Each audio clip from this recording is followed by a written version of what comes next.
That's the shofar. Hashiram Tazama, the Ten Commandments.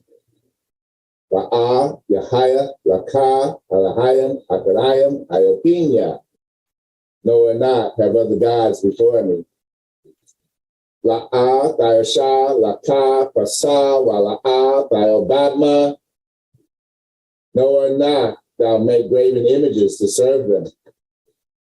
La'ah, Thalaqah, Sham, Yahweh, Ba, Shiwa. No or not thou take the Most High's name in vain. Zakar, Ha-Yuam, Ha-Shabbat, La, Kodashwa. Remember the Sabbath day, keep it holy. Kabah, Lavakah, Wa, Makah, honor your father and mother. La'ah, Thalatazak, no and not thou murder. La'ah, Thakanab, no and not thou murder. La'ah, Thakanab, no and not thou steal. La'ah, Thayonashikar, no and not thou testify falsely. La'ah, Thakamad, Kala, Shira, La, Rakaya. No and not thou covet, which is our neighbors. Selah, hallelujah. Amen. Praise Yah. Hallelujah. Hallelujah. Selah. Thank you, Elder. Hallelujah. And everything you should do is in Yah's name. You've got to do everything that he says in his name. Yeah. Praise Yah. Praise Yah. Praise Yah. And every Romans 11:5. That's what we was talking about, that remnant. Praise Yah! Praise Yah! Praise Yah! Thank you, Yah! Praise Yah! Yes! Romans 11:5. That's what we was talking about, that remnant. Respect Yah's house. Hey, my eye is so. Hey, my eye is so. Toraba, Toraba, Toraba, Yahaya. Toraba, Toraba, Toraba, Yahaya. Yeah. Praise Yah.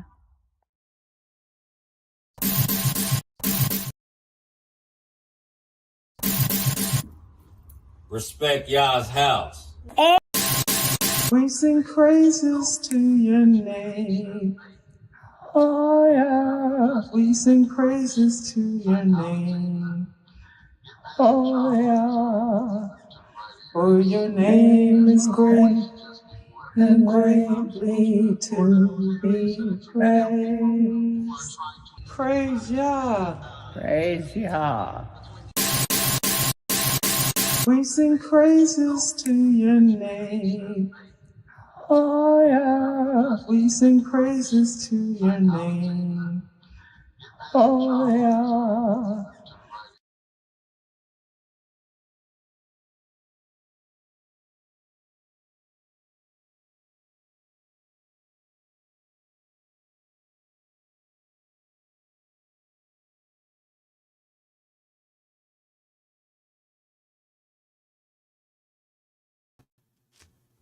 Shalom, shalom, everyone worldwide. Shalom, shalom. Give me 1 second. Let me get myself all set up. Shalom, everyone worldwide. All right, welcome to the house of Yah. Shabbat, shalom. Let me make sure my mic is, where's my level at? Okay, my level seems to be, where am I put it at? I'm gonna put it at, I was at 46 last time. All right, yeah. All right, because I'm gonna get loud. I know I'm gonna get louder. All right, so don't worry, I'm gonna get louder later. All right, Shabbat Shalom. It's the 7th day. So, Sabbath day, day 1 to day 7. Remember, keep it holy forever, set apart. It's a rest day, a day of rest and reflection. It's the Rabbayah, the set apart day. All right, the Sabbayah, that means Sabbath. And Shabbat and Shalom mean peace and blessings to everyone worldwide. Welcome to the house of the Most High Yah. You could have been anywhere else, but on this Friday night, just got paid. Friday night, just got paid. Friday night. You decided to be here. All right, all praise to the Most High. All right, let me bring my brothers and sisters. Dang, I look all huge on the screen. Why I look so big on the screen? Give me a second. Let me let me switch that around. They changed my stuff around, which makes no sense. I don't know why they be messing with stuff. All right, there I go. I'm like, why did it look kind of crazy outside? I'm like, there you go. That's more better. I'm like, why did I look so huge on the screen? All right. Dun, dun, just got paid. Dun, dun. All right. So now, welcome to the house of Yah. Tonight is going to be a crazy lesson.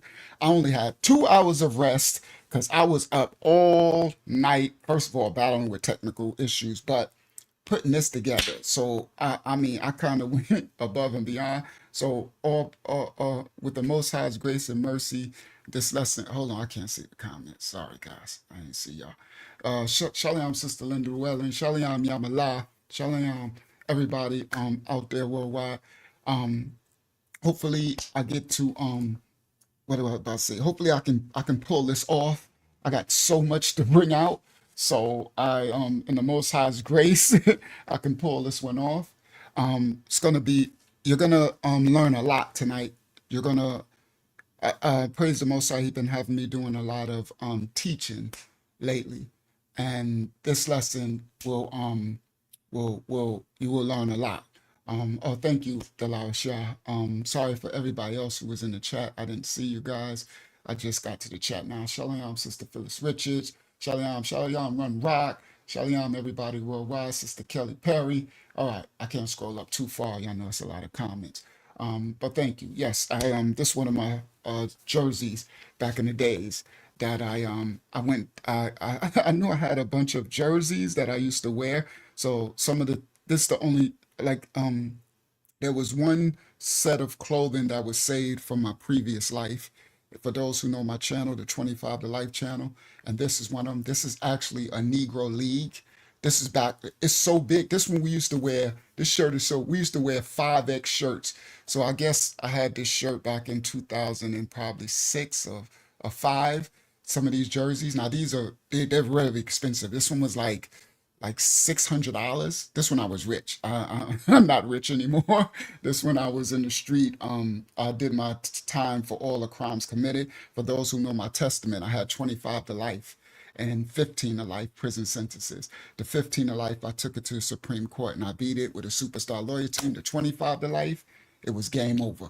You heard? And the Most High, this is my journey. So Uncle Yahshua 25 to Life Testimony TV is the channel. This is actually Kansas City. This is the Negro Leagues. So it's this shirt so big. It should say, yeah. Wow. And then it got a number in the dot. Oh, you can't see. Number. So this is like the Negro Leagues, like Satchel Paige and all of them. And these are Kansas City. I think they were called the Kansas City Monarchs or something. Shout out to Kansas City. So little young Aliyaha, you might like this shirt. He from Kansas City. Shout out to everybody from Kansas City. So yeah, I got a couple of the Negro League ones y'all gonna see me wear, and every now and then I got a couple. So I found my bag. So remember when I got my other clothes out the garage a while ago? I kept remembering, I'm like, where are my jerseys? I'm like, I knew I had some jerseys that was saved from my storage unit when I lost all my possessions years with my 25 to life. And I'm like, and I went and it was in the back of the garage in a garbage bag, and I was hoping it didn't have mold and mildew. And praise the Most High, it didn't. And I'm like, yes, thank you, because I haven't bought clothes in so long, man, almost like 7 years. I added it up. But anyway, so yeah, this was the Negro League. So this is back. I'm gonna get to the lesson. We used to wear throwbacks. This is back when we was wearing. I wish I had my O.J. Simpson when I had a Browns. Oh man, but I got some. But and then when we used to wear throwback jerseys back in like the early 2000s, right? We used to wear 'em big 5X. It's like a 5X, right? I could wear it, but that's we used to wear big shirts and stuff, right? And then what I did, I had all the jerseys, like all the team jerseys, the expensive ones. These are Stahl and Dean, Mitchell and Ness. They like $800,000 shirts. But this was back when I was a drug dealer back in my sin. in my past. But then I was like, you know what? We went, I said, I found out that one of these companies was making Negro Leagues. And I went and I started buying all the Negro League ones. So people used to see me. So this one, everybody used to wear the regular jerseys, right? So you might have a Kansas City football jersey back then, and I'm walking in the mall. You're like, yo, what is that? What team is that? Like this, the Monarchs or whatever. So anyway, sorry, just kind of elephant in the room. If people know, they don't never see me dressed like this. Like, what is that? It's the Kansas City Negro League. Facts. Yeah, they shut us down. One of the worst things that happened to the natural branch people, the so-called black people, was we did the what they call that what's that called? Segregation, inclusion. The one when we assimilated. That was the worst thing. That's what what's the name? Martin Luther King was like, the worst thing I did was that walk my people into a burning building. Because when we had our own, businesses, industries, school teachers, all that. And once we integration, there you go, integration. Once we did that, that was it. We lost everything, everything. That was a brilliant move for the serpent seed to do that. Make us try to integrate instead of having our own. All right. So anyway, let's get started. So let me put my link for the brothers and sisters. It's going to be a very important lesson tonight. I'm sorry I started with that, with some, with what I have on, but, I know nobody really ever seen me dress like this before. So share, no, not share, stop share. I want to put the invite, copy. It's going to be a great lesson tonight, guys. Y'all going to learn a lot. Enter. Yeah, Sister Kelly Perry, that was the worst thing we did, trying to be included when we were supposed to have our own, separation, to have our own industries, our own. I mean, our nationality of people were doing so well before they did that foolish integration stuff. That's why the system started the integration thing. It was a brilliant move to destroy our foundation, our financial foundation, and our structure of our community. Same way they destroyed Tulsa, Oklahoma, and Ocoee, Florida, and Elmwood, and all these places, these communities that we were.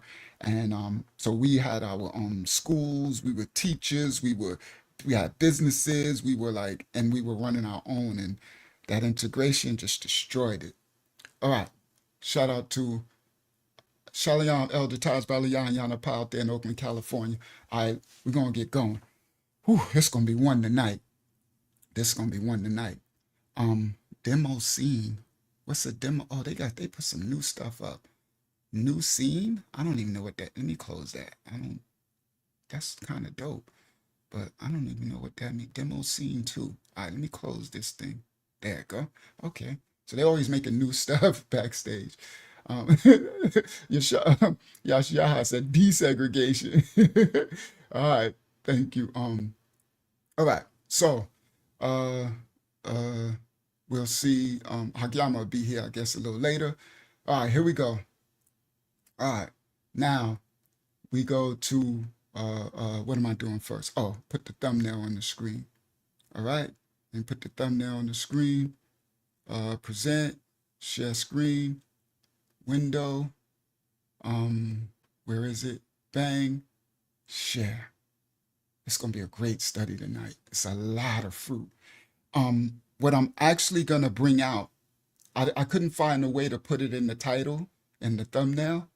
I couldn't find a way to make it, to make it fit or make it appealing that would have, but what we're going to bring out tonight is, this is going to be amazing.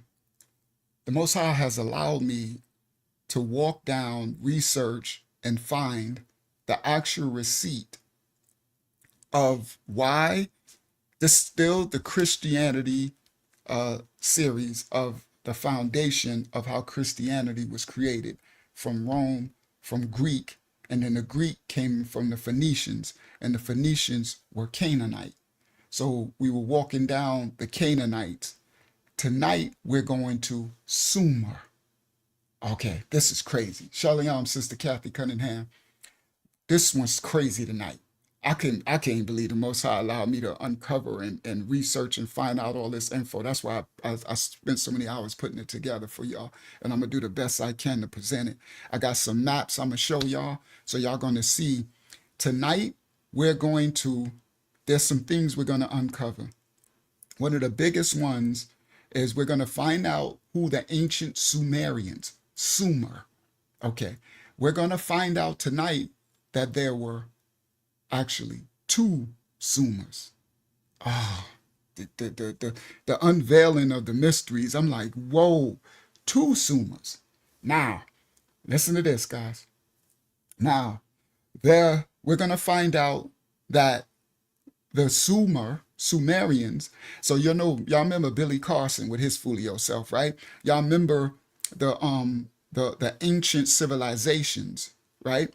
That worship the gods, the Anunnaki, right? For those what they call the aliens, right? For those we know that from our scriptures, we know that these are actually the fallen angels, right? And we know that some of them came down and slept the watches that were supposed to watch over us from the Creator, the Most High. They came down and slept with daughters of men. And they had seeds with the daughters of men, and they gave birth to giants, men of renown, right? And these giants were the ones you hear about, like Goliath and his brothers, King Og. In the scripture, they say that, they were giants in the land, right? And they was big as the Lebanon cedar trees, right? And they give description of how big, how many cubits breadth and stuff they were. So what you see right here on the screen, these are some of the giants, right? Now, I got the ark up here. So I got Noah's ark. So there was a civilization. Oh, this is going to be amazing tonight. There was a civilization before the flood. So y'all remember the book, we're going to go there, Adam and Eve, right? And then there was a transgression. There was a first world created by the Father, and Adam and Eve transgressed that, and they created a second world, right? Of sin and iniquity and all of that type of stuff, right? And then we had angels that fell, the fallen angels. We're going to go there. And they came down, slept with daughters of men, and created another race of beings on the earth. Okay, so then this is before the flood. Okay, so then there was a great deluge, a great flood, right? And every civilization has an story of the flood that was there. Every civilization. Now, Shalom Hakyama.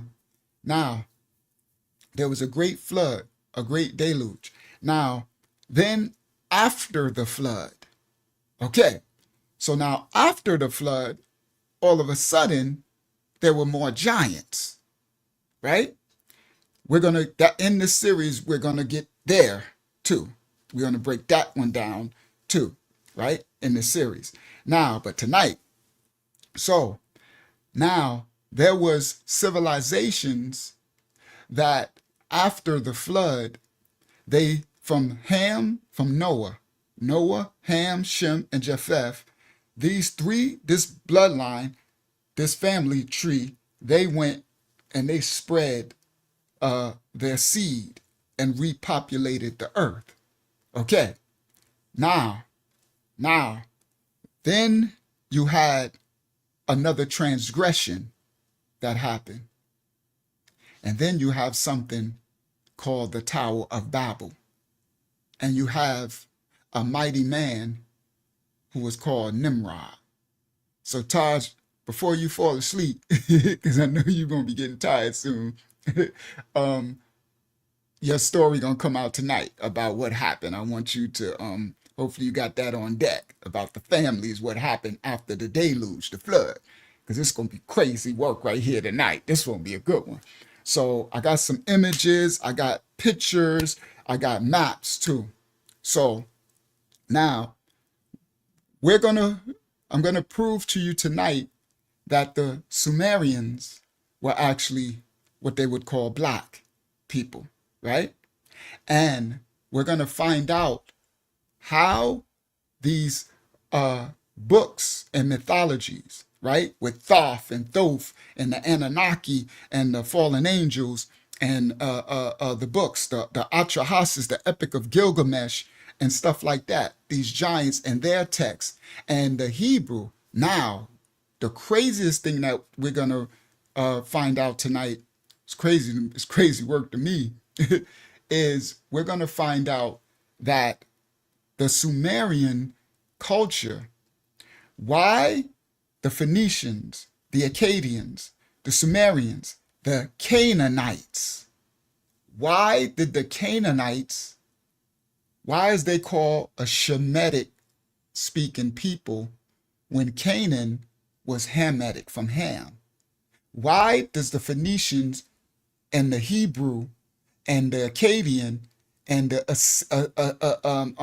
Aramean and the Phoenician, why is their script Shemitic? Why do they call them Shemitic Pete's? Yo, we got the receipts tonight. It's so crazy. All right. Now, that was my intro to tonight. Agyama, I guess you're going to help me read a little. You're going to help me read some. And we're going to, let's get the party started. All right.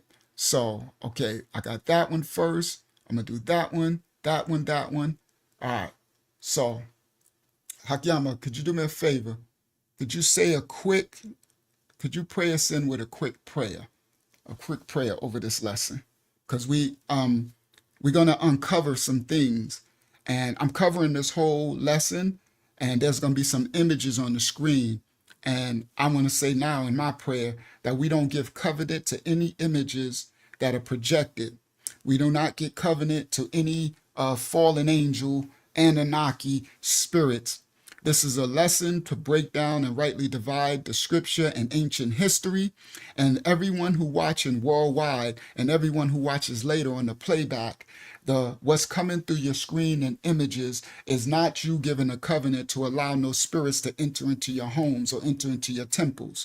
This is a lesson that is covered under the children of the Most High in Mashiach's assembly, house of the Creator, Most High Yah, and we give power according to the laws of the Shamayam heaven, that we take authority and we bind up any spirits and we send them back from whence they come. We are exposing you, dark spirits, not allowing you entrance into our homes or into our temples. We are the exposing in spiritual warfare. Principalities and spirits in high places shall we bind and break down and bring down. We are revealing to the children so they can have understanding and fruit and they can teach one another.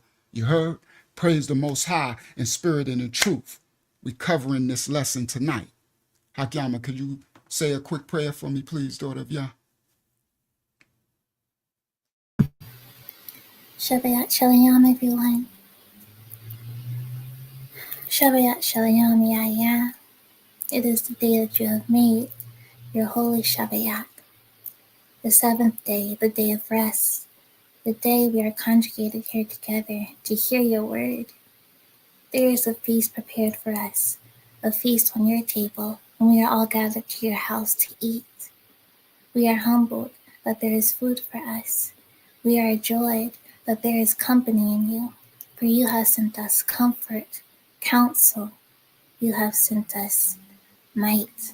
You have sent us peace, and we all sup here with these at this table tonight. We thank you for all you do for us. We thank you for your covering and your protection. We thank you that though we do battle and sometimes fall, we are lifted back up on our feet, that we are trained with the sword, that we are fortified, and that we do have might in us. And that afterwards, if trauma hits, we do have counsel. We do have peace and rest from the battles. And this is a cycle. We, as warriors, cycle this motion over and over. And in the return, we come to you, our source, our creator, our Abba, and we are renourished. This Sabbath day is that renourishing. This Sabbath day is that day of rest and peace. The warrior and the priest, the one in the temple and the one on the field, as we are both You are all things, and we worship you, and we praise you, and we thank you. Our Father who art in the Shamayam, hallowed be thy name. Thy kingdom come, thy will be done, in earth as it is in heaven. Give us this day our daily bread. Forgive us our debts as we forgive our debtors. Lead us not into temptation, but deliver us from evil. For thine is the kingdom, the power and the glory, forever and ever. You reign. Praise the Most High. Amen. Yah, hallelujah, and shalallah. That's amen, hallelujah, and selah. That means so be it. It is done. Exclamation point. All right, let's go, let's go, let's go. Let's get this started. All right, my mic is here. Let me make sure I'm set up straight. All right, here we go. Here go the lesson. All right, let's go. So, Noah and the Sumerian Giants. All right, now, where do I start? Do I leave them on the screen? Or do I? Yeah, let's just leave them on the screen for now. And then I'll come back because I got some things to show. So I think I'm going to probably go with this one first, right? Do I go with that one first? Probably. Yeah. Oh, and then that one. All right, so I can just get that one on deck ready. Okay. So then, all right. So here we go. Let's go, Delari Shah. Walking it on down. May the Most High will be done. May I be able to piece these pieces together, all in His will. All right, here we go. So let me set my stage. Let me make this smaller so I can see. I can still see the chat. Okay, I can still see the chat. All right, I can see the chat right there. All right, who are the Sumerians? Sumer, ancient Sumer. Now, a lot of people think that the ancient Sumerians were just this. Most people don't have no idea who they are. And then you have Billy Carson and all them teaching. A lot of people say that the Sumerians were the first civilization. Sumer, ancient Sumer, that goes way back, right? They say that was some of the first civilizations. I actually kind of agree with that statement, right? And for archeological records that go back, a lot of scholars and archaeologists agree with that as well. Shalom Yashiyaha and Ahavaya. I guess he'll come in once this thing clear up. Now, Hakim, let me know if he's able to come in. All right, so now, a lot of people think that ancient Sumer or Sumeria were just a strange people, heathenish or whatever civilization of people, and then they have no connection to the Bible at all. Because Shalom Yasha, Shalom Ahavaya, and family, because they have their own texts. A lot of the ancient civilizations, they have their own manuscripts. They have their own stories, mythologies. But each of them, all the way back, have a flood story, a narrative. They just call them different names, a deluge. So the Acadians, the Phoenicians, the Sumerians, everybody, all of the ancient cultures had a flood narrative, and they have texts. They have gods that they worshipped. A lot of these civilizations that was on the earth after Adam and Eve, they were polytheistic, because the fallen angels who came down, these ancient cultures worship them as gods. All right, I'm going somewhere. We going somewhere tonight. It's gonna be one tonight. Shalom Sabaya and Shalom Sister Linda. Now, a lot of people think that the ancient Sumerians have no connection to the Bible. I'm going to break down. They have a very powerful and strong connection to the manuscript. Now, what most people don't know, including me, before the Most High had me do this diligent research and find this out, that there are actually two Sumerian cultures, two Sumers, two different Sumerian cultures and civilizations, two people of Sumer, right? I don't think I've ever saw or heard anyone bring this out. And in my research, I was like, whoa, what do we have here? What is going on? One, they had a Sumerian culture before the flood. So I want y'all to remember, when Adam and Eve transgressed the Most High, they got kicked out of his presence, the Garden of Eden. And then they went forth and they had children, okay? And their children had children and children and children, and they replenished the earth. And these civilizations before the flood went out. And we know, all right, let me not get ahead of myself. Now, there were a civilization of Sumerians before the flood, and there was another civilization of Sumerians after the flood. And we're going to break it down tonight. Shalom, Lil Yana. Shalom, King. We're going to break it on down to the lowest compound tonight. There was a Sumerian civilization before Shem. Let me explain. Noah, sons, Ham, Shem, and Japheth. Hamayam, Shamayam, and Yaphath. Okay, that's the original Habariyah names. All right, pictograph Hebrew is Habariyah, the original tongue, before the Tower of Babel. Oh, we going somewhere. Come on, y'all. Come on, Father. Tie it on up already. Tie it on up, y'all. All right. There was a Sumerian civilization before Shem, and there was another Sumerian civilization after Shem. Meaning, before Shem was ever born, before the flood, there was a Sumerian civilization. And then after our grandfather Shem, Shamayam, was born, there was a Sumerian civilization after Shem. There was a Sumerian civilization before Nimrod was ever born. And there was a Sumerian civilization after Nimrod. But they're two different ones. All right. Now, we're going to walk on down from Adayam. That's what they call Adam and Hayavah, Adam and Eve. Now, the timeline goes from Adayam, Adam, to Noah, Nayak, Noah and the flood. There were 10 generations, right, between Adam and Noah. If I'm correct, it's between Noah. But let me say this more correctly. 10 generations after Adam, before the deluge, the flood. Yeah, so Noah, right?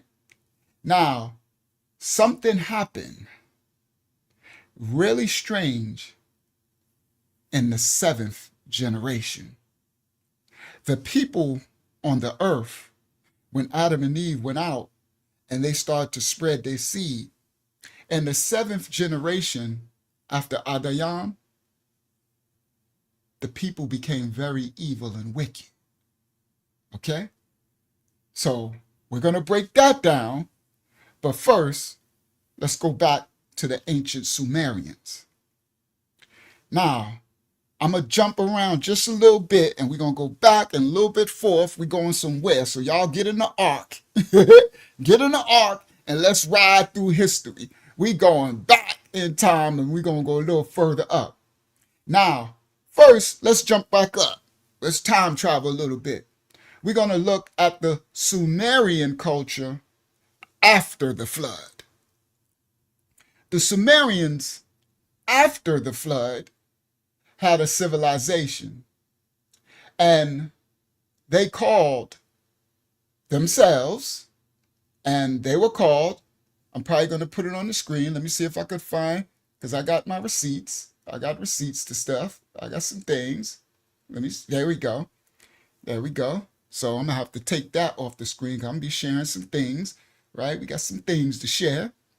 Now, the Sumerians had a culture after the flood, and they called themselves in their scripts, in their books, their manuscripts, their lessons, their teachings. They called themselves the Blackheads. I know most people don't even know that.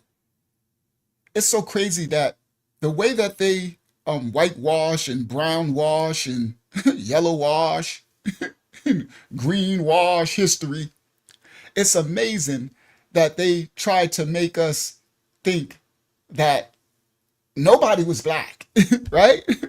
Egypt wasn't black, right? They was Charlton Heston it up, right?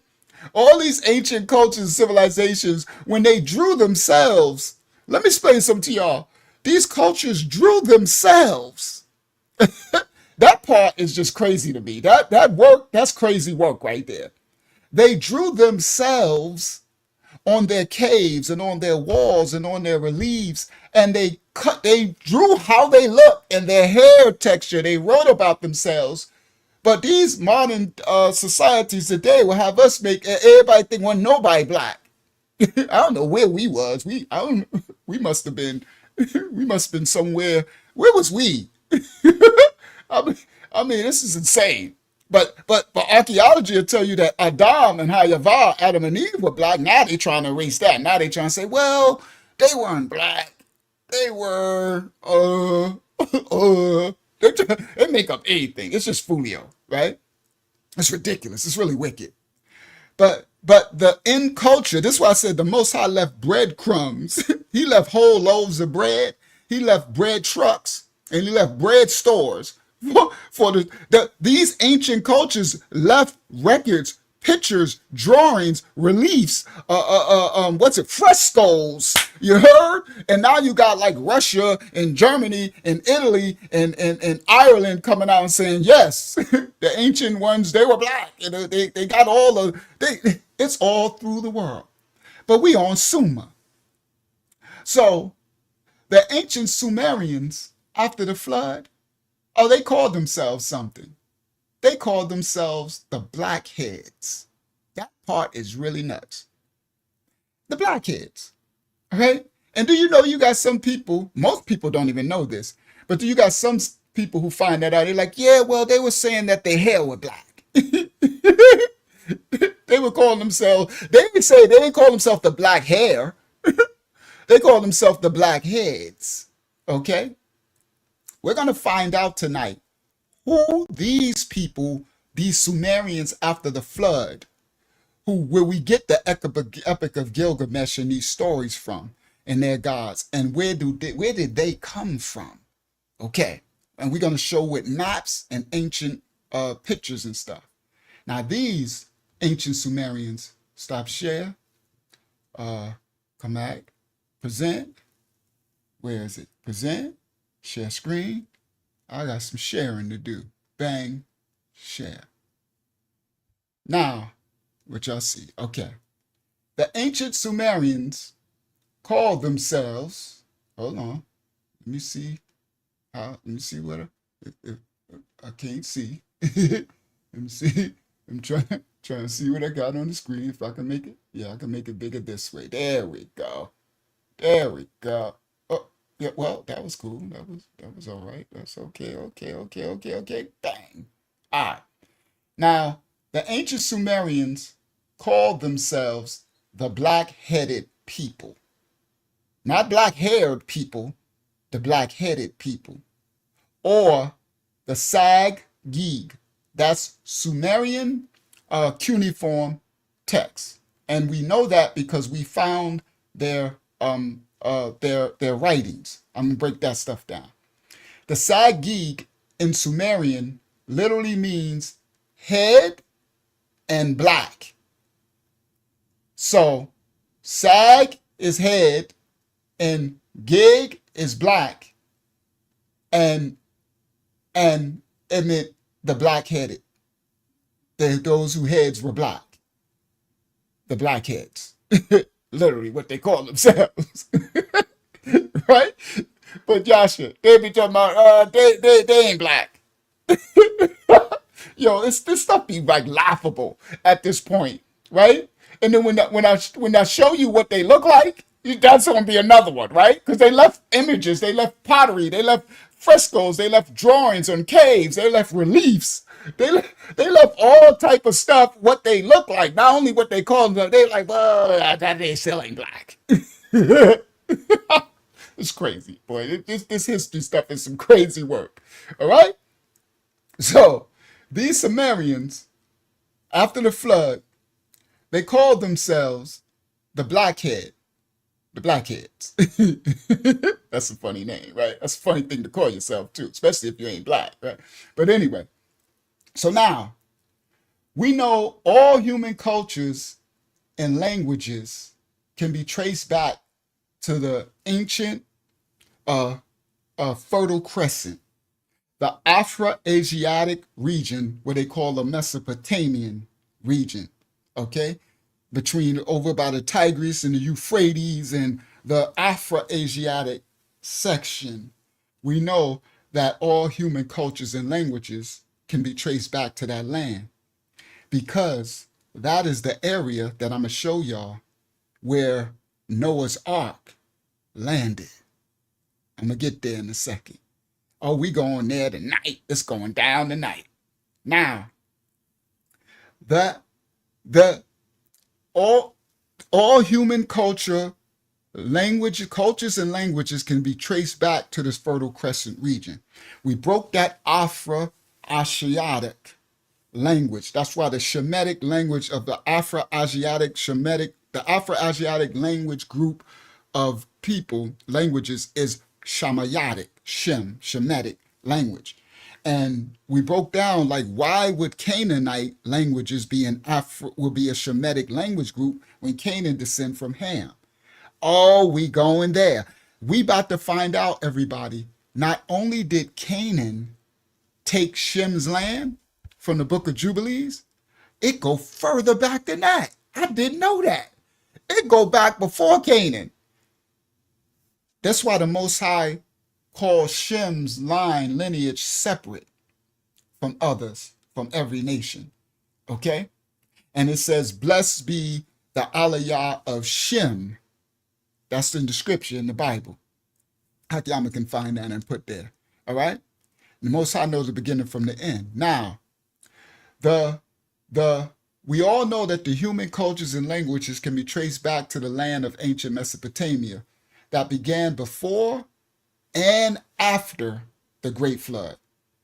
So before the flood, when Adam and Eve got kicked, so the garden was in the Afra region, and then when I broke that down in the Afro-Asiatic lesson on our live between the between the Gayan, the four rivers, the Fizan, the Gayan, we broke down the location where it was at, and then east of Eden. So we broke down where Adayan, Eden was, and then east of Eden, it's the Afro-Asiatic region, the Fertile Crescent. They calling this stuff Middle East, and they calling it Northeast Africa and all that. But there was a time that wasn't called Africa, all right? Before there was an Afar people. We broke that down in the last one, right? On that one. Now, the ancient land of Mesopotamic region began before the flood and then after the flood. Now, after the flood, I'm going to walk this down. The people settled on and around. Now, this is archaeological scholarship. You could do your research. They've been doing this for years. They've been finding evidence of it. Okay? Now, they're saying archaeological scholars and historians deduce that Noah's Ark settled on the flood on or around Mount Ararat. All right, Mount Ararat, and that's in the Bible. Okay. Now we have, and archaeologists have found evidence, pottery and ceramics that date. Okay. And then I'm going to show tonight how the families moved from the mountains of Ararat. Now, the Noah's Ark, I'm going to show receipts, did not land on Mount Ararat. There's a mountain called Mount Ararat, and then there's an area. That's why the scripture says the mountains of Ararat. All right? And that should be in, let me see, that should be in Genesis. That's that one. Genesis 8:4. Yep, there you go. I got it written down too. Genesis 8:4. All right, and let me set up my stage now, because now we really about to go in. So now I need to be able to switch, because I got the scripts. I got all my scripts open. Oh, I don't got that one open. That's actually pretty funny. Right, don't got that one open, but I can switch to it pretty quickly. All right, so now let me how I'm gonna do it this way. Pull this over here, pull that over here. Oh, don't freeze up on me. Come on. Let me make it a little smaller so I can still see the chat. All right, there we go. Move that over to the left. Grab that, because I can't see. There we go. Now I can see the screen a little bit. I can still see the chat a little bit. We going somewhere. Sister Roberta, it's going to be a good one tonight, Sister Roberta. You're going to enjoy the information that we're going to bring out tonight. All right. So now I'm gonna put it on the screen. Let me go to, I'm at Genesis. Let me go to 8. Come back to that. I need to come back to that one. So let me write it, come back here. Write in big letters. All right, go to 8 since I'm here right now. Right? Then I got to jump between showing y'all pictures and maps and the Bible. I got a lot of stuff to do. All right. So it's Genesis 8. Okay. And all right. So, and let me go stop share. Let me go present, share screen, window, bang, share. There you your Bible. All right. Shout out to Anthony D in the building. All right. So it says, where is that at, Akiyama? Where's our, there you go. It's 4. It says, and the waters returned from off the earth continually. We're going to get there. And after the end of 150 days, the waters abated. And the ark rested in the 7th month on the 17th day of the month upon the mountains of Ararat. Ararat. The mountains of Ararat. Okay. So now, thank you, Mara. Please, guys, if you can, like and subscribe to the channel so the notifications can get out, please. If you can, please. Now, it says the mountains of Ararat. Okay. So it says that's where the ark rested. It says mountains. I'm going to show y'all now. It didn't say it rested on the mountain, because there is a mountain called Ararat. But there's an area of mountainous region of Ararat. I'm about to show y'all. All right. So let me do that one. It's gonna be a funny lesson here, because I got a lot of juggling to do. Because you know me, I do receipts. Okay. So there we go. So I'm gonna stop share that one. Now I gotta come back to y'all. All right. I gotta juggle tonight. Present, share screen, window, bang, share. Now let me move it. See what y'all see? There you go. So right here, let me see. I can make it bigger. Let me see. Can it get bigger? Yeah, bigger. Okay. And then I should be able to, yeah, there we go. I should be able to scroll in on it. Yes. All right. So right here, it says, this is the area on the map. Now I'm going to show y'all This is the Fertile Crescent. This is Mount Ararat right here, the mountain. Make it bigger. And scroll down so the people with the little phones, right? Mount Ararat. Y'all just seen it in the scripture. That's here. But it said the ark rested in the mountains of Ararat. That's over here. That's this region over here. There are small little mountains were in the ancient land in this time. And the ark rested in this area.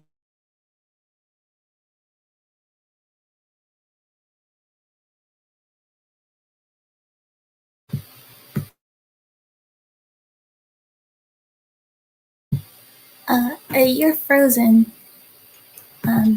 Yeah, I think. Yeah, I got the house prayer. Yeah. Psalms 148. Praise ye the Most High, Yah, Yah. Praise ye the Most High from the heavens. Praise him in the heights. Praise ye him, all his angels. Praise ye him, all his hosts. Praise ye him, sun and moon. Praise him, all ye stars of light. Praise him, ye heavens of heavens, and ye waters that be above the heavens. Let them praise the name of the Most High, Yah, for he commanded and they were created. He has also established them forever and ever. He hath made a decree which shall not pass. Praise ye the Most High from the earth, ye dragons and all deeps. Fire and hail, snow and vapor, stormy winds fulfilling his word, mountains and all hills, fruitful trees and all cedars, beasts and all cattle, creeping things and flying fowl, kings of the earth and all people, princes and all judges of the earth, both young men and maidens, old men and children. Let them praise the name of the Most High, Yah, for his name alone is excellent. His glory is above the earth and the heavens. He also exalteth the horn of his people, the praise of all his saints, even the children of Yasharal, a people near unto him. Praise ye the Most High, Yah, Yah. I can do another prayer real quick also. And then it's your turn, Yasha. Okay. Thank you, Yah, for today. Once again, we are assembled here, your children. We are in battle array, in armor, and we are your warriors and your children. Though there be giants against us, those from the past days, the latter days, those to come, those here with us now, though we are fighting and though we are battling, and though we grow tired, we are strengthened by your word, and we are fed and nourished by your word, and we come here together to uplift one another, to edify one another in the word that flows from us be teaching. And as we sit among our brethren, as we sit among even the young ones, we hear your word from all mouths. All directions sing your praises. And we are humbled and we are thankful. And we just say, Tayada, for all that you do for us. Those that we see and those that we don't see, aware and unaware.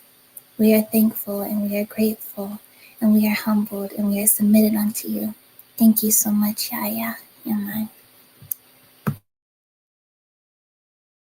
Thank you.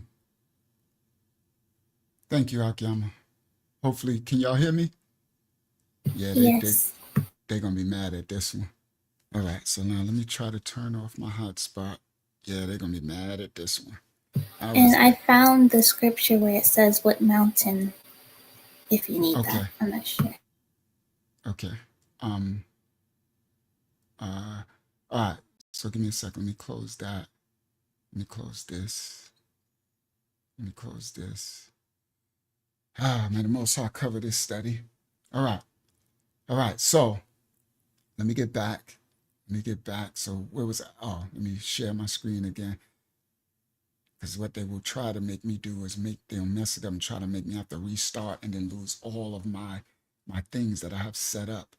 Yeah, they're trying to be nasty tonight. Of course they will. This is going to be a very powerful lesson. So much fruit is about to come out. Present, share screen, window, bang, share. All right. So when they took me out, I was on this screen. And in the scriptures, it says the ark settled on the mountains of Ararat. So Hakiyama, I wonder what scripture you talking about? I don't know. It's Jubilees. Oh, okay. You got it? No. Okay, let me know when you want it then. So right here, it says Mount Ararat. And this is the area in the Bible in Genesis 8, where it says the ark settled in the mountains of Ararat, right? So Mount Ararat is here, and this is the mountain area where it landed, in this area. Okay. Now, I want to show y'all this one, because I got a lot more stuff we're going to show. But just to give, so y'all can have an idea of where that is. So right here was the circle. Mount Ararat was right here, and this is the area where the ark settled, landed. All right, Noah's Ark.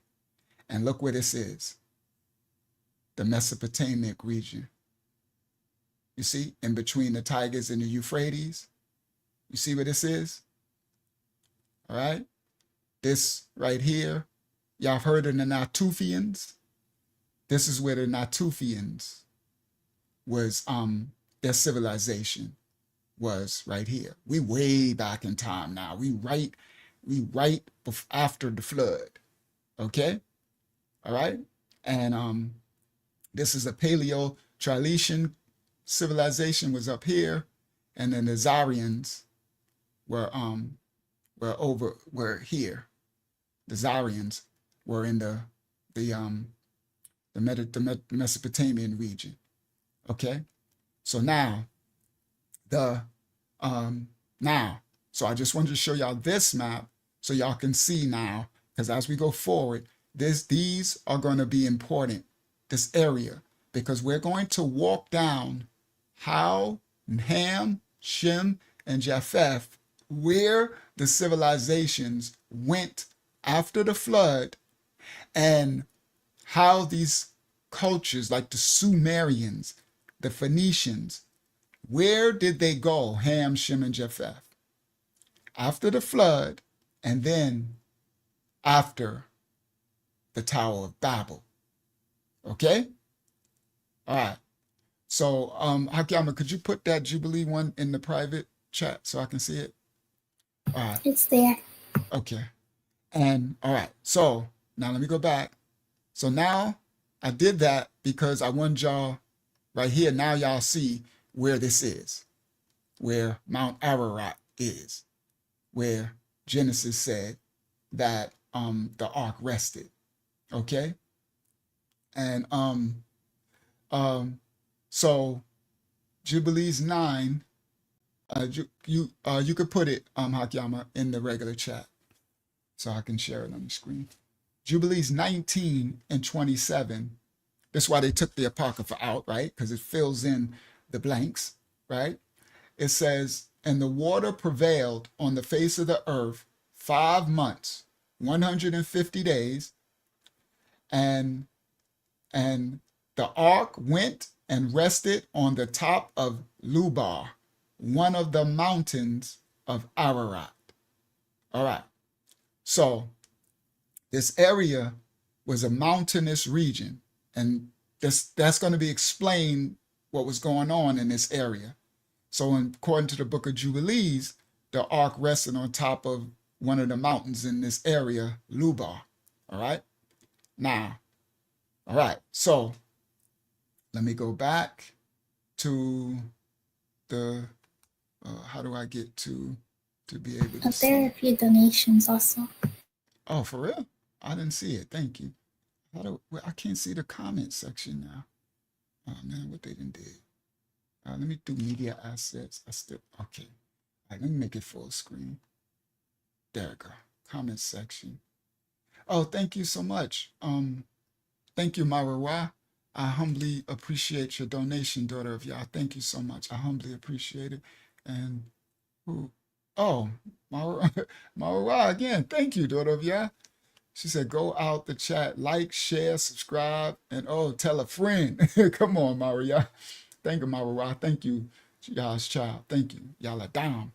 All right. I humbly receive your donations. Thank you. All right. So now make this small again. Thank you, Hakiyama, for pointing it out so I can thank her.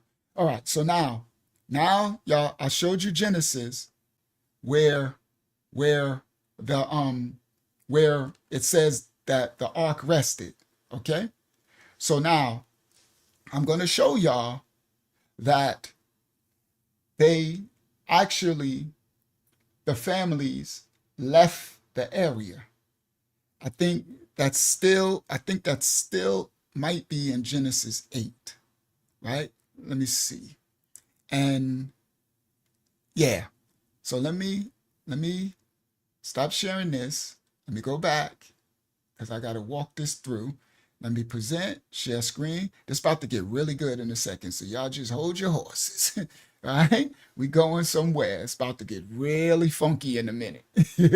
Definitely about to get funky. You know how James Brown with that funk, that music, make it funky. It's about to get funky in a minute. All right. I can't believe an hour went past that fast. This thing, boy, time be flying.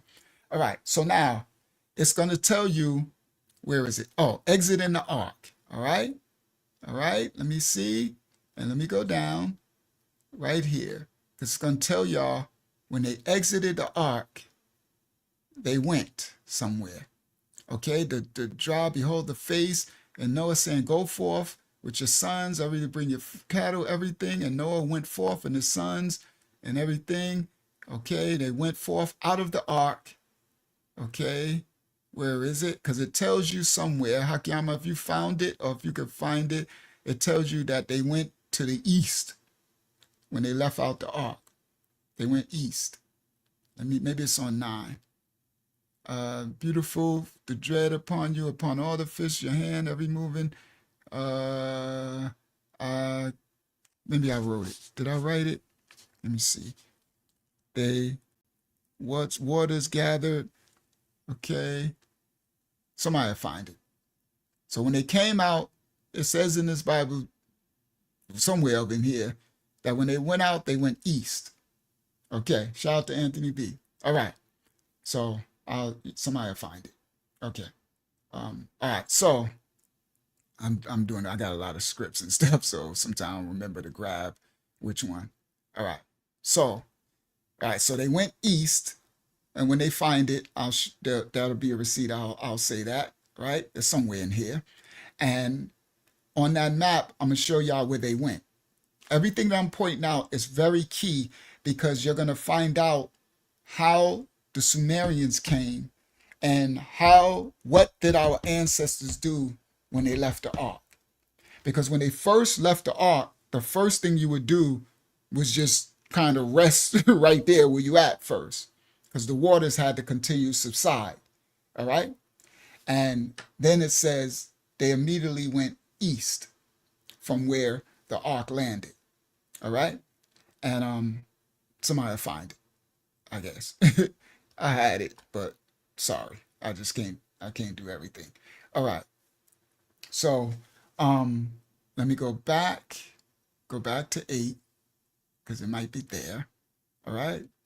The waters, the heavens, the ark rested in the 7th month on the mountains of Ararat, and the waters decreased, and it came to pass, and he sent forth the raven, and the waters, the whole earth, he put forth his hand, and he stayed 7 days, and bang, and the waters, and Noah removed the ark, and behold, the face of the ground was dry.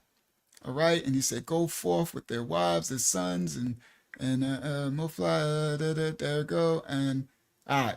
So anyway, I don't think nobody found it yet. It's in there. Somebody find it for me, please. When it's somewhere. I'll find it. All right, thank you. Because I had it. It's in there. All right, so they went east. All right. So I'm going to stop share because I'm going to show y'all something because I'm walking this down. So I always bring receipts, share. So window. So she's going to find the script or somebody find the script. So when they left out right here of Mount Ararat from the ark, they went east. They went here, right here. Now, all three of the sons. This is after the ark. All three, Hayam, Shayam, and Japheth, Ham, Shem, and Japheth, they all and their families went here to Lake Ermia. All right, I'm gonna break this down. We're going somewhere. Y'all just let me walk it on down. Right, it's very key and important what is happening. They all went here. Okay, they settled. The first big settlement was here. So the first thing they probably did when they came down off the mountain was they probably settled in the first, camped out in the first region. But the waters had to still subside off the rest of the earth and the other areas. And the first major settlement that they went to was right here, Lake Ermia. All right, that's going to come up a lot later, and y'all going to see it. I got receipts on these maps, okay? All right, so now they moved down from the mountains of Ararat after the flood, all right? And they actually named a place, a city. I'm getting ahead. Let me see how I'm gonna do this. I'm gonna get ahead and then I'm gonna come back. Of Sumer. They named a place Sumer, Sumeria. All right. And it was called Sumer, but they were known as Shemitic. So it was Shem's bloodline, his family group, that named an area in this region Sumer, right? Now we have the culture, the ancient writings, and we have this civilization called the Sumerians. I'm gonna go back. I'm ahead, but I'm gonna go back. Y'all don't worry. I'm gonna bring a lot of receipts. All right. Now these Sumerians, y'all don't have to take this on face value, but I'm gonna go back and show you stuff. They have a culture. They have ancient writings, right? And they have tablets. And a lot of the ancient relics were lost in history, but many have been found. Now, there were 3,000 tablets that were collected and found. These 3,000 tablets were found and collected at Nineveh. It was a king called Ashurbanipal, and he had a library at Nineveh. This is where they found the stories of the Epic of Gilgamesh. King Ashurbanipal, he was an Assyrian king. All right, this is where they found these tablets. I'm going back and forth, but we're gonna go back and walk it on down. Right? These Sumerians. Let me stop share. Oh, yeah, stop share. Then let me find this. Let me bring up which one? The tablets. Where's my tablets? Okay. Let me just open it and just do it easier. Open it. Let me grab a tablet. There we go. I already had it open, but it's okay. Double click. There we go. Now, let me come back to y'all. Right? Move that out the way. Come back. Present. Share screen. Window.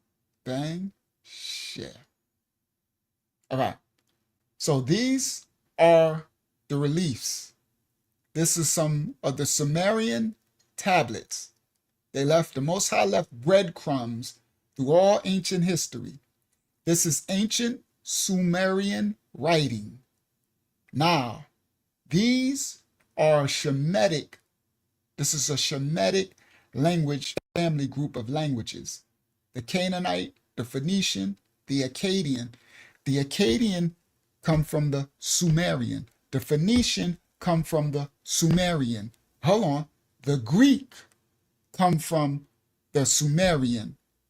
The Latin come from the Greek, the Phoenician, the Sumerian, and then the Christian come from the Roman, from the Greek, from the Phoenician, from the Acadian, from the Ugaritic, from the Sumerian. All right. This is one of the oldest ancient civilizations. Even before the flood, it was two of them, but we going there. We still walking down. And after the flood. This one is after the flood. So there was 3,000 clay tablets and stuff. All right. Now, the Most High had the ancient Ninevites, the ancient Mitzrites, Egyptians, all of them record their history. Okay. So this is some of the ancient tablets right here, right? That's ancient Phoenician right here. This scroll, this writing system, right? That's the ancient Phoenician. It's more of their receipts, right? This is the ancient Phoenician script. Sumerian, sorry, not Phoenician, pardon me. Ancient Sumer, before the Phoenicians, before the Acadians, ancient Sumerians, right? I'm still walking down. Is a collection of more than 30,000 clay tablets and fragments containing texts of all kinds from the 7th century BC. My audio sounding weird? Everybody, y'all let me know. Is my audio okay? Let me reset them. Let me reset my audio because y'all know they messed with. You sound okay right now. Okay. Hopefully, y'all let me know if it mess up, because the audio has to be good. I don't care if they don't see me. All right. So hopefully, it should sound a little clearer. They keep attacking me, man. I don't know. Maybe I need to try to buy a new audio inverter now. They just attack every part of technology to make me not be able to do these. Yeah, see, he said it's crackling in and out. I don't need that. Audio has to be perfect. Even if you can't see me, the audio has to be perfect. So y'all let me know if it crackles and do all of that type of stuff. All right. Thank you, Yausha El Yashar. He says patchy here and there. That's not okay, bro. So let me write this. Try to buy another audio inverter, which none of my equipment is. It's just ridiculous, bro. But it's just ridiculous. The warfare, bro. They do not want all of this. I don't know if it's the audio though or the connection that's going in and out. It's the connection, because I just heard you go in and out. A slight crackle here and there, light crackling. All right. Well, shoot. I don't know. I just reset it. Well, we'll do the best we can. That'd be horrible if they mess this lesson up, all the work I'm about to do right now. All right. Well, all right, guys. This is, oh my goodness. I can't let it frustrate me, guys. It's the spiritual warfare. I'm doing the best I can. I have the most expensive equipment, computer. I have like 64 gigs of RAM. I just have all of the most powerful equipment and everything so I can do the best I can, and they just keep attacking. All right, so let's go. So this is the Sumerian text that the Most High left us breadcrumbs. It's a collection of more than 30,000 clay tablets and fragments containing texts of all kinds from the 7th century BC, including texts in various languages. Okay? Various different languages. The most famous text has mostly survived intact from Ashurbanipal. This is a library of the king of Nineveh. The most famous text is the Epic of Gilgamesh. So most of y'all, this is Sumerian stories and mythologies. Okay? So the Epic of Gilgamesh, most of y'all have heard of that. That's the one that survived intact, the full. This is the Sumerian script, and we learned how to exegete and the script, the etymology of the script and the cuneiform, This is the cuneiform tablet language, one of the first writing systems. So the Sumerians, we're going to go there. They, after the flood, they were the first to start the new writing system. Because guys, before the flood, everything that was before the flood got wiped away. So all the cultures, all the writings, all the things, only thing they had is relics that was buried in the sediments, right? So the first writing systems after the flood was the Sumerians, and they called themselves the black-headed people. Okay, all right? So this is the walk in and the tie down, okay? Now, the Royal Library of Ashurbanipal is named after the king. He was the last great king of the Assyrian Empire. We're going there, who the Assyrians were. Okay, right after the flood. So this is where the 30,000 tablets were found. This Library of Ashurbanipal. The ancient Sumerians called themselves the black-headed people, or Sagig in Sumerian, which literally means head and black. All right. Now, right here, this is a old Sumerian star map. So these are the relics that they found. All right? I'm going there for a reason. We're going somewhere. Okay? Now, it says, for over 150 years, scientists have tried to solve the mystery of the controversial cuneiform clay tablet that indicates the so-called Kephel's impact event was observed in ancient times. The circular stone cast tablet was recovered from the 650 BC underground library of King Ashurbanipal in Nineveh. This is where Billy Carson get his Anunnaki stuff and all this stuff from. We're going to be breaking this stuff down, all right? Right? That's where you talk about ancient Sumer and Thoth and Thoth and the Anunnaki and all this stuff. We break this down. Now, the library of the king of Nineveh, the Ashurbanipal library, is in what they call now modern day Iraq. That's Babylon. Okay. Y'all listen clearly. We're going somewhere. Babylon, Canaanite, Sumeria, Shemitic family group of languages, tongue. Okay. Phoenician, family group of language. Acadian, Shemitic family group of languages. Ugrit, Shemitic family group of languages. Canaanite, Shemitic family group of languages. Hebrew, Shemitic family group of languages. How are they all Shemitic when Canaan was Hamitic? Remember the last one? Oh, we going further back now. Sumeria. All of those came from Sumeria. Now, before the Sumeria, we going some. Okay, let me explain this part.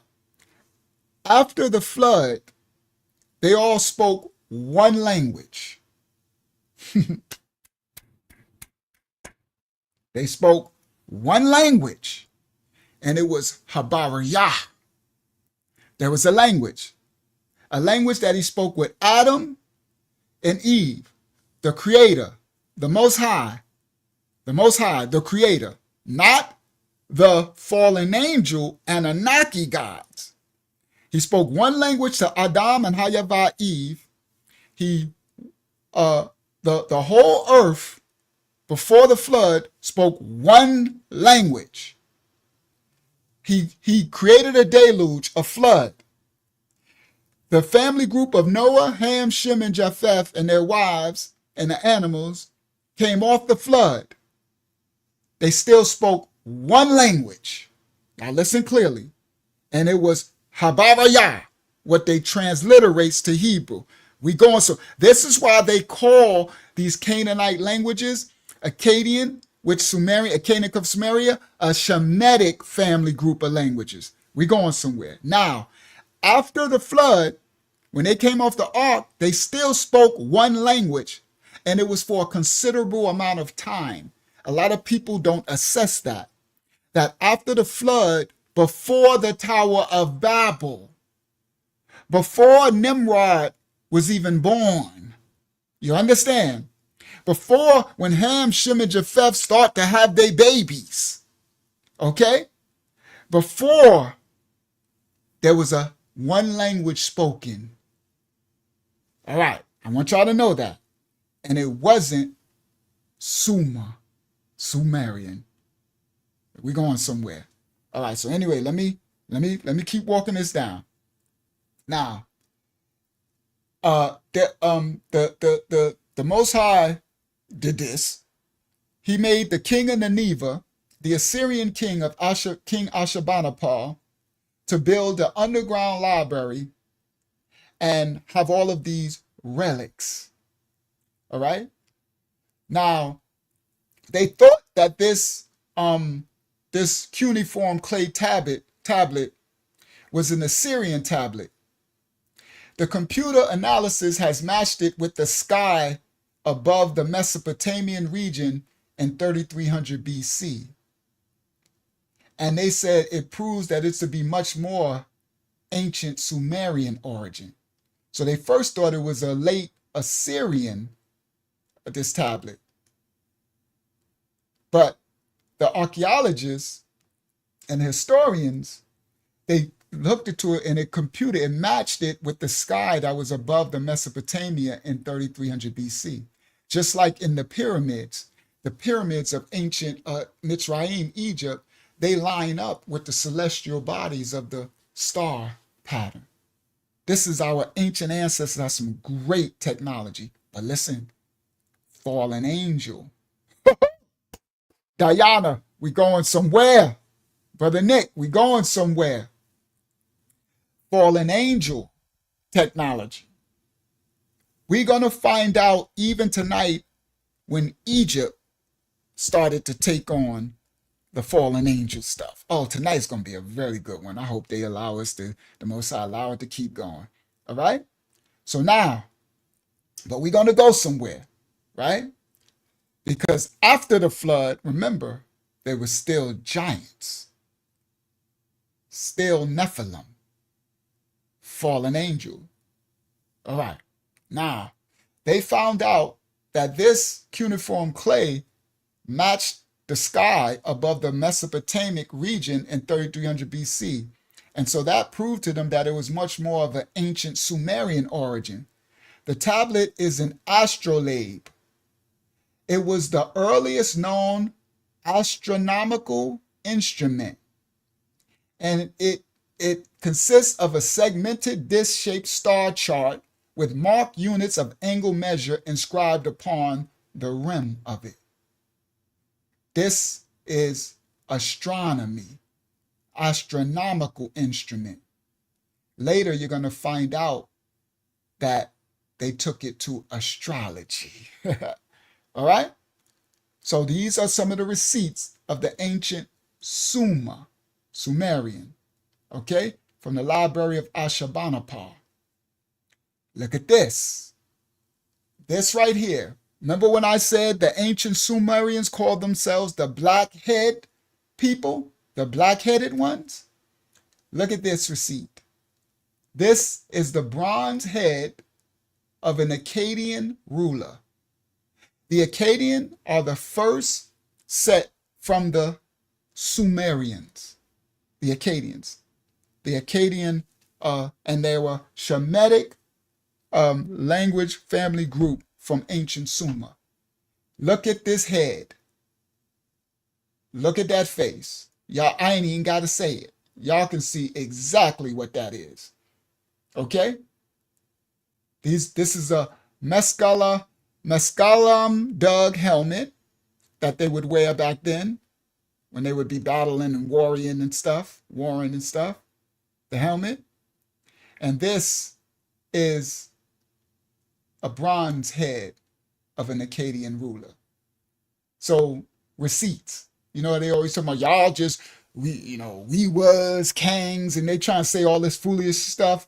They look real idiotic because all of the archaeology, all of the ancient relics stone heads, we got Stonehenge, we got the Olmec heads, you got pyramids, we got everything under the sun. And we ain't got to say we was nothing. Look at the, you can see who this is. I'm sorry, this is just as clear as day. What this is. Look just like a couple people I know. Okay? All right. Now, let me see. Want to do another? Yeah. So this is Sumerian. This is when they started to serve other gods. All right? These are some of the Sumerian gods and goddesses. They did a lot of the wings. We're going to go there. Eagles and serpents. See the serpent down at the bottom? They worship a lot of eagles and serpents. You see the eagle wings. We're going to go there. We're going to break some of this stuff down. Some of the Sumerian, these are the ancient relics. All right? Right? See the wings on them? All right. Let me see. Do I want to do another one? Okay, I'm going to come back to that. Well, just do it now. This is Nippur. Nippur was one of the homes of the ancient Sumerians.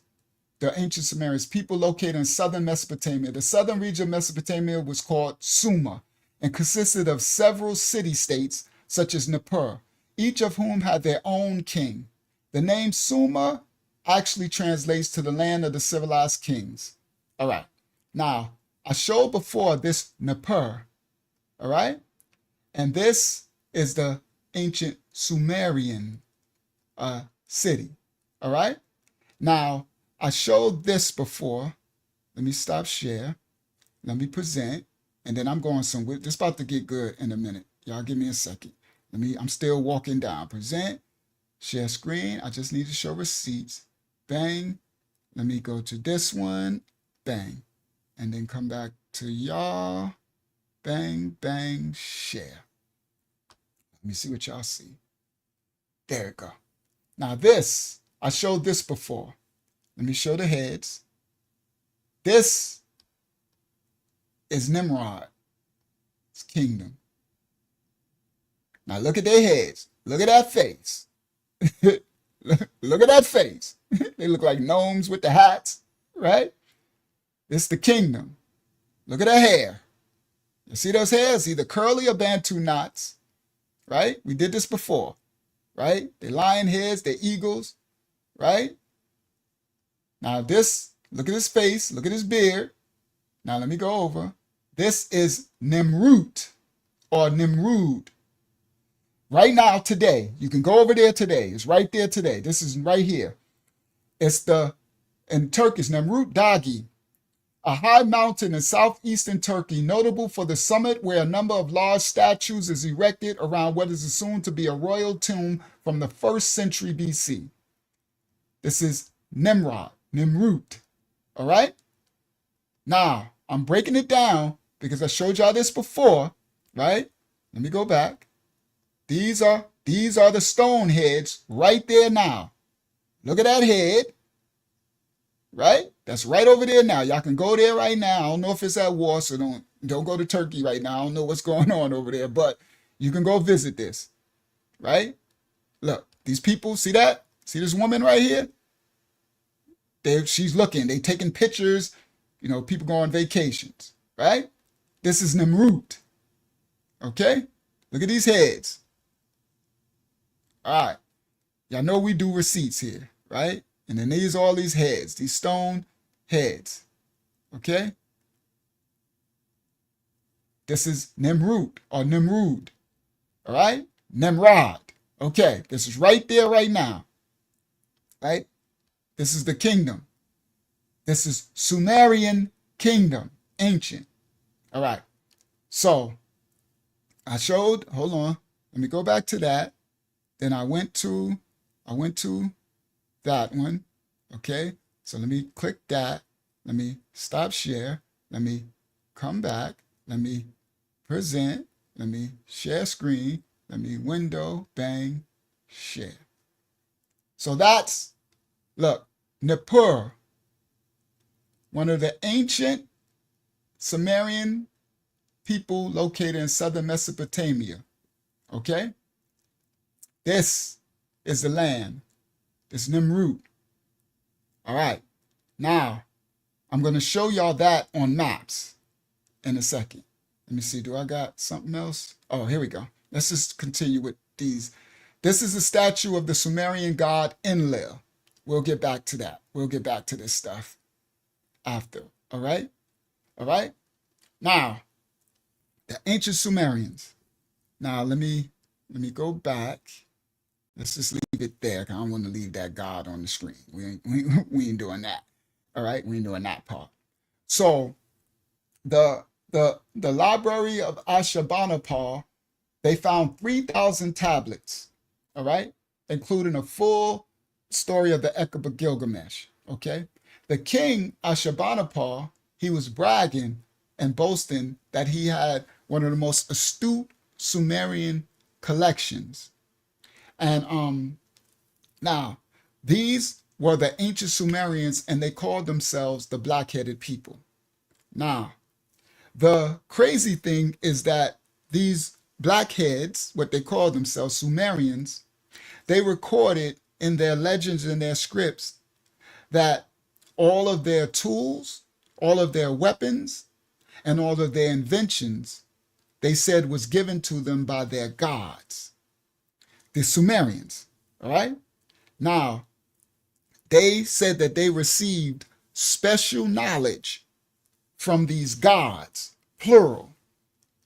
And that's how they made that cuneiform circular disc that aligned up with the sky. Same thing that the Egyptians did. These are the Sumerians after the flood. Okay? After, right? So, all right, we're going to get there. I'm still walking down, right? Now, some people call these fallen angel Anunnaki aliens, but we know they're fallen angels. But in their records and their scripts, these Sumerians said that the things, their tools and their inventions and all of their weapons, they got it, the knowledge from these gods, Anunnaki, fallen angel. Okay? So, we're going to break down tonight who these people are, the gods that they worship. We're going to show the pottery that were found that shows that they are Shemitic people, that they actually descended from Shem. And that's why the Acadians speak a Shemitic language group.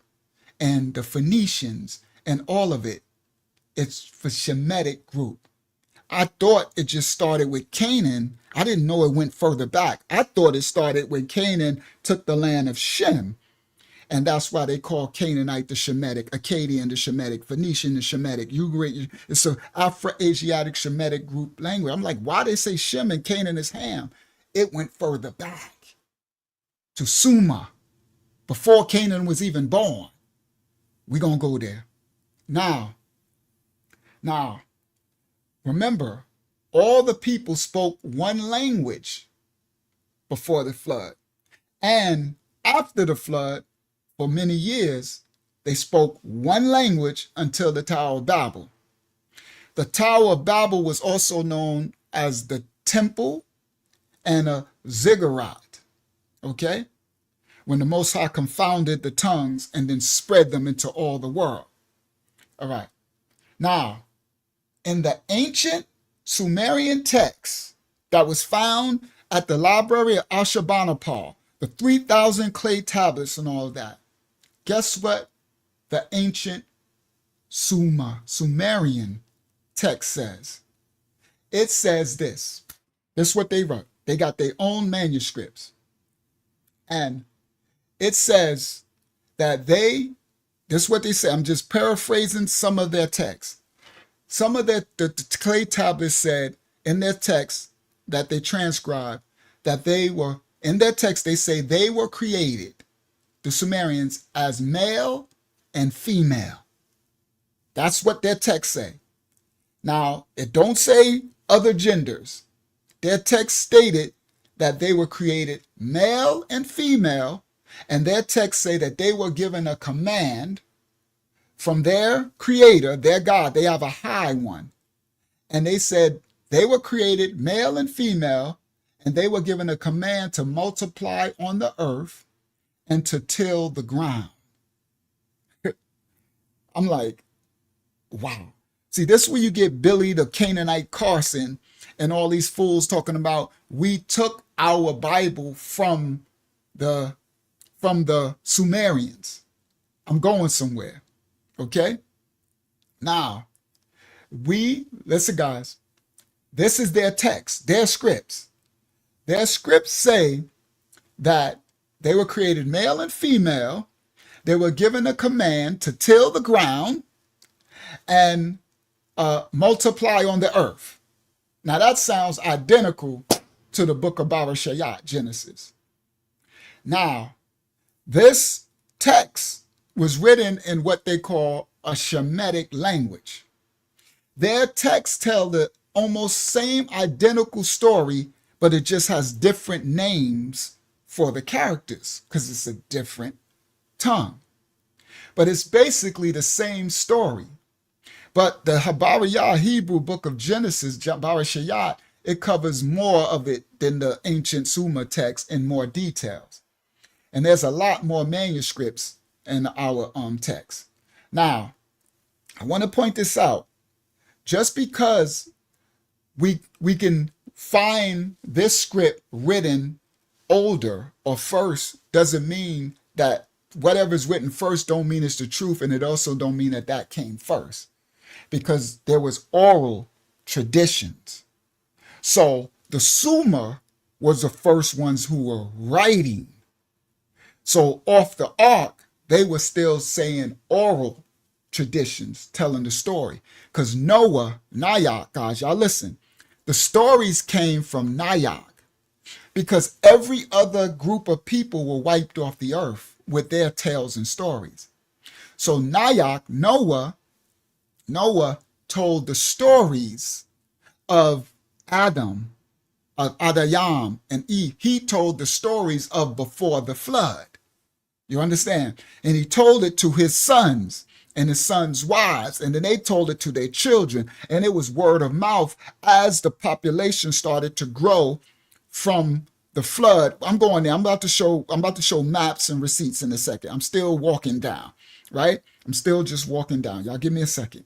Now, as they went forth, as they going in these lands, they starting to build cities and cultures. And one of them was the Sumerians. We're going there. And they were the first ones to start writing after the flood. That's why that's some of the first written historical manuscripts. It doesn't mean it was the first stories told. Okay. Now, one thing that's evident in all ancient cultures is that they all agree that there was a global deluge, a flood, and that there was people that lived before the flood. Now, when we look at the book of Barashayat, Genesis, and we look at the apocryphal books, like the book of Enoch, all right? And then when we look at what the Sumerians wrote in their texts, in their tablets, and then it explains what the world was before the flood, okay? So now, just to give an example, there were fallen angels that rebelled against the Most High. And this is the narratives. And it ain't just in our Bible. It's in the ancient Sumerian text. It's in the ancient Acadian text. It's in the ancient Phoenician text, Ugaritic text. But Sumer was first. All those come from Sumer. So we're going to deal with the Sumerians, the blockheads. That's what they call themselves, right?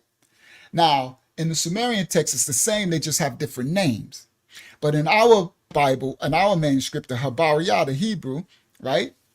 The Habariyah, it was a story that fallen angels transgressed the Most High, and they fell to the earth, and they had a leader, and his name was called Azazel.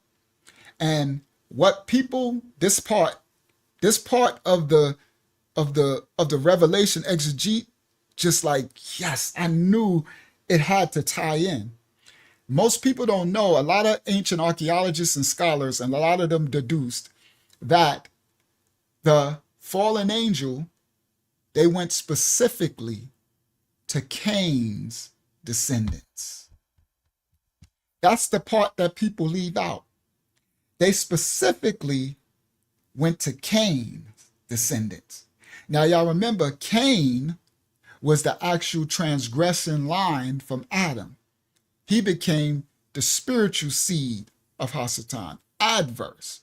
Cain had a mark on him. Cain was the first to kill. Cain was the first to eat flesh and blood. Cain was the first to do the sin, the lie, cheat, steal, murder, the first murderer, Cain. So the fallen angels went, yes, and Cain went out east, facts. They went specifically to Cain's descendants. Because by the time the fallen angels fell, that was about the seventh generation. Okay? All right? After Adam transgressed. So when the fallen angels came, it was already other descendants of Adam and Hayavah. They went specifically to Cain's lineage, his daughters. Listen. So the women were Cain's descendants. And the fallen angels went and gave them secret arts. Secrets. Right? They learned, all right?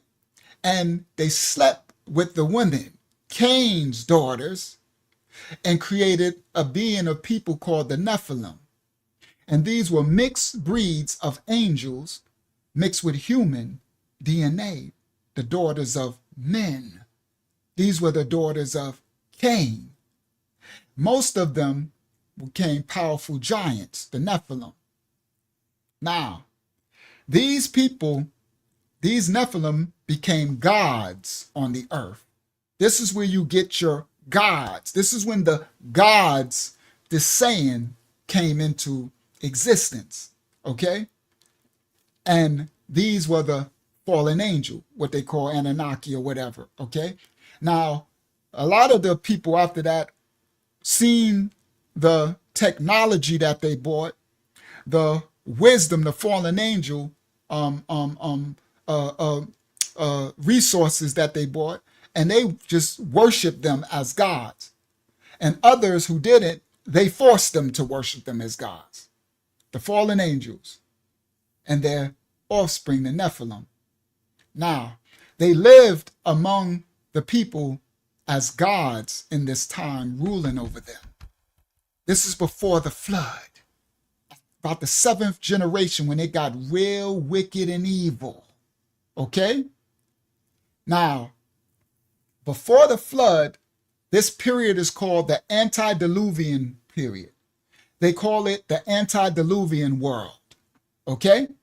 Now, it is noted by some archaeological scholars that Cain had a line of descendants.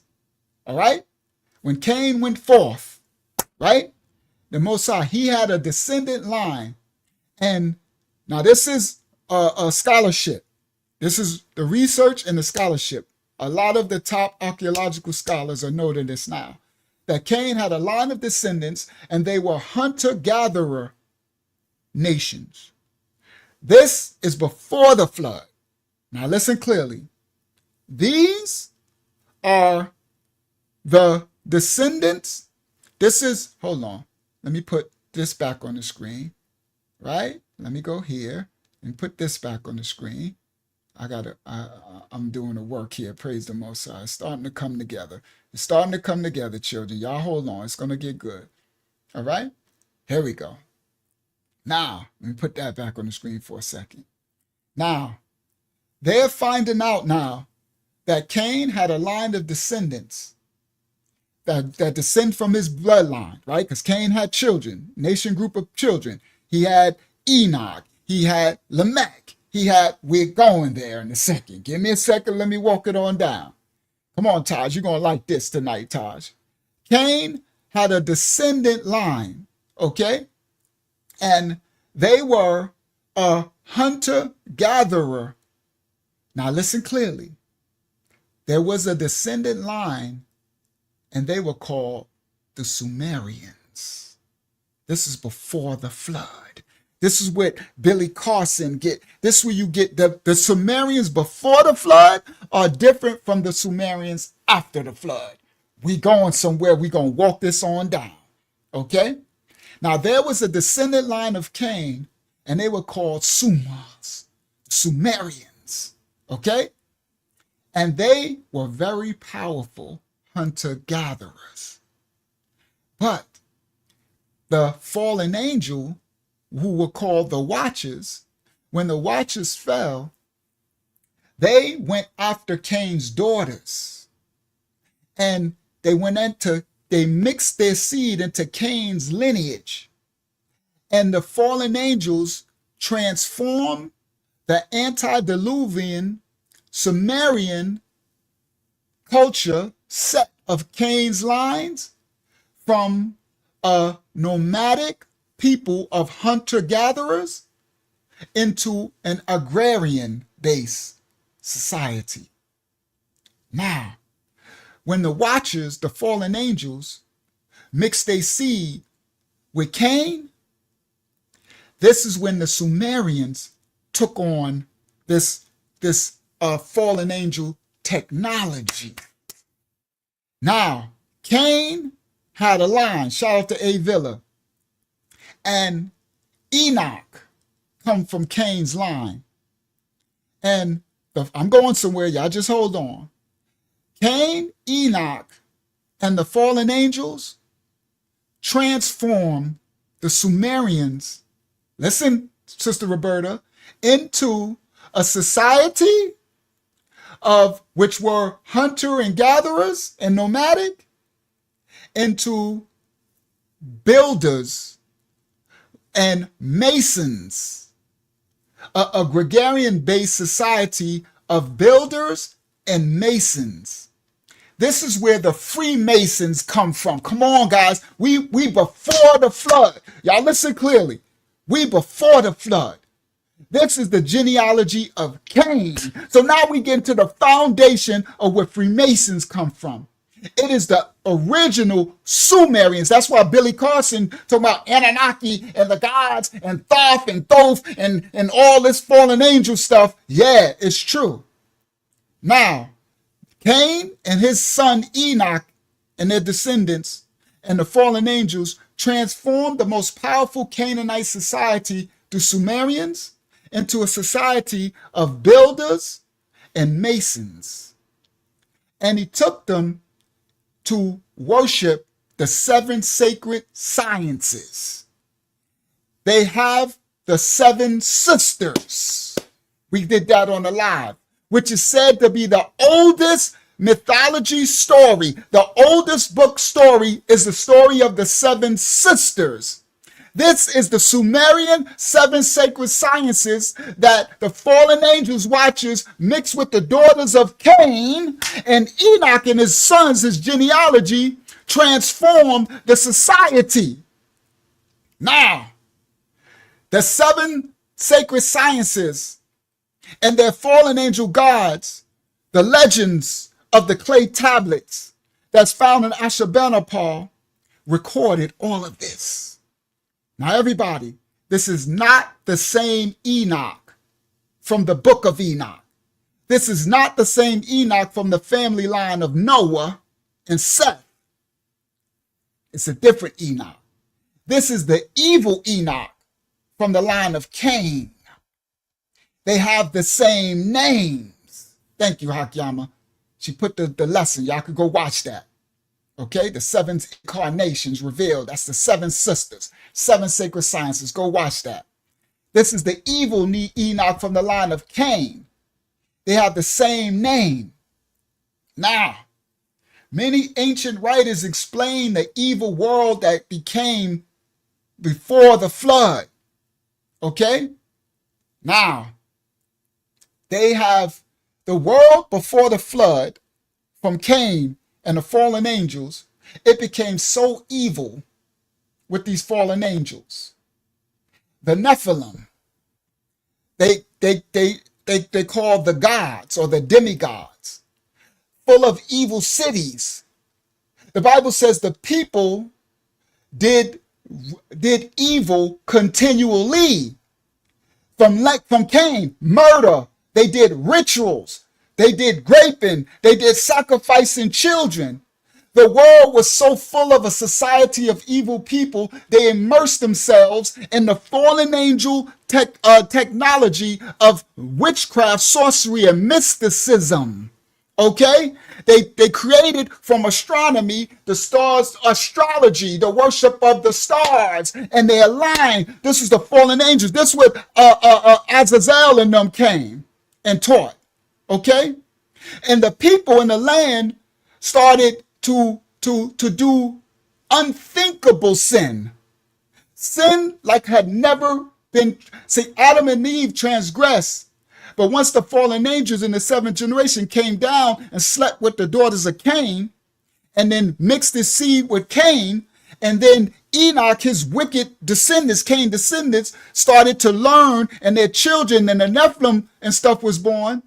The world got so wicked and evil, sin like had never, was unthinkable.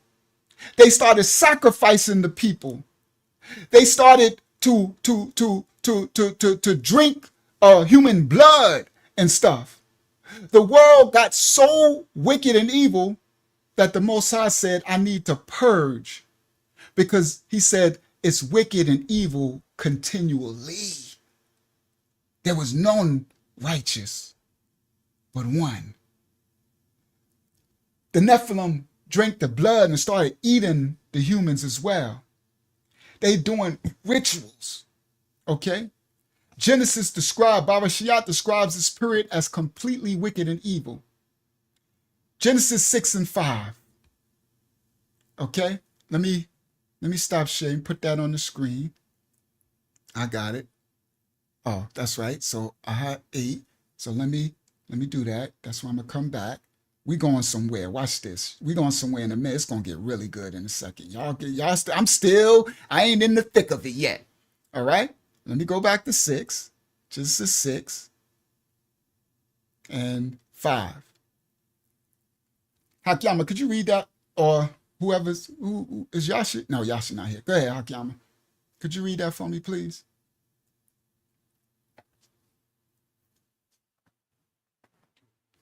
Yeah, like they send now. Oh, if she's not able, I'll read it then. She might not be able. Okay, my screen went black for a second. Where you want me to start? Genesis 6 and 5. Genesis 6 and 5. And the Most High saw that the wickedness of man was great in the earth, and that every imagination of the thoughts of his heart was only evil continually.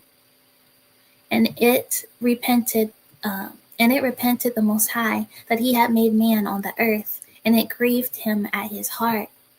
And Yahweh said, I will destroy man whom I have created from the face of the earth, both man and beast, and the creeping thing, and the fowls of the air, for it repenteth me that I have made them. Pause. Thank you. The world was so wicked, but he found Nayak, found favor. Okay. Now, here we go. I'm still walking down. All right. So now, the world was so wicked and evil. Okay. The Most High saw the wickedness of the people, and that the heart of the people was evil continually. So the Most High was like, I'm going to clean this up. Okay. Because the amount of suffering that the Nephilim was doing, these sacrificing and rituals to the children and all this stuff that they were doing, eating people and just the wicked was just insane. And so the Most High purged it. Okay. Now, the black-headed people, the ancient Sumerians, they got recorded history that it was also a flood. Now this is the Sumerians after the flood. So I'm after the flood. Before I was just talking about the Sumer with Cain's line, right? These next group of Sumerians, this civilization from the library of Ashurbanipal, this is after the flood, the black-headed people, okay? Now, they got an epic of the flood, right? And they also said there was a great deluge. Their most famous record of this is the story called the Epic of Gilgamesh. Then there's other books like the Atrahasis epic. This is what what's his name, Billy Carson, be trying to impress people. Well, he ain't impressed me, right? That's why he would never debate me. I would have ripped him up before that other Christian dude ripped him up with his foolishness, right? So he says all these words and he sound like he all educated because we didn't know. Most people didn't know the Epic of Gilgamesh, the Atrahasis, the Library of Ashurbanipal, and he's saying all this stuff. And, you know, people are impressed because they just didn't understand. They don't know what this is. So the one of the most famous records is the Epic of Gilgamesh. This is Sumerian. The Atrahasis epic and the Sumerian Kings list. These are some of the tabs and mythologies and stories that was found. Then, as the time went on, after the flood, after the Sumerians, other cultures came, and we read from the other cultures, the Acadians, the Phoenicians, and all that, and we read that there was a flood. So every culture got their own story of a flood, and that a man survived, and they all say he had a family, and that they repopulated the whole earth. Now, the names changed in all of these stories because the languages changed after the Tower of Babel. You understand? And then the languages change as the people speak different tongues. The Bible mentions Nayak and his 3 sons. The ancient Sumerians called Nayak Zisudra in one of their writings. And another one of their tongues, they call them Utnapishtim. That's Nayak. Same story, different name because they speak in a different tongue. In the Greek mythology, they call Nayak Deucalion. In Hindu mythology, they call him Manu. The Chinese call him Fuifu, or Hisu. And the Polynesians call them Nu'u. Okay? So now, the time period from the beginning of creation to the flood was a very long period after Adam and Eve got kicked out of the garden and with Cain. So the people groups that developed now after the flood, they had stories or mythologies that would have got passed down from Noah's descendants. And then, here we go, you had the Nephilim after the flood. And the Nephilim gave stories to some of the descendants after the flood. They called the new inhabitants of the new third world. Now, the Sumerians after the flood, which were Shemitic, I'm going to go there in a second, they got visited by the fallen angels. So the first group of Sumerians from Cain's descended, the fallen angels went to them. And this next, after the flood, a Shemitic group of people called themselves the Sumerians, and the fallen angels came to them too after the flood. There were giants. Now, and they gave them stories to the new inhabitants. This is why they had different names. Because if they would have got it from Noah or Shem, Nayak, his name wouldn't have never not been, his name would have always been Adam Yah, which means red earth, from the earth. So the Sumerians after the flood, his name, Adam's name, was called Ataba. The Sumerians got this from the fallen angels after the flood. They called him King Ataba, and that is written in the Sumerian Kings list, right? Now, in another Sumerian text, they call him Adama. Now that's closer to the Habariyah, Noah, Adama. And the Habariyah Hebrew is Adamyah. So Adama or King Ataba. Now this King Ataba, was no. All right. So this was the time period, right, that the Sumerians was describing before the flood. Now this king of Taba was seen as the Sanga Lugar, which means he was the priest and the king. Okay, so this Adam in the Sumerian text wasn't just a king, he was a priest too. And in the Sumerian text, they say he was a priest to their god. All right.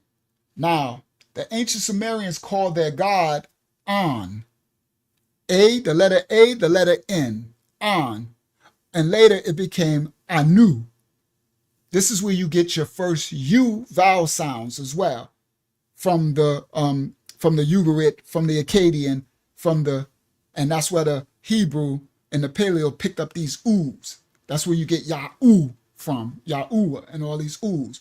There was none of that vowel sounds before these Sumerian. This is fallen angel, Canaan, well, not Canaan, fallen angel. So their god An, or Anu, and it was written down in a star form, in cuneiform. All right, I showed y'all some of the tablets. All right, now this god, Sumerian god An, he's supposed to have two sons. He had Enlil and Enki. All right, and Anu was translated from ancient Sumerian. It means heaven, and was used to refer to their god that they called the Most High. They called him the parent god. Okay, and Enki, translated from Sumerian, literally means the Lord of the earth. That's what Enki means. And then Enlil was also known as the king of the gods. All right, like his father An, who was supposed to have been the Most High. So I guess Enlil might have been something like the Messiah, right? Now, this is Epic of Gilgamesh. This is Sumerian Kings List. This is the Epic of Atrahasis, all right? Yeah, little dub and little baby dub. Thank you, right? So now, this Enki translated to the Lord, right? Like Baal, right? And this is how these names got translated later, because in the Phoenician stuff and all them, they're going to call them Baal, right? Now, Enlil was also known as the king of the gods, like his father An, but An was supposed to be the most high of their gods. The Sumerians also say that Enlil was the one who sent the flood. So in their story, they say Enlil was the one who sent the flood over the earth. This is the Sumerian story, okay? Now, I wanted to break down the Sumerian story a little bit, right? I did that on another live stream, right, on our channel, right? So now let me get back to the timeline. Now, from Adam to Noah, there were 10 generations, okay? But in the 7th generation, something really wicked happened. I broke that down. The world became evil, all right? And this is when the fallen angels came and slept. Now, in the apocryphal books, they call them the Watchers. They also call them the Shining Ones, the Nephilim. Other culture called them gods, titans, and demigods. All right? Now, I'm going to stop share. Oh, I don't have to stop share. What am I sharing? Let me see. Am I still sharing the script? Yes. Good. I can just go right here. Hakyama, I want you to read this. We're going to, right here, I'm going to share it on the screen so y'all can see it. Hold on, I got to make my screen full screen because I don't know what it just, there it go. And it's chapter 6. Share this tab instead. Dang. This is the book of Enoch. Hakyama, can you read? Start at chapter 6. Hold on, give me 1 second before you start reading. Let me, I can't share that and I can't do both. Well, it's okay. She's going to read it. I'm showing you right here. She's going to read it, but I want to show this while she reads this. All right? So I'm going to share this tab instead. All right? We rebuke anything, any of these images that just made up.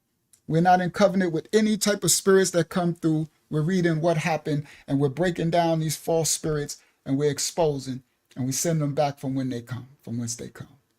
All right. Now, play. Let me see what y'all see. All right, here we go. Oh, you can't see it. All right, let me just read it then, because you can't see it. All right, I forgot. I need to be on screen. This is Book of Enoch, chapter 6. And it came to pass, when the children of men had multiplied, that in those days were born unto them beautiful and comely daughters, the daughters of Cain. And the angels, the Malachs, the children of heaven, saw and lusted after them. And they said one to another, come, let us choose as us wives from among the children of men, and beget us some children. And Semjaza, the fallen angel, was their leader. And he said unto them, I fear you will not do this. Do not do this. Indeed, do not agree, all of y'all, to do this deed.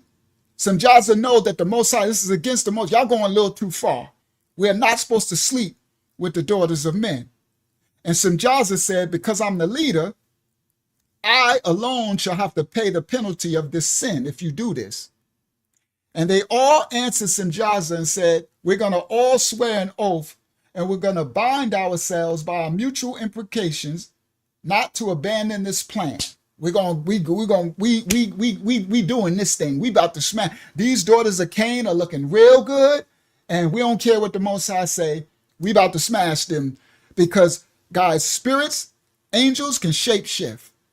They can take on human form. That's why the scripture says, be careful who you entertain, because you might be entertaining angels without you knowing it, unaware. As you walking around, be careful how you treating people, because angels can take on human form. Yes, they can. Okay, it's through the scripture. So that's for those who be like, well, how can they come and sleep? Yes, because they can shape shift. All right? Fallen angels shape shift. All right. So it says, they said, we are not going to abandon this. We about to do this thing. We about to see this through. Then they swear all together in an oath, and they bound themselves to it by mutual imprecations upon it. And they were all in all 200 of these fallen angels who descended in the days of Jared on the summit of Mount Hermon. And they called it Mount Hermon because they had made their swore, their oath there. And they bound themselves by mutual imprecations upon it. And these are the names of their leaders. I'm not going to say their names. All right. Semjaza, Salamnaz, their leader. I'm not about to say all their names. All right. Now, 7. And all the others together with them took unto them wives, and each chose for himself one. And they began to go in unto them and to devour themselves with them. And they taught them charms. They taught them charms. This is where you get your stones and your new age, your worshiping of the charms and the sapphire and the charms and enchantments, okay? And burning a sage and burning stuff and cutting of roots, okay? And made them acquainted with plants, herbs to be used as sorcery, okay? Marijuanas and cocaines and heroin from the poppy plant and the coca leaf and the marijuana and all of the other plants and, you know, the things that you can make drugs and potions with, okay? Roots and potions. And the woman became pregnant, and they bare Nephilim, great giants, whose height was 3,000 ells, who consumed all the acquisitions of men. And when men could no longer sustain them, the giants turned against them, and they devoured mankind. And they began to sin, these giants, against the birds and the beasts and the reptiles and the fish. They started to make dinosaurs and all of these different species. That's why they got all these lion-headed and bull-heads and eagle-headed, right? And when men could no longer sustain them, they turned against them. And they began to sin against birds and beasts and reptiles and fish and to devour one another's flesh. And they started to drink the blood. And the earth laid accusation against the lawless ones. And then, Azazel, he came and he taught the men to make swords. Now these are the men, this is Cain and Enoch. Remember, they went to the daughters of Cain, and now this is the book of Enoch, the righteous Enoch, talking against the unrighteous Enoch, the descendants of Cain.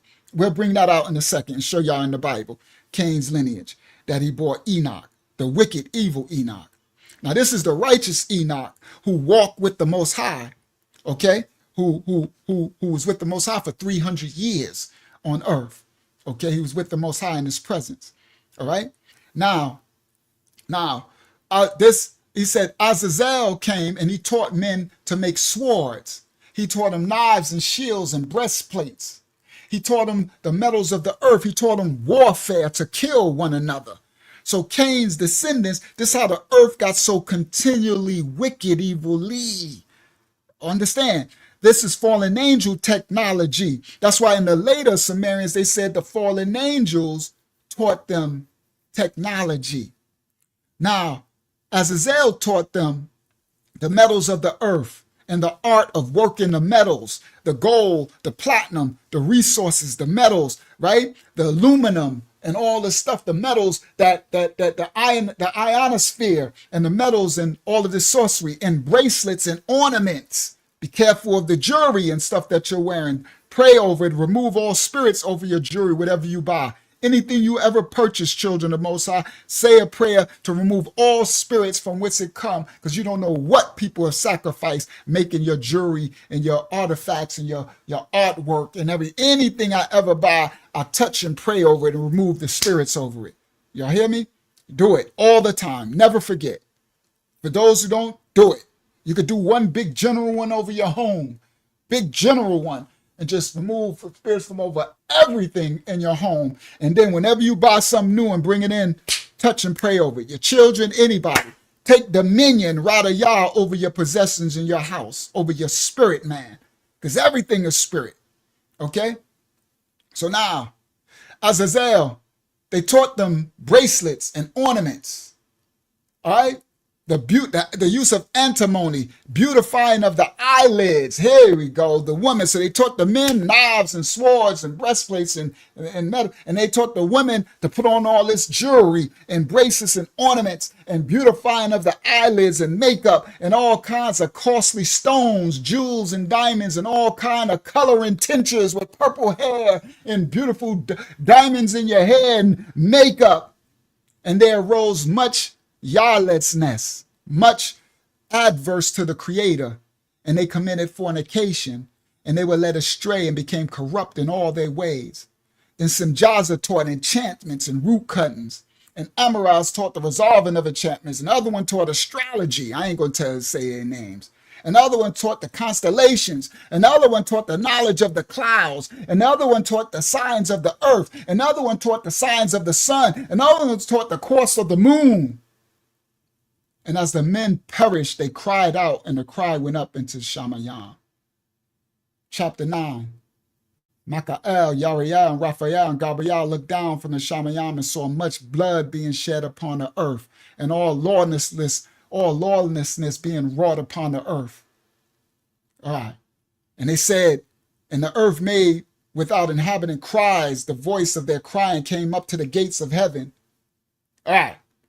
Now, that's the book of Enoch. Now, in the story of I think that was the Genesis 6. I think it was this one. Let me see. Share this tab instead. Yeah, here. And it came to pass when men began to multiply on the earth, the daughters were born unto them, and the sons saw the daughters were beautiful, fair, and they took them wives of all they chose. Now y'all understand they went to Cain's descendant. Cain's. Now, let me go to the Cain's descendant. Let me show that. Most of y'all already know it, but let me find it just to have it. Entering the ark, the flood waters, the duration. Oh, it's probably further. It's further back. Sorry, I got to go back. Cain, where where we go back, descendants of Adam. There we go. And Canaan lived 70 years. And Canaan lived after he begot an Enoch. Okay. Adam created likeness, male, free, and Adam lived 100, and Adam begot Seth, and Seth lived, and Seth and Enos, and begot, no, that's Seth's line. Where's Canaan? I mean, Cain's line. It must be back further. Taj is backstage. Okay. Descendants of Cain. Here we go. Descendants of Cain. All right. Let me let my brother in. All right. I had the stage. Now, it says, we're descendants of Cain. And Cain knew his wife, right? And she conceived and bare Enoch. See, that's a different Enoch. And he built a city and called the name of the city after the name of his son Enoch. So there was a city of Enoch. Cain's line is wicked. And unto Enoch was born Irad, and Irad begot Mahayah. Mahayah begot Methuselah. Methuselah begot Lamech. That ain't Noah's dad, Lamech. That's another Lamech. And Lamech took unto him 2 wives. This was the first polygyny. This was the first polygynous act. Okay? Before that, there was no taking of 2 wives. Okay? So this Lamech took on 2 wives. Okay? And Adar bought Jabal, and he was the father of such that dwell in tents and such as have cattle, and his brother's name was Jabal. Okay.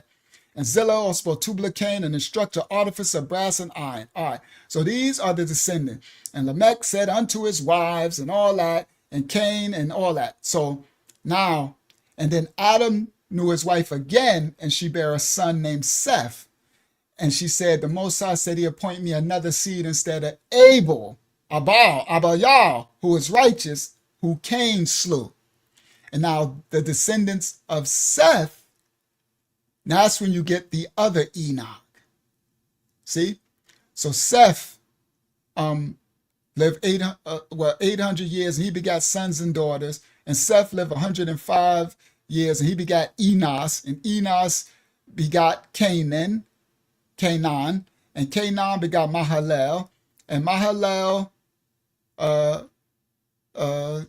Mahalalel begot Jared, and Jared begot Enoch. That's the Enoch from the Bible, from the book of Enoch. And Jared lived, and he begot Enoch.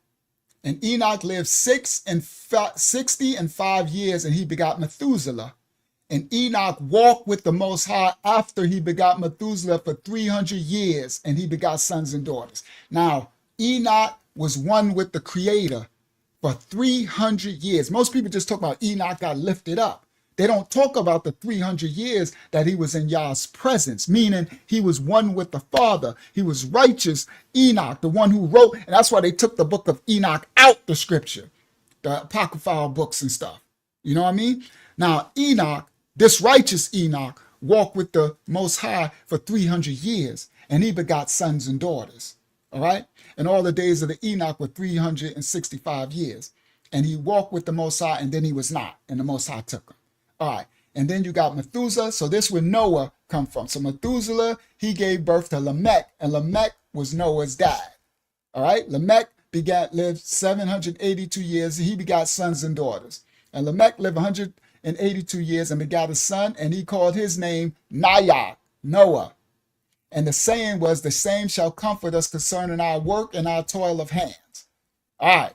There we go. And Noah was 500 years old, and he begot Shem, our grandfather, Ham, Hamayam, and Japhath. Shamayam, Hamayam, and Japhath. Shem, Ham, and Japheth. All right, now, that's the breakdown of that. Oh, let me get the, I got that off the screen. I'm like, let me get those fallen stuff off the screen. Now, here we go. Mount Ararat. Now we're going to go to the flood. Now, how am I do this? The deluge, the flood. The nature the flood deluge. I'm going to break down the nature of the flood. Okay? There were basic principles that identify the nature of the event that they call the Great Deluge, the flood. And with it, it's going to help me break down the spread of the population after the flood. Now, the first point I want to point out is the flood was global. Y'all know that. It was the most catastrophic event of all Earth's time. That's why every culture have a flood, ancient culture have a flood story and narrative. Okay? Now, the flood was precipitated, let me explain this, by sub-oceanic volcanism. Now listen clearly. I'm about to break down how the flood was actually carried out. There was, in the ocean, depths of the ocean, deep of the sea, the sub-oceanic floor, there was volcanism. The Most High erupted a volcano eruption on the earth's, under the marine kingdom. The sub-oceanic, in the darkness depths, the Most High erupted a volcano. Let me explain. Now, so the flood was precipitated by sub-oceanic volcanism and also tectonic plate movement.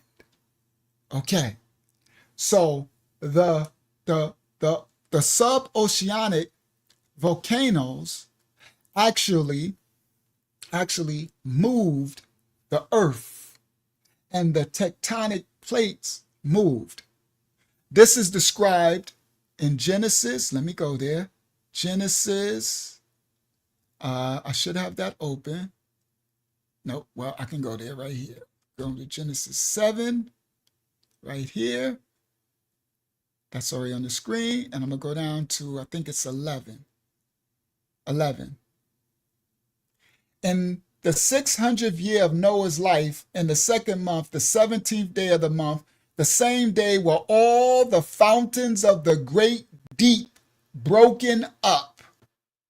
Y'all see that? Y'all know I bring receipts whenever I say something, scriptural receipts. Now, this right here says the fountains, water of the great deep, the sub-oceanic floor, great deep, all of the fountains were broken up, shooken up, volcanic activity. And the windows of the heaven were open, and the rain was upon the earth 40 days and 40 nights. All right. So now, this activity, so now, I'm going to show y'all how the Most High did the deluge, the great flood. He broke up sub-oceanic volcanism, and it shifted the tectonic plates. It produced, once the Most High created the sub-oceanic volcano eruption, it produced the most insane, increasing, catastrophic tsunamis that could ever be shown. And they moved all over the earth. We've heard about tsunamis.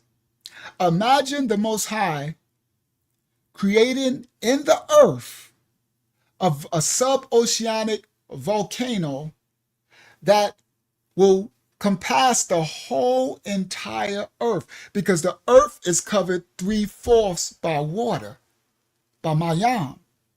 So this was a volcano from the whole entire sub-oceanic floor at one time, and it shifted the tectonic plates of the earth and created tsunamis probably the size of who knows. And these tsunamis moved all over the entire earth. And the tsunamis were so big that they deposited massive layers of earth, sedimentary rock and earth from the oceanic earth from the floor of the ocean. This is some nasty work, bro. Yo, the Most High did some nasty work on this. And these tsunamis over the whole world deposited massive sediment layers across the whole planet, both when it first started and when it wind down, the conclusion. At the start of the deluge, the flood, and at the end of the flood. All at one time. The amount of sedimentary layers. And it says in Genesis 8 and 13, and the retreated waters from the earth started to retreat. So when the water started to retreat in Genesis 8 and 13, massive amounts of dead creatures were buried immediately from the sedimentary, from the tsunamis and all the dirt and stuff. It just buried things immediately where they stood. Okay. So when the waters retreated, that's why you got all these fossils. Okay. So massive amounts of dead creatures were buried instantly in the process, providing suitable conditions for all the fossilization that happened. Now, this hot, because the volcanic activity in the subfloor, oceanic floor, is lava and hot. The heat from the sub-oceanic eruptions multiplied the precipitation in the air, in the earth. And that gave the most insane, unimaginable, never repeated before or since amount of quantity of rain. So the rain, when it rained for 40 days and 40 nights, that's because the hot sub-oceanic eruptions made the intense precipitation over the whole earth, and then it flood down rains. That's when it says the heavens, the windows of heaven open and all the rains started to come down. Okay? All right? So now you can take his question. I don't know if he's a troll or not, but we'll see. And we'll take your question. Just write it, Captain. Welcome. I don't know if you're a troll or not. So now, this is what the Bible says, open the windows of heaven, and all the flood waters came down. That's why the Bible says it came from below and from under and from the top. The Most High, this is some crazy work the Most High did. Now, after this subatomic, thank you, GT Ron Fresh. Thank you so much. I humbly appreciate the donation, Young King. I humbly appreciate it. Thank you so much. Now, after this sub-oceanic volcanic eruption, and now the precipitation made all these rains over the whole earth, it followed by massive movements of the continental plates under the floodwaters. The tectonic plate, the Most High made, that's why every ancient culture share a flood narrative. That's one thing. If we don't agree, I don't care if you atheist or whatever you is, if we don't agree on nothing, unless you Fulio, every culture since the beginning of time agree that there was a deluge. Okay? A deluge. Now, the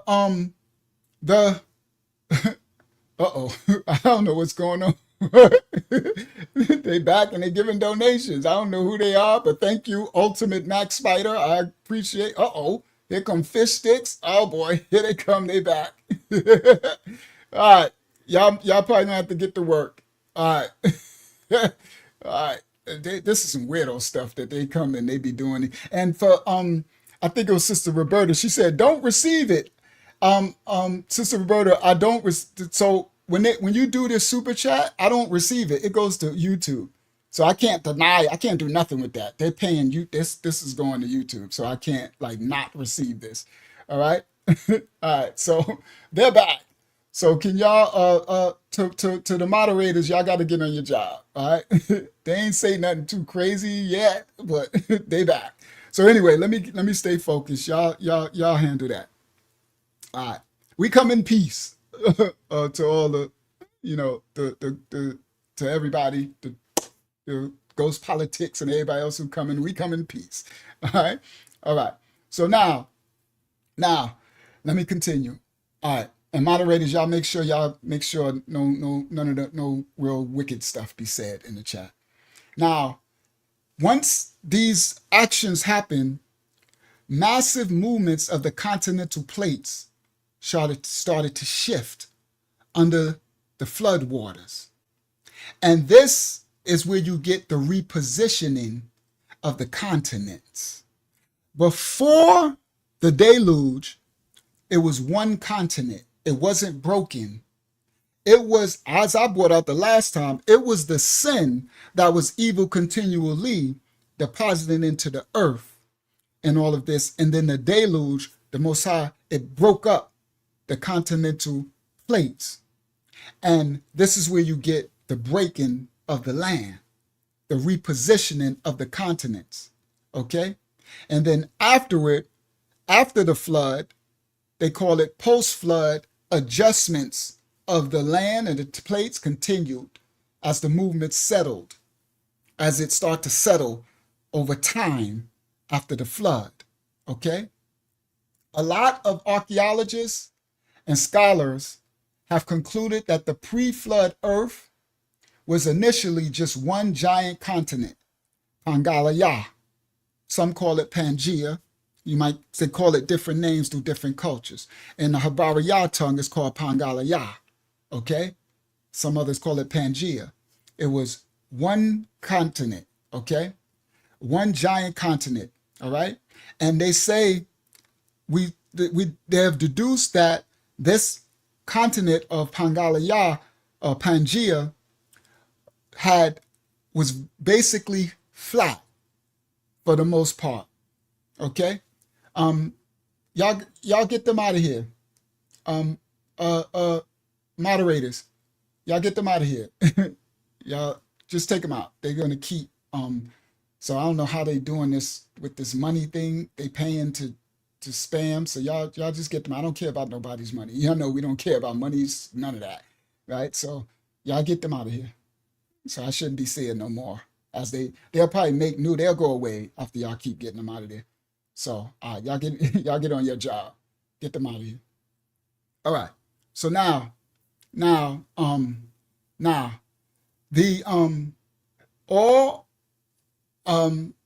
let me see. Oh, the flood, the adjustment of the tectonic plates. Okay. Now the archaeologists and the scholars deduce that the land before the flood was mostly kind of flat.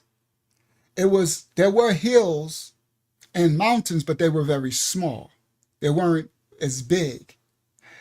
The scale, it was not the scale that we have mountains like Mount Everest and stuff today. All right. Now, a way that we deduce this is when you go to Genesis 1 and 9. Okay, let me do it. Go to Genesis, right, Baba Shayat, and I'm going to go to 1, and I'm going to go to 9. Yeah, it's a lot. Y'all got to, hopefully they on it. Because We got it. Okay, y'all got it under control? All right, praise y'all. All right, y'all handle it, because I got to do the study. All right, so now, and y'all got to be quick, because they quick. All right, then they'll go away later.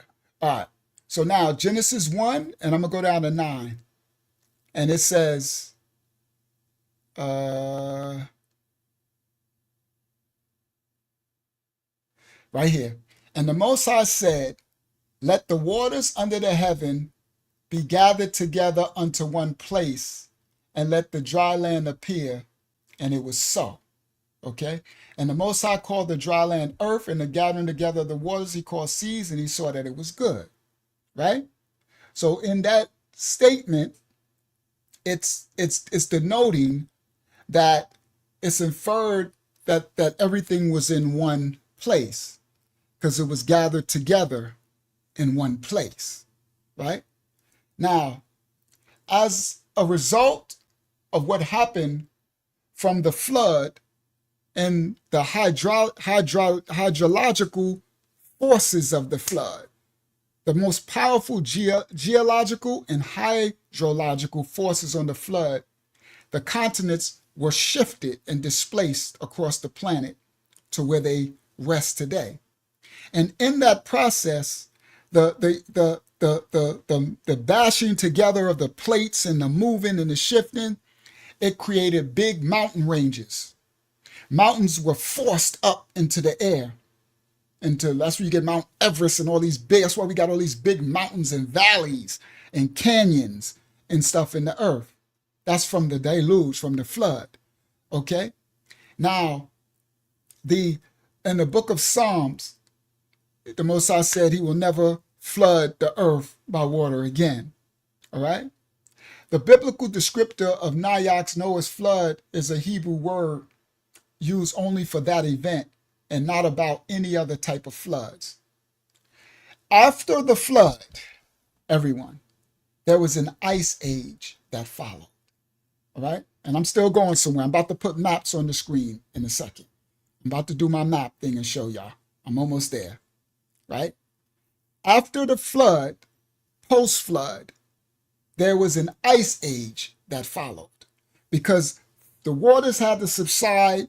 All the continents broke apart. Everything is shifting. There was an ice age followed. Everything got frozen over, right? And it was precipitated by the crazy conditions and the changes that the flood did. It tore up the atmosphere. It had, like, everything had to settle, right? And so there was an ice age that happened after the flood. And the changes, and this ice age produced a drop in sea levels.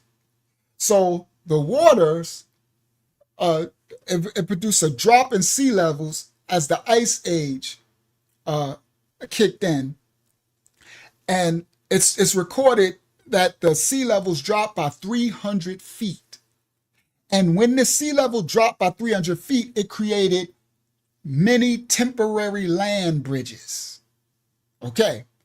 This is the migration that our ancestors did after the flood.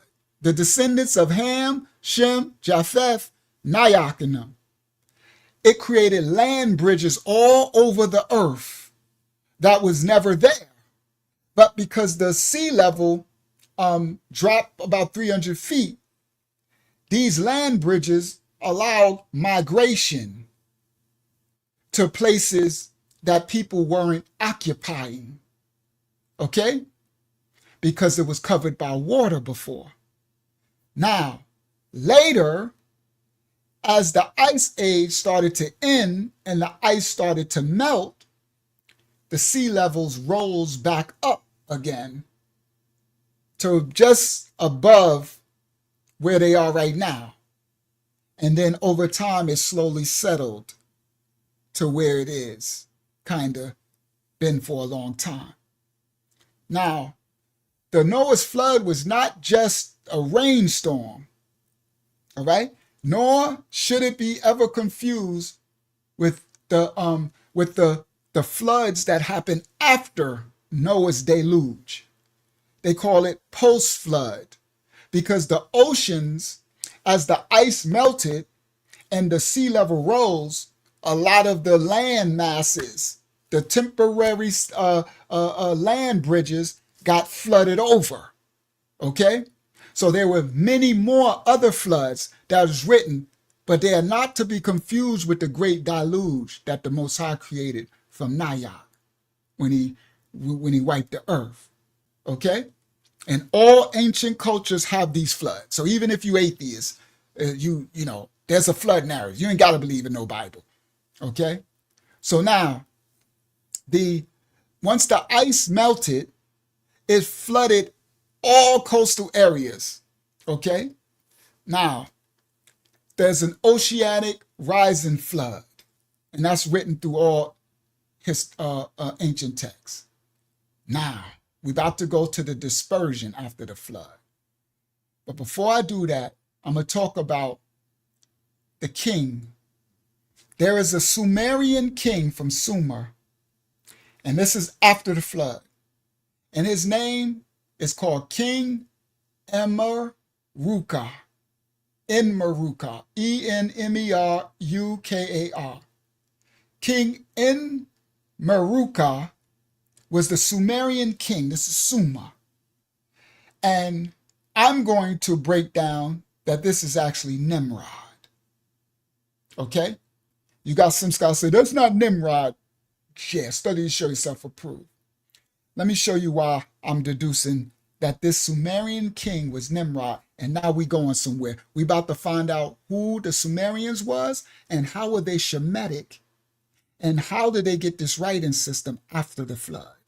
We about to go to the dispersion. Here we go. I'm about to show maps. Now, Nimrod was the second generation after the flood. So after the flood, Ham, Shem, and Japheth, they started to have children. Cush from Ham's lineage. Okay? Cush, right? And Ham's lineage.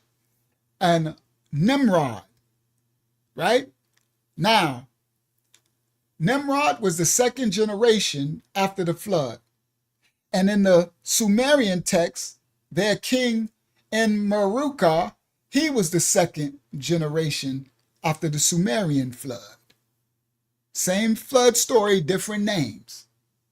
Nimrod built a city called Erech, E-R-E-C-H.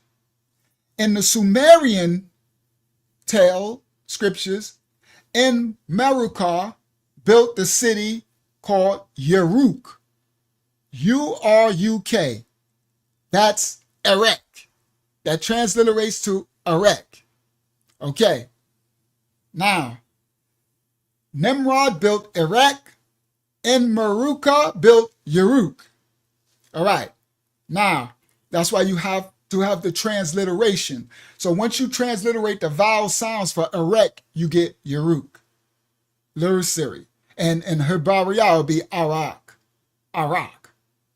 Now, Nimrod is called the mighty hunter. And in Enmerukar, his name, the Kar in his name means the hunter. Enmerukar is Sumerian, and when you transliterate or translate his name, Enmerukar, E-N-M-E-R-U-K-A-R, into the consonantal Hebraic tongue with no vowels, it will be consonanted as N, letter M, letter R, letter U. That's the consonants for the name Enmerukar. And with those consonants, when you bring in the English tongue the vowel sounds, you literally got Nimru, or Nimra, or Nimro, or Nimraka. Okay? That's, so Enmerukar is Nimrod, the Sumerian king, the hunter. All right, now, here we go. I wanted to get that because now I'm about to show y'all some maps. Now I got to break this down. The dispersion. All right, here we go. So I'm going to go to show, let me stop sharing that. Go present. Good, they left. Present, share screen, window. Where's my dispersion map? Okay, I could find it. Give me 1 second. There we go, over here. My dispersion map. This is when they, here we go. Oh, come on, bro. Come on. Click. There we go.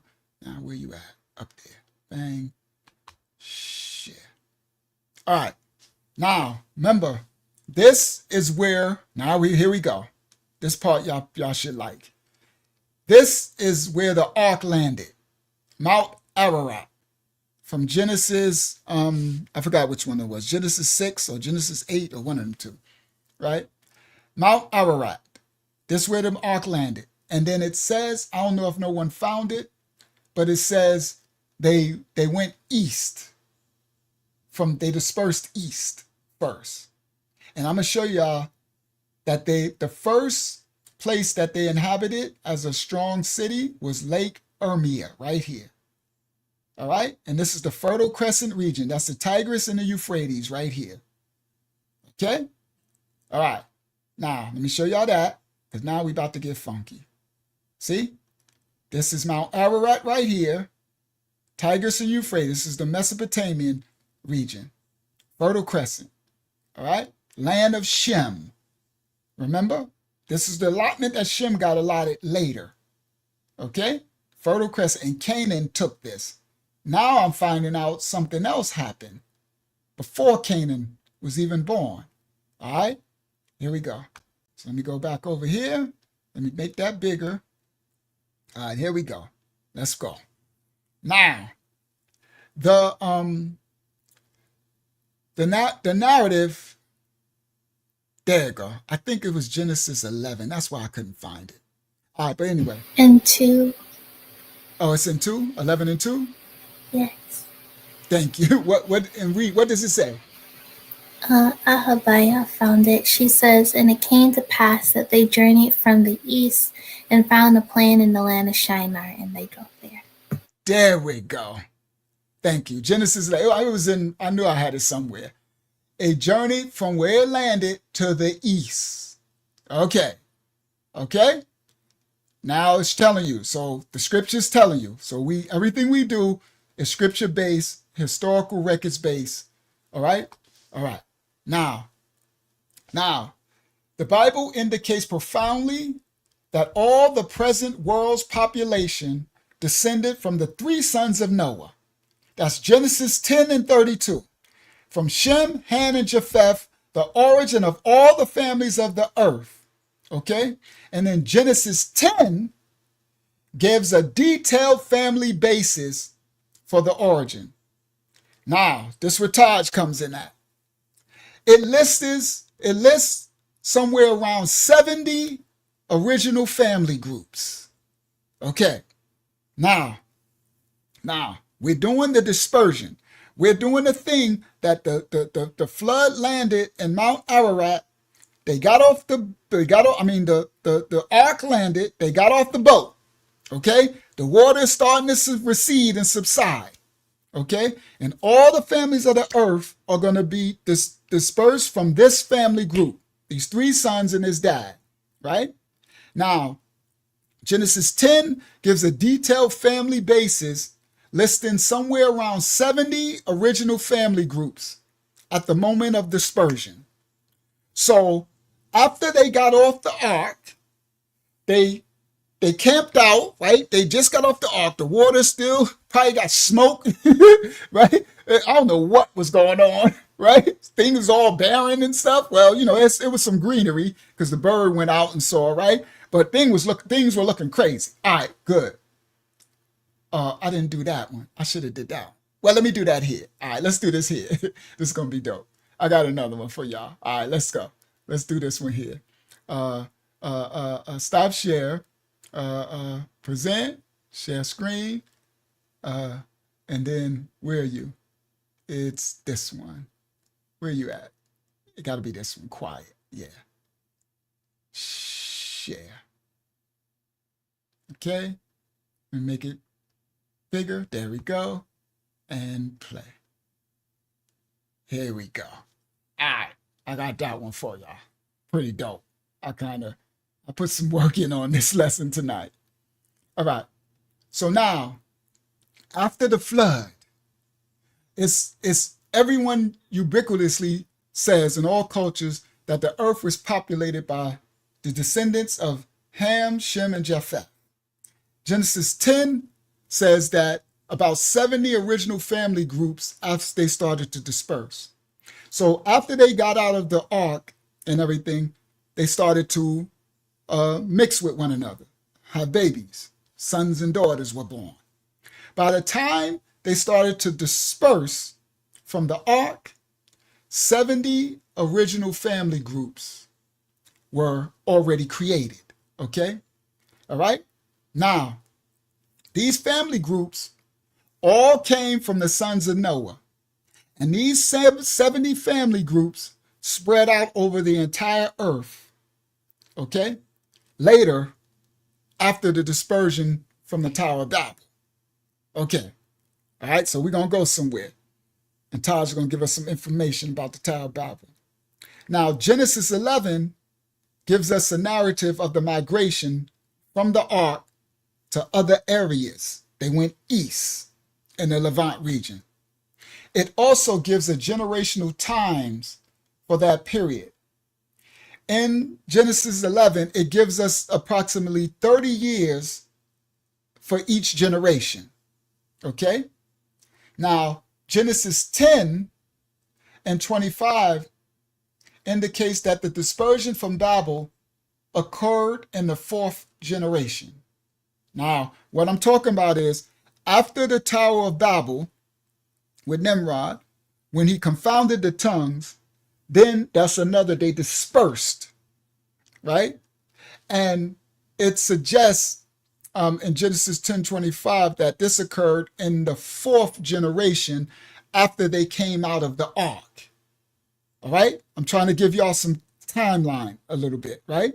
So after they came out of the ark, there was 4 generations before it got so Nimrod and his mess.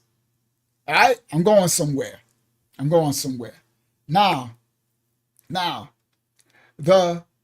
this is suggesting that the Tower of Babel occurred somewhere close to about 100 years after the flood, if we're going to do 30 years per generation.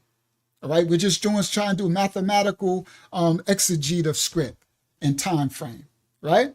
So you can deduce maybe about 100 or so years after the flood is when the Tower of Babel, okay? And it's cited in the Septuagint, it's cited a little longer. In the Masoretic text, they agree about 100-some years. So I did exegete to find, so this ain't just made up stuff, right? So now, let me see where I'm gonna go. The time scales, deliberate, okay. I don't have to go through there. I don't got to go through there because I ain't going to break that down. Okay. Where am I going? The time of the Tower of Babel. First, let's look at the population. When we think of the Tower of Babel, most people automatically just think that everybody.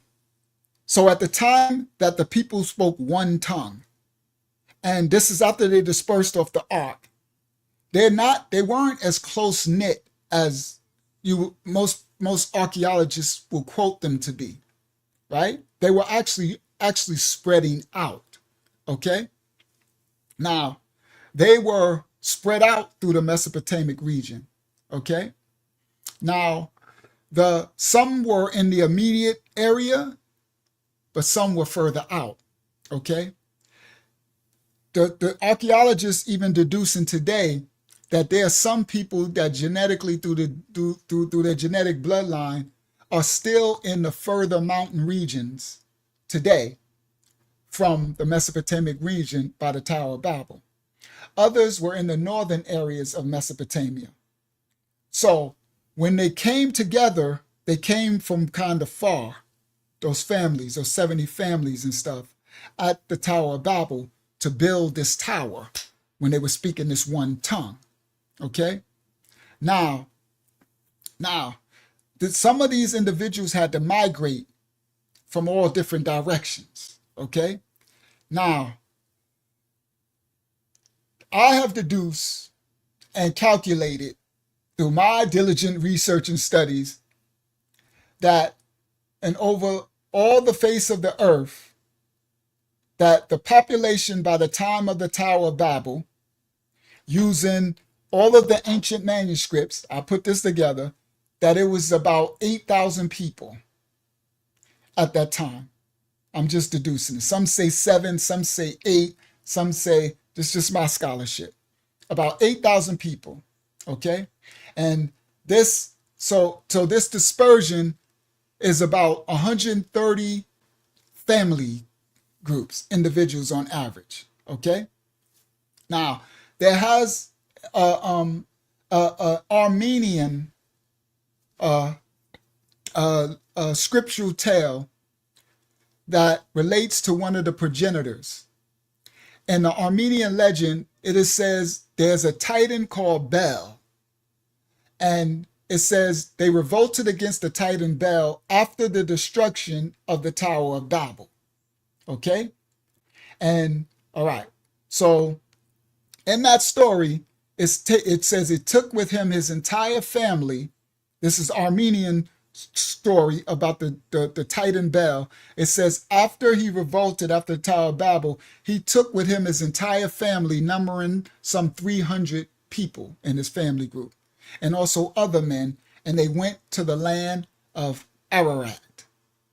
Okay, now the legend tells of a great battle that occurred in which Bel, that's the story of Bel and the dragon, and Bel was killed by an arrow through the chest near a salt lake, which is supposed to be Lake Van. Okay, so the legend has some geographical significance because Nimrod, who people say they can clearly see is the Bel of the story of Bel and the dragon. Nimrod, right, was in Assyria after the building of Nineveh, all right, which is south of that region, all right? Now, Nimrod, okay, so let me go back to the map. Let me stop sharing that. Let me go back to the map, because now we're about to do the map breakdown. Window, map, share. Okay, so Lake Van is right here, all right? So in the story of Bel and the dragon, the Armenian story, okay, it says that he was killed by an arrow in the chest near Salt Lake, which they say is Lake Van. That's right here on the screen. Now remember, this is where the ark landed in this area, okay? And of course, that's the story of Nimrod, Bel, and that's Baal, Bel and the dragon, and Nimrod, okay? Now, Nimrod, which is the Sumerian king in Makar, he tells of an ongoing conflict with Arata, okay, including a year-long siege, okay? Now, the Arata is the Arat region, Arata, in Acadian and Assyrian, that's Yaratu, okay, Arata. All right, let me do this. Let me go to another map. Well, we ain't get there. Let me see. Let me find. Well, I could come back to it. All right, because we going somewhere. I got these maps. We going about to break down the dispersion. All right. So anyway, I'll come back to it. All right. So Yarata. All right. So now, today, this land is the west of Lake Van. So it's west. And that's where that Nimrud, the mountain of Nimrod, right? The small lake of Nimrud Golo, They call it the Lake of Nimrod. All right. Now, all right. So now the ethnicity, the significance of such names is hard to ascertain, right? One stumbling block is the inaccurate classifications and the misunderstandings of what archaeologists call periodization, right? So you get these pretentious, stuffy, agenda-driven archaeologists, and they seem to conveniently fail to tie together clear similarities and cultural ties of the nations of these people and ethnicities. Because the Sumerians called themselves the black-haired people, but some of these pretentious agenda archaeologists, they will ignore, right? They were black, but they weren't black. They were this, right? Right? So that's why the Most High, and they do it by time frames of periodization. But the Most High is uncovering all the truth. All right. Tonight is going to be crazy right now. This part is going to be crazy right here.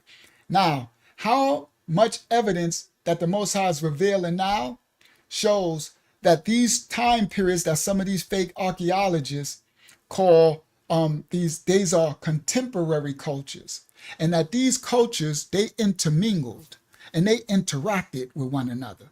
But the archaeologists called it period terminations, meaning they will say this period ended here, and this one started here, and this one ended here, and this, but they intermixed. They didn't end. They interacted. And then fallen angels, we going somewhere. Fallen angels came in after the flood. Giants after the flood. We going somewhere. So tonight, right here, I'm going to make an attempt to trace the biblical archaeological picture from the time of right here, Noah's Ark landing in mountains of Ararat, right? And I'm going to concentrate on Shem's lineage, all right? So now we're going to head down from the mountain of Laud, or whatever the Jubilee said. They took the ark, they got out, they on the ground from the ark, okay? All right, so now, the area that's around the ark is encompassed by mountains, all right, on either side of the Araxes River and close to the area, all right, of the Kura River, all right. Now, the Noah's Ark's children could have went in many different directions, all right? But the first thing they would have did, makes the most sense, is they would have settled right where the ark landed first, the immediate area, the mountains of Ararat. Now, they had tools, may have been on the ark because they had tools before the flood, all right?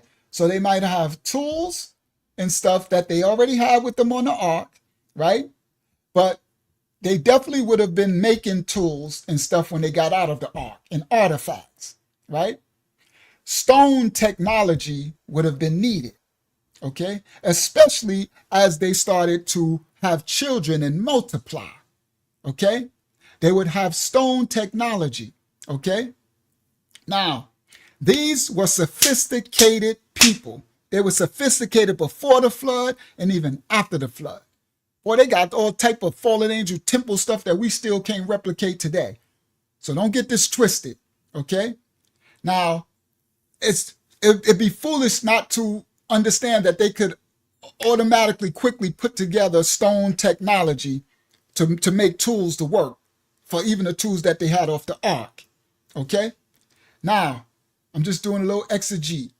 Now, they have stone. I didn't put my pictures of stonework. I got pictures of other work, but not the stonework. It's okay. Now, the easiest and quickest technology in stone is what is referred to as Acadian. And it ranges from making simple rocks and pebbles as tools to making, constructing hand axes, an axe. I had the tools, sorry, I had a picture of the ancient tools, right? This is Acadian technology of stonework. Okay.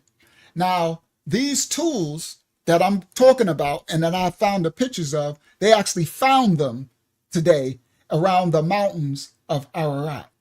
So the reason why I'm bringing this out, this ain't just made up stuff. We actually have the artifacts, like we have the artifacts of the Sumerians scriptures from the library of Ashurbanipal in Nineveh, okay? Which is right around here, okay? All right, right down here. Nineveh is right here, just so y'all know. Y'all see that later, okay?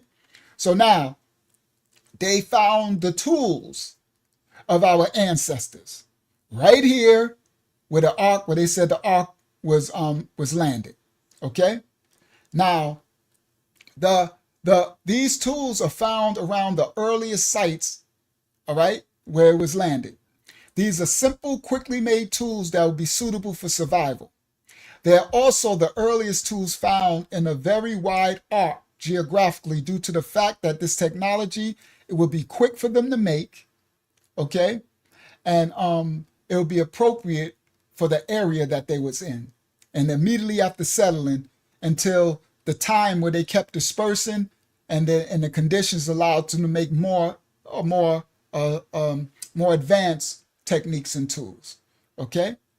So now, this the tools show the relative progression of technology within each civilization. With time and then with the colder temperatures, when the colder temperatures onset, this is where the tools switch and change. This is how you do archeological excavations and to get these findings of who these people group and their cultural stuff and from the things that they left behind in sediments, right? All right. Now, we find that within the same area, some of the tools and technology used by the people needed for the cold climate, they call this the Mousterian type technologies, or the so-called Lavalis point. The Acadian and Mousterian techniques have both been found in both the mountainous areas and around the rivers and valleys. All right. And evidence is accruing that such techniques had a wide distribution, all right, all through Africa, China, and Europe. All right. So now, Abraham was born close to 1950 BC, about 350 years after the flood. Okay, Abraham was born. All right. Now, the early dynastic second period of Mesopotamia, that's around that time. Okay. Now, the Sumerian plain would be about 50 years after the landing of the ark. Okay. And we have another 300 years to cover all the periods until the beginning of the early dynastic second period. All right. Now, of Mesopotamia.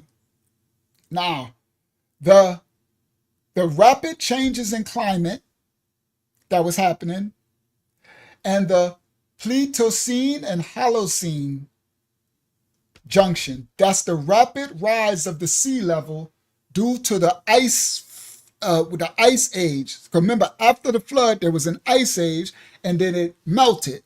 So you have a Pleistocene and a Holocene and a pluvial period of time.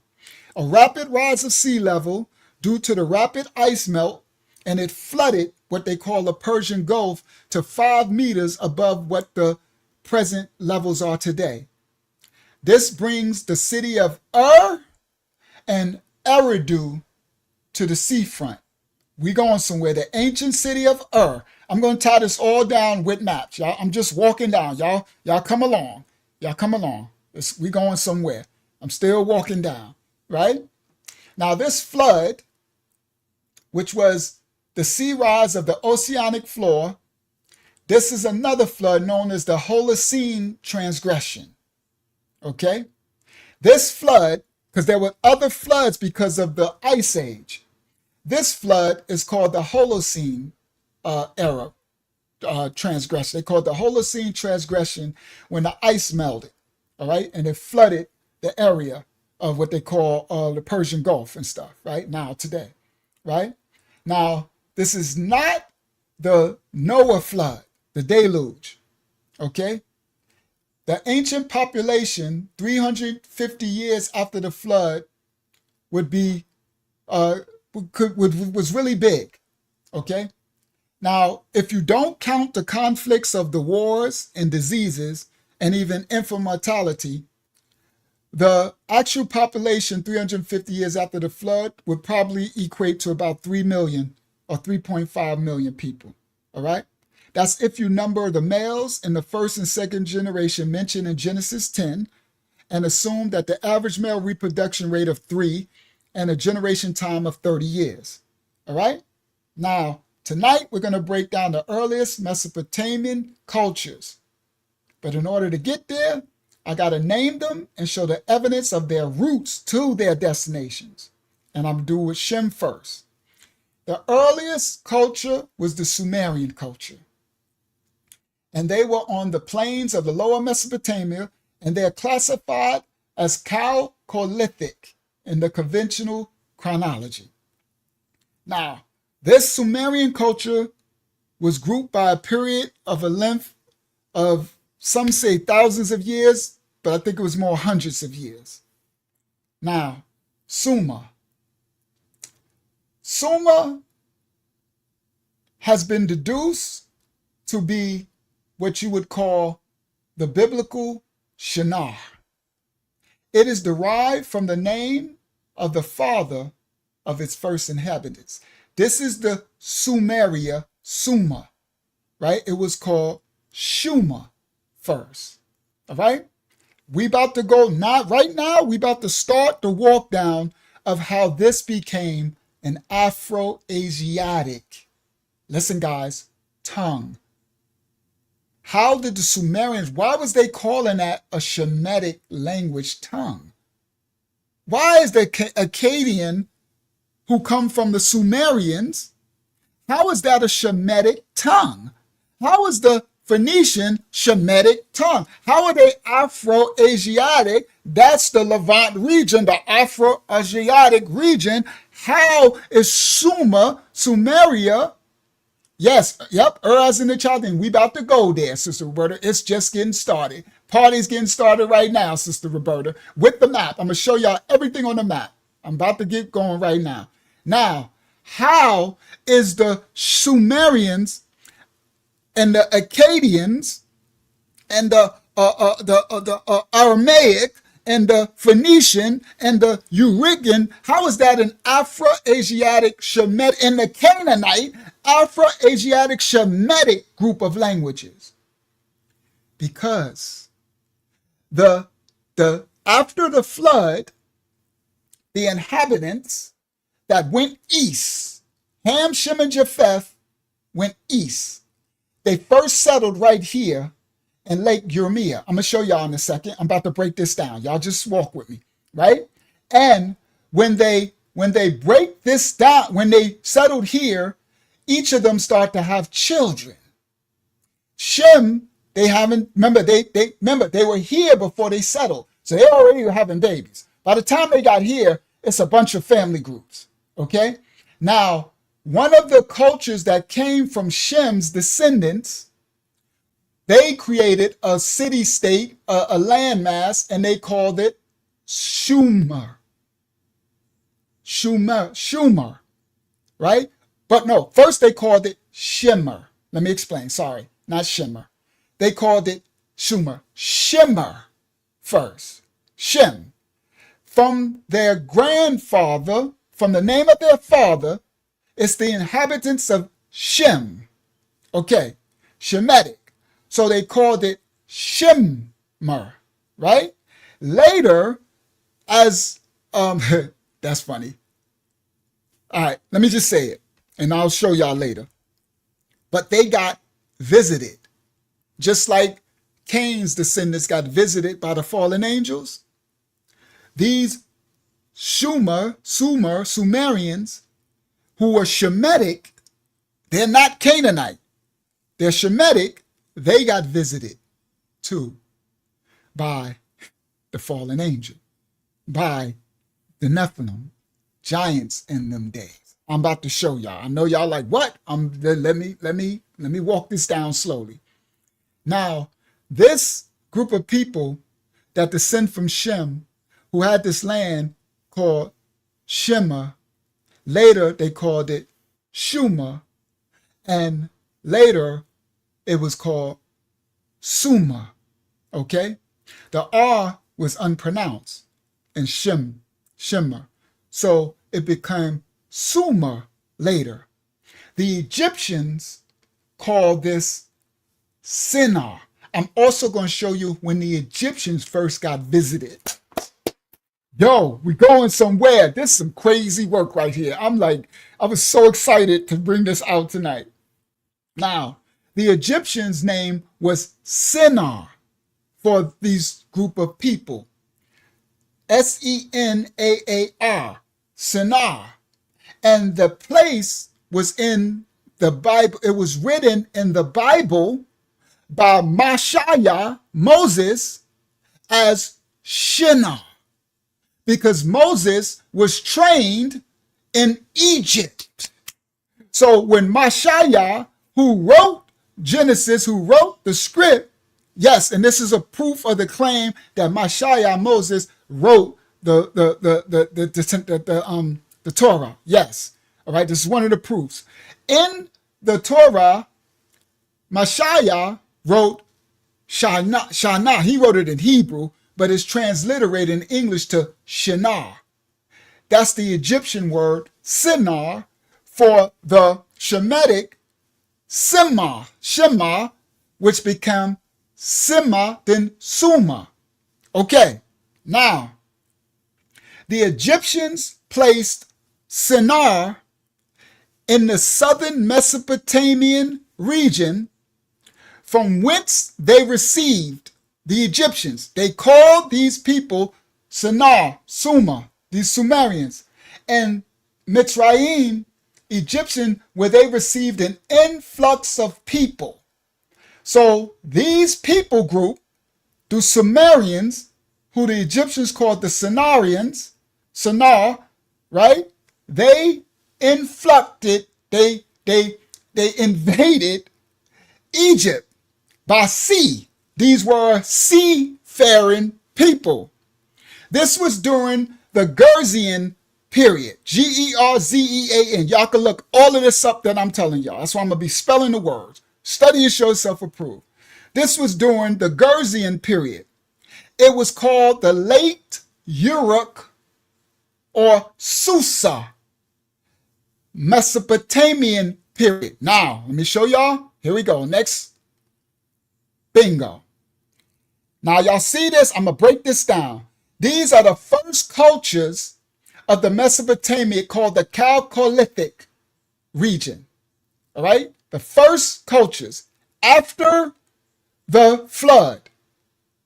So after the flood, Noah and his 3 sons, they went east, as the scripture says. And first they encamped. They encamped right outside, just the Mount Ararat region. And then they started to go east, and they making encampments as they're going. They're having babies, they're growing. But here at Lake Urmia is where the first strong settlement. And this is where the Sumerians created their city, Suma, what the Egyptians called Sinar. All right? So now, this is, so I'm going through story times, right? So now, down here, y'all see Susiana? All this is going to be explained later. There's a city, y'all going to see on another map called Su. Okay, Susa. That's the Susiana region. We're going to break this down. This is the late Uruk. This is Erech. Uruk is Erech. And Nimrod founded Erech. We're going to explain this because this is where the fallen angels come in with Nimrod, okay? Because Nimrod wasn't a Nephilim, but in his genealogy, he mixed his. Nimrod was mixed. Nimrod was a mighty man. He was an Al-Gabariyah, right? He was Nephilic, but he wasn't complete full Nephilim. He mixed his seed just like Canaan's descendants did. So Nimrod was the first mighty warrior, but Nimrod Nimrod descends from Cush. He's Cushitic. I'm going to break this down. We're going to break this down. Nimrod founded Erech. That's Uruk. So we're about to go to the ancient words and Sumerian words, ancient words for them. Now, Uruk and Susa. So the Egyptians, Mitzrayim, tell a story about these Sumerians, Shinar, right? That's why he named it Shinar, Sister Roberta, these Sumerians in southern Mesopotamia. And the Egyptian story says that they received an influx of these sea people. They came into Egypt smashing up stuff. And this was during the Gerzian period, the late Uruk / Susa of Mesopotamia. Now, attempts to place Sumer, all right, anywhere else fails archaeological history of Sumer, okay? Now, the sons of Shem, here we go. The sons of Shem and their early settlements. You got Elam, you got Ashur, you got Arphaxad, you got Lud, and you got Aram. All right, now, I told myself, show number 7. Give me a second. I did some serious work for you guys. And which one is this? 7. Okay. This is number 7. All right. I'm showing the right chart because I got so much to show. So I left myself a little note. Show chart number 7. All right. We on 7. Now, the earliest archaeological defined cultures of the Mesopotamian region are the following. This is after the flood. Y'all getting some serious exegeted, archaeological, look it all up. Y'all can look everything I'm saying up. The earliest archaeological defined cultures of the Mesopotamian Levant plain after the flood are the following. The Ubaid, right here. This is close to Susiana, right here. Okay? This right here is what you call Babylon. Come on, we going somewhere. This is Nineveh. This is Shinar. Come on, Sister Roberta. Come on now, y'all. This was about to get funky right here. It's about to get real funky from on right here now, y'all. This right here, we going back. This is right after the flood. This is before it was named Shinar. Before it was named Babylon. Before, right after the flood. Now, this region right here, this is the following. Ubaid. You got Susiana. You got Samara. Y'all see that, right? And Samara is on the mid of the Tigris and the Euphrates. Okay? Now, you got the Hasuna further north.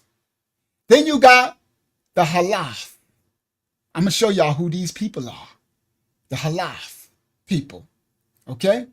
I'm going to show y'all tonight that all of these cultures were all Shemitic.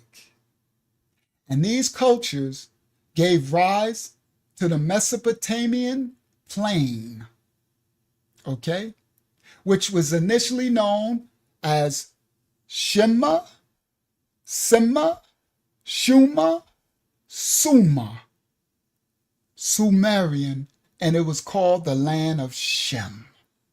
All of this, and look at this, guys. Look at this, Hakyama. Ain't this the land that the Most High promised to Shem, the Levant, that later the Canaanites came and kept taking? This is some crazy work right here. What? Am I not sharing it? Yeah, it is sharing. Okay, so, oh, my thing is playing. My thing is still, I'm like, I thought I was sharing it. I am sharing the thing. I seen the back image is still playing in my background. All right, so now, this right here, guys, is later the land that the Most High promised to Shem. All right, Shem already had it. Now I'm going somewhere. We going somewhere. All right. So now, I'm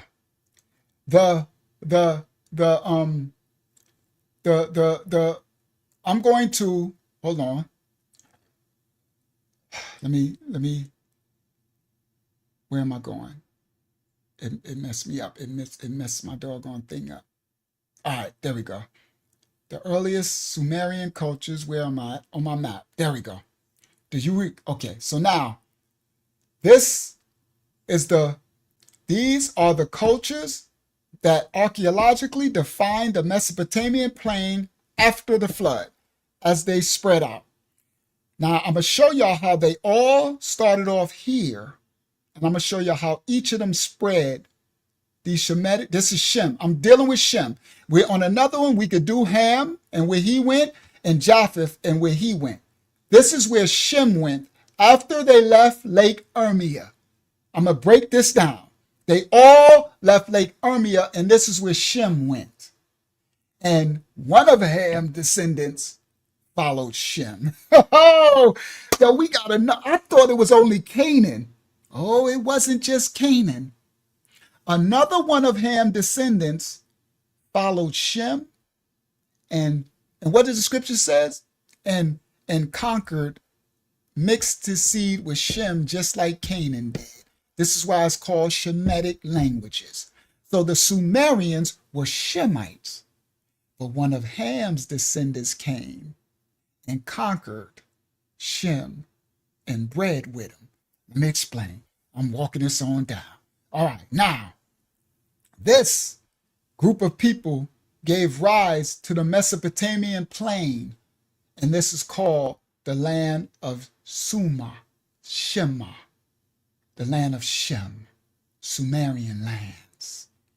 This become ancient Sumeria, but it was Shem land. Now, the Uruk culture, this is very important. The Uruks. This is in the Bible where it says Nimrod create the city of Erech. Erech is Uruk, Uruk.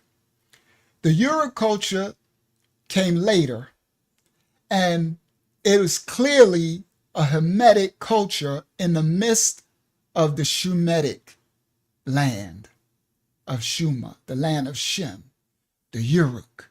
All right? This is going to be the most important thing in this study is identifying who these Uruks are.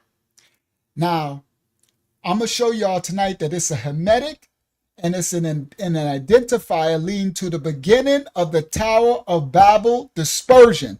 It was the Uruks, okay, that had them get so wicked that they would build a tower and the Most High would confound the tongues. Okay, we going somewhere, all right? And I'm going to show y'all on the maps. I'm going to show y'all with all the maps. Now, the Uruks, all of these cultures can be retrospectively traced back to the areas around the western area close to Lake Urmia, right here. All of these cultures can be traced back to here, all right? Now, because that's where they went east from Mount Ararat, the mountains of Ararat. Okay. Now, we can trace these cultures back to areas of this area called Lake Urmia from the pottery and the culture and the tools mentioned above. The stone cultures of this period and the pottery, okay? The evidence of the pottery that's founded continues to reveal early agriculture, okay? This is a ceramic. It was thought to be pre-Neolithic groups, but they use early agriculture, okay? So these, what formerly thought to be aceramic groups, without having brick buildings, they was cultivating with barley and emmer wheat, okay? And this is consistent with what the Bible speaks, the Bible narrative, all right? So they found this, the way that they deduced this is from the potteries and the stool, the tools that they found when they excavating, the archaeologists, right? I got some pictures of the pottery. It's not nothing really. let me just show it just to be thorough, really quick. Just to be thorough. All right. So I'm gonna go to stop share, and I'm gonna come back to the map because we're going somewhere. But I just want to be really thorough with this lesson. Window, because I'm gonna be making lessons from this lesson. Where my pottery? Bang, share. So these are in the museums. Okay, these are some of the ancient potteries that they found when they excavate. Oh, you can't see that clear, right? These are pottery. This is how the archaeologists excavate. See? And the tools, the potteries from the excavations, see? These are ancient artifacts and potteries. They know by how the designs, what they were drawing on them, what they were made out of, to know the time period and everything for the archaeologists to excavate where who these people group were. All right. So let me stop sharing that. I'm just trying to be really thorough. All right. Stop share. Present. Let me get back to the map because we about to get funky. I'm gonna love this part. This part excited me when y'all was showing me. I was like, come on, Father. He like, study some more. I've been killing myself studying this stuff, bro. But praise the Most High. All that work, man. Feed my children. Teach. We need to learn, children. Listen clearly. And these, okay, let me explain this part. Let me see, make sure that's back on the screen. Yes. Remember, these Sumerians were called the Blackheads. Remember I showed y'all? That's this. This is after the flood. This is the one from the Library of Ashurbanipal. They called themselves the Blackheads, the black-headed ones. Sargajit or something in Sumerian. Okay? So you don't have to miss us saying we don't know who these people are and who they are. Okay? They called themselves, you heard? And they got images. I showed y'all the ancient Acadian face. Okay? Now, and then I showed y'all also the Nimrod region with Nimrod's kingdom and all that. But anyway, now, here we go. Now we're going to follow each of these cultures. Here we go. We're going to follow them out of the Mesopotamian plain, how they journeyed from Mount Ararat to Lake Ermia, and we're going to follow the cultures through the Mesopotamian plain and who they were and everything. Now, here we go. Susiana and Ubaid, we're going to do them first because this is where Uruk, this is where Nineveh, this is where Shinar, this is where Babylon, this is where a lot of the mess came from. This is why the Tower of Babel, this is Nineveh, Shinar, this is where they built the Tower of Babel. So we're going to do them first. Susiana and Ubaid. Okay? Now, this Susiana and Ubaid can be associated with Shem's sons of Elam and Arphaxad. Okay, now let me go to my next chart. Bingo. So in blue is Elam, and in green is Arphaxad. Now let me show y'all. So here we go. So when they left the Mount Ararat this is after the flood, they went east. You know, they made settlements, but Lake Ermia is where they put up like civilizations. They stayed there. This is where they settled. This was a settlement. This is where Suma, the Sumerians came about, right? Now, his sons. Now, we're going to show where his sons went, where they went. So, Elam and Arphaxad, there's two sons. Elam went to Susiana, and Arphaxad went to Ubaid. Now, this is Shinar. We're going somewhere. This is Babylon, Shinar, Nineveh. Later, this is what these will become. Okay? So, Elam went to Susiana, and Arphaxad traveled down to Ubaid. This is after the flood. Okay. Now, Now, they went via this Lake Umea region, via these words, sorry, it's Tepe Garan. It'll be shown on another map in a second. So these places, I'm going to show you on these maps where they went through, how they went through these lands. So Elam went through Tepe Garan. Well, they both went through Tepe Garan to Susiana and the Ubaid areas. Okay? And it also, hold on, it also extends via to Jarmo. Let me see, do I got that on the next one? Yeah, there we go. I knew I did it. All right, here we go. The migrations of Ubaid, Aphaxai, and Susiana Elam. So they came from Lake Yirmia. Elam, they went through Tepe Sarab. You'll find out what this is later. And Elam, I'm going to do Elam first. He went through Tepe Sarab, Tepe Gayan, but Elam went here. Alikash, Lakash, the city of Ur. All right?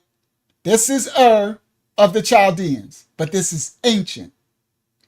And Yeruk and Eridu and Lakash.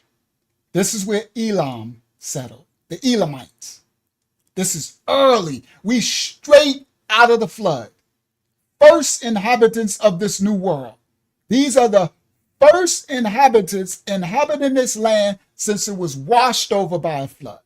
The old ancient dinosaurs, the old ancient Nephron, everything is washed. These are brand new settlements. Elam went to Ur, Uruk, Eridu, Lakash. This is the Ubaid region. All right. Now, no, I'm sorry, Aphaxai. I totally apologize. Not Elam. Aphaxai. Sorry. Aphaxai went to Uruk, sorry, my colors was wrong. Lakash, Eridu, Ubaid. All right? Yeah, it do me too. And that's Erech too, where it says Nimrod established his city, Erech. This is Nineveh. All of this is right here. That was Arphaxad. All right? Now, Elam, he went to Susiana. And Elam, he went to Tepe Mosian, stopped here, and he went to Susiana. All right. All right. So there we go on that map. All right. Now let me get back. Sorry, I just got to do this. I got so much more and other maps. And I'm going to break it down and show y'all clearly. Now, we're going to follow each of the cultures, okay, as they traveled, okay? So,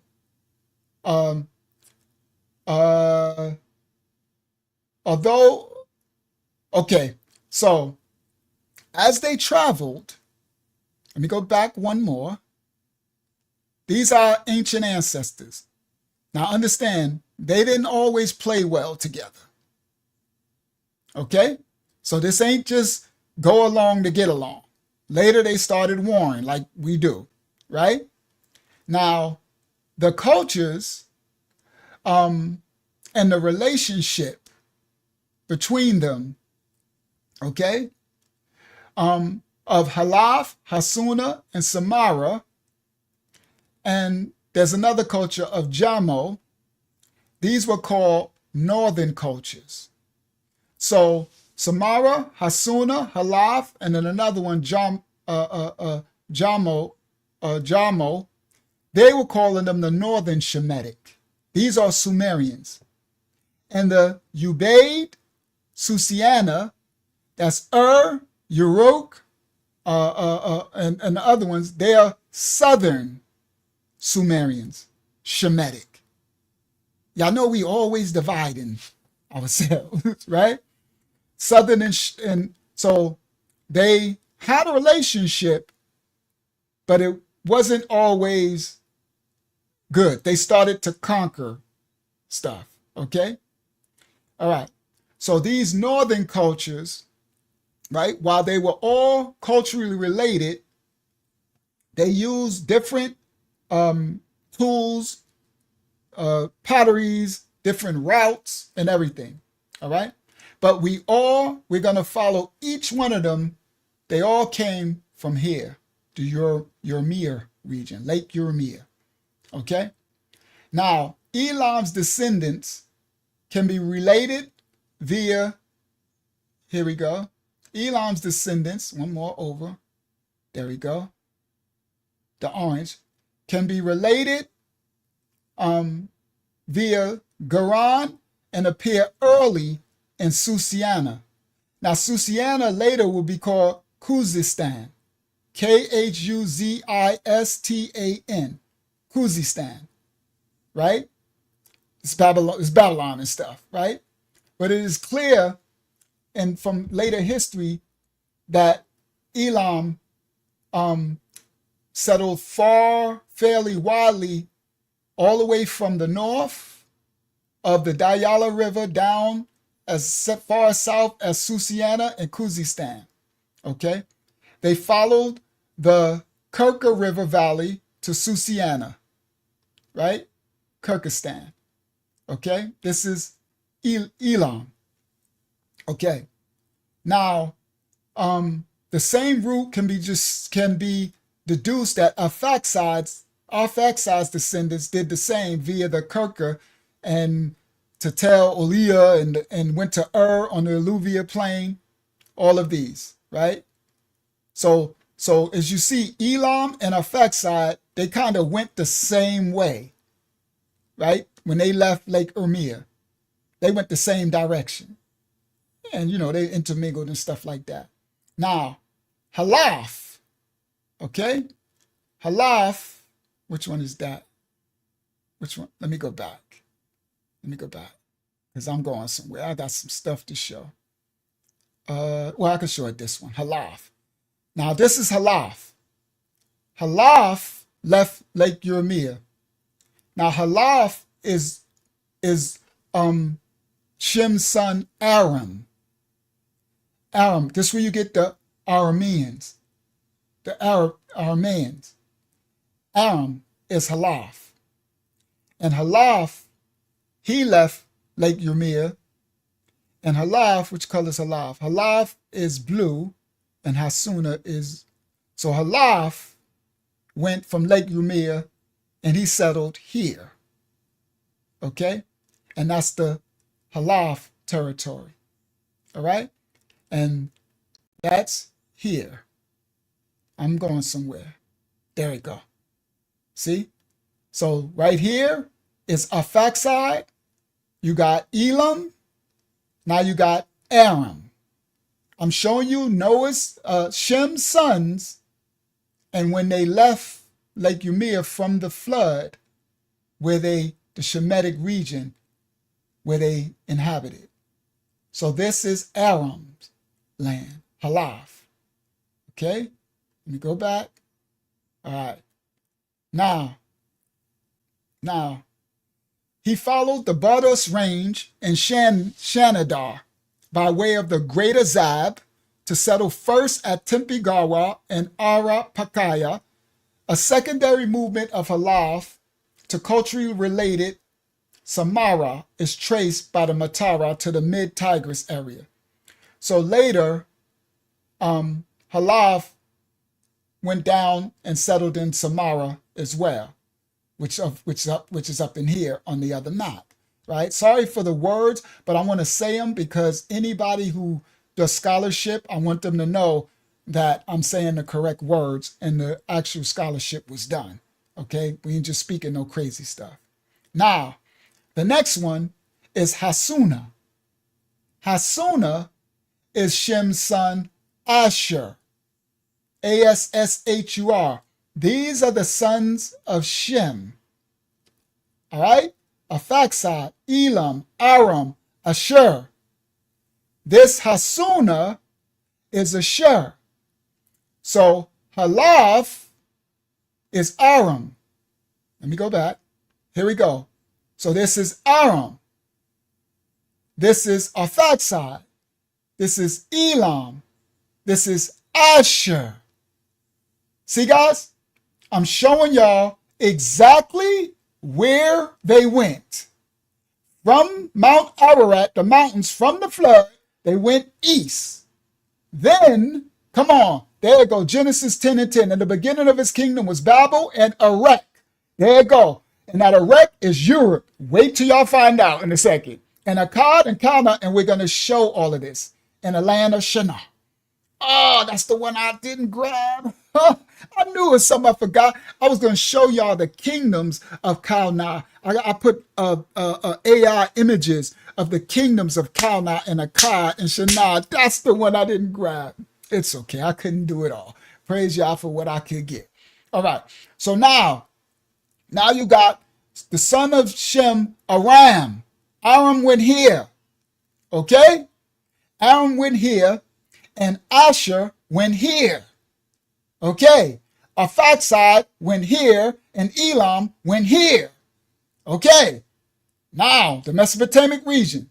Now, Hasuna, which is Arphaxad, he passed through the Lesser Zab, and he went through Jarmo to settle at Hasuna. These are lands that they passed through. Jarmo for Jarmo. Okay. Lesser Zab, Z-A-B. Y'all can look this stuff up. All right? And he settled at Hasuna through the Yarim Tepe, Yarimtepe. And level 1, hold on, at Nineveh. Now we're going to start going somewhere. Y'all give me a second. This is the archeological. This you got to deduce this. You got to read all this crazy stuff. All these ages and periods and Plesiones and all this. I had to learn all this crap just to, it's just study to show yourself approved. You know what I mean? It just is what it is, right? Right? So anyway, so now the Hasuna, Ashur, he passed through the Lesser Zab, and he traveled and he settled. He went through Jarmo, and he settled at Hasuna. That's his territory. And the result, hold on. He passed through Yarim Tepe at level 1 at Nineveh. And what came from it was he had a settlement prior to the Tower of Babel. Okay. In Nineveh. Asher did. And he, prior to the Tower of Babel event, it's called the early Halaf, Hasuna, Samara. These are the ages. This is what they call this. Y'all can look this up. They call it the early Halaf, Hasuna, Samara, Ubaid, 1 and 2. There's a reason why I'm going to say these are like time periods, periodization. It's Ubaid, and it's going to be a reason why I've been saying Ubaid 1 and 2, because in Ubaid 3, in between 2 and 3 is when the Tower of Babel was built. This is when Nimrod came and stuff. We're going to get there in a second. And this is the land of Shem, these Sumerians. So why is Nimrod? We're going to get there in a second. Y'all listen clearly. So this time period is Ubaid 1 and 2, and Susiana A to C. This is what they call these time frames in the periodization and archeological. This is just the way they do it. You know how they do stuff in science. They do it in physics. They all have terminologies, right? And you just got to follow it to. All right. So now we're in the Ubaid 1 and 2. This is when Asher from Hasuna, he settled in level 1 at Nineveh early, before it was Nineveh. Okay? Now, he became an incipient settlement prior to the Tower of Babel. All right. Now, let's figure 10. Let me go back to 10. I think it's this one. Which one's my 10? Because I left myself. No, it's 9. Go back to 10. There you go. All right? So there we go. So now it's showing, right? It's showing, look, Halaf, right? Aram, he went down, and Ashur, Hasuna, he went here and here. All right. Now let's keep going. Now the last of Shem's sons. Shem got one more son, and his name is Lud. Okay? So we got Arphaxad, we got Elam, we got Asher, we got Aram, and now we got Lud. Now Lud, the archaeological, it's hard to deduce Lud. Lud wasn't easily located, right? Because, he just wasn't. Some people left a lot of stronger kingdoms and pottery and tools that they can be deduced what they did. But Lud was not easily located. But they have evidence that places Lud en route to what they call Western Anatolia at this time. Okay? And they say it's an undefined culture of Southeast Anatolia. And the Bible places Lud's descendants, who are referred to as the Lydians, all right, in the English translation, in this area. And it's a name that is associated later. Now, these Lydians later got associated with Japheth. Okay? See, I'm breaking stuff down before we are early flood. We early. So when you go in the Bible and you look at Lydia, because it was invaded by Japheth, the Indo-European invaders, they settled Lydia in the end of the early Bronze period too. Okay, but they were not the original inhabitants. It was Shemitic. It was Shem. It was Lud from Shem. So right now, Lydia is denoted as Japhetic, Indo-European, which it is, because they conquered Shem's land. Okay, they settled there. They invaded it, and they settled there. Now, one of the clues of Lud's presence in that area, in that region, is that the pottery, the stonework and everything, and also some genetic markers of the chromosomes, which is strong in all Shemitic groups. It had a strong presence in the early days of Western, Southwest Anatolia, and it spread westward. Okay? Lud's presence is mostly suggested the early Chalcolithic. Chalcolithic is I'm just what's the name in paraphrasing. It's when they went into the brass. Was it brass? They started making out of the Stone Age. They started making things out of, I think it's brass or something. Let me not butcher that. Let me let me get it correct. I don't want to. It's what is it? Copper.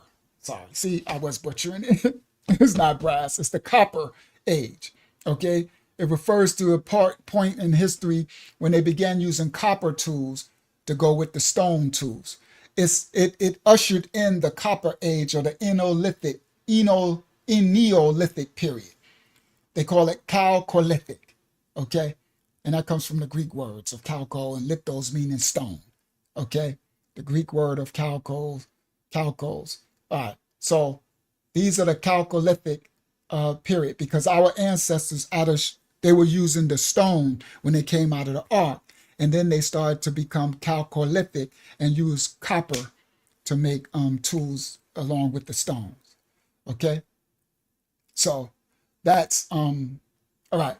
So now so let me get back to my map. I'm sorry, I just didn't want to butcher that. I'm glad I did, because I don't want to be making a lesson and I said something wrong. You know what I mean? I'm glad. Very praise y'all that I did that. All right, so now, and we're going somewhere. It's going to get better, even better in a second. So now, the Lud, all right? So now, Lud's presence in that region is strong for the genetic markers of the chromosomes, right? And he was suggested to be in the early Chalcolithic people, and their predecessors. The predecessors found the sites of Sesultan. That's this one. Let me see. Does it show it? It says, it told me to go to figure 11. Which one is this one?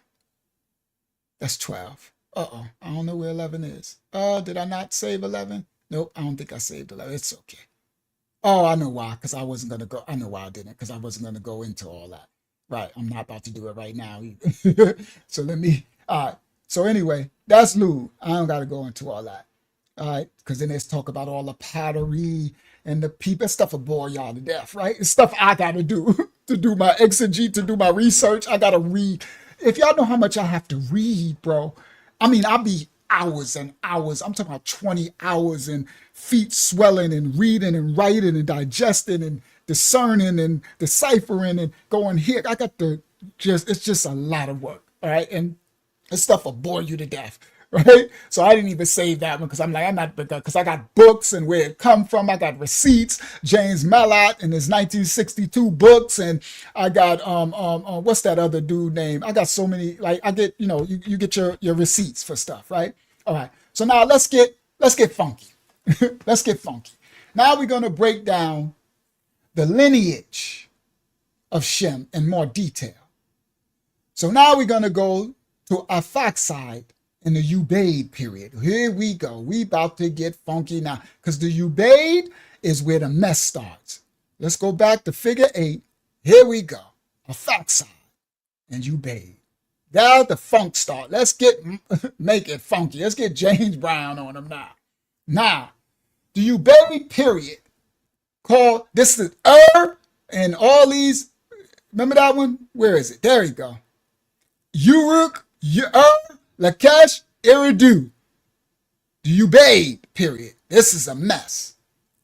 Now, the Ubaid cultural period is named after a site in what they call now southern Iraq or Babylon called Al-Ubaid, where they found a particular type of pottery.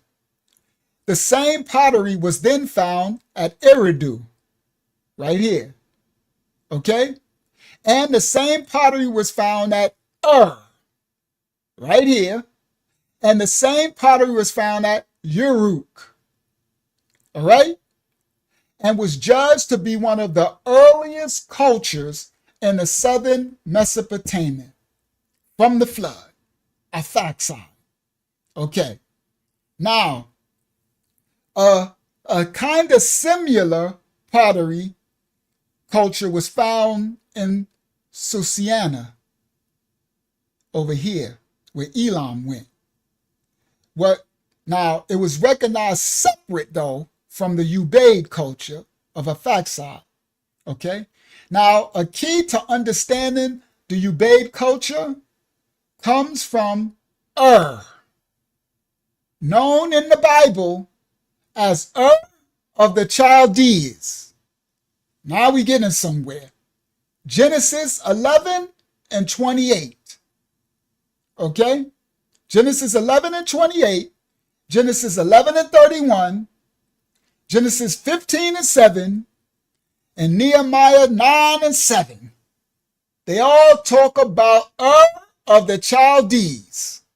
Now, the native city of Abram, who later became Abraham. Now we getting funky. I thought I was getting funky earlier. We about to get funky now.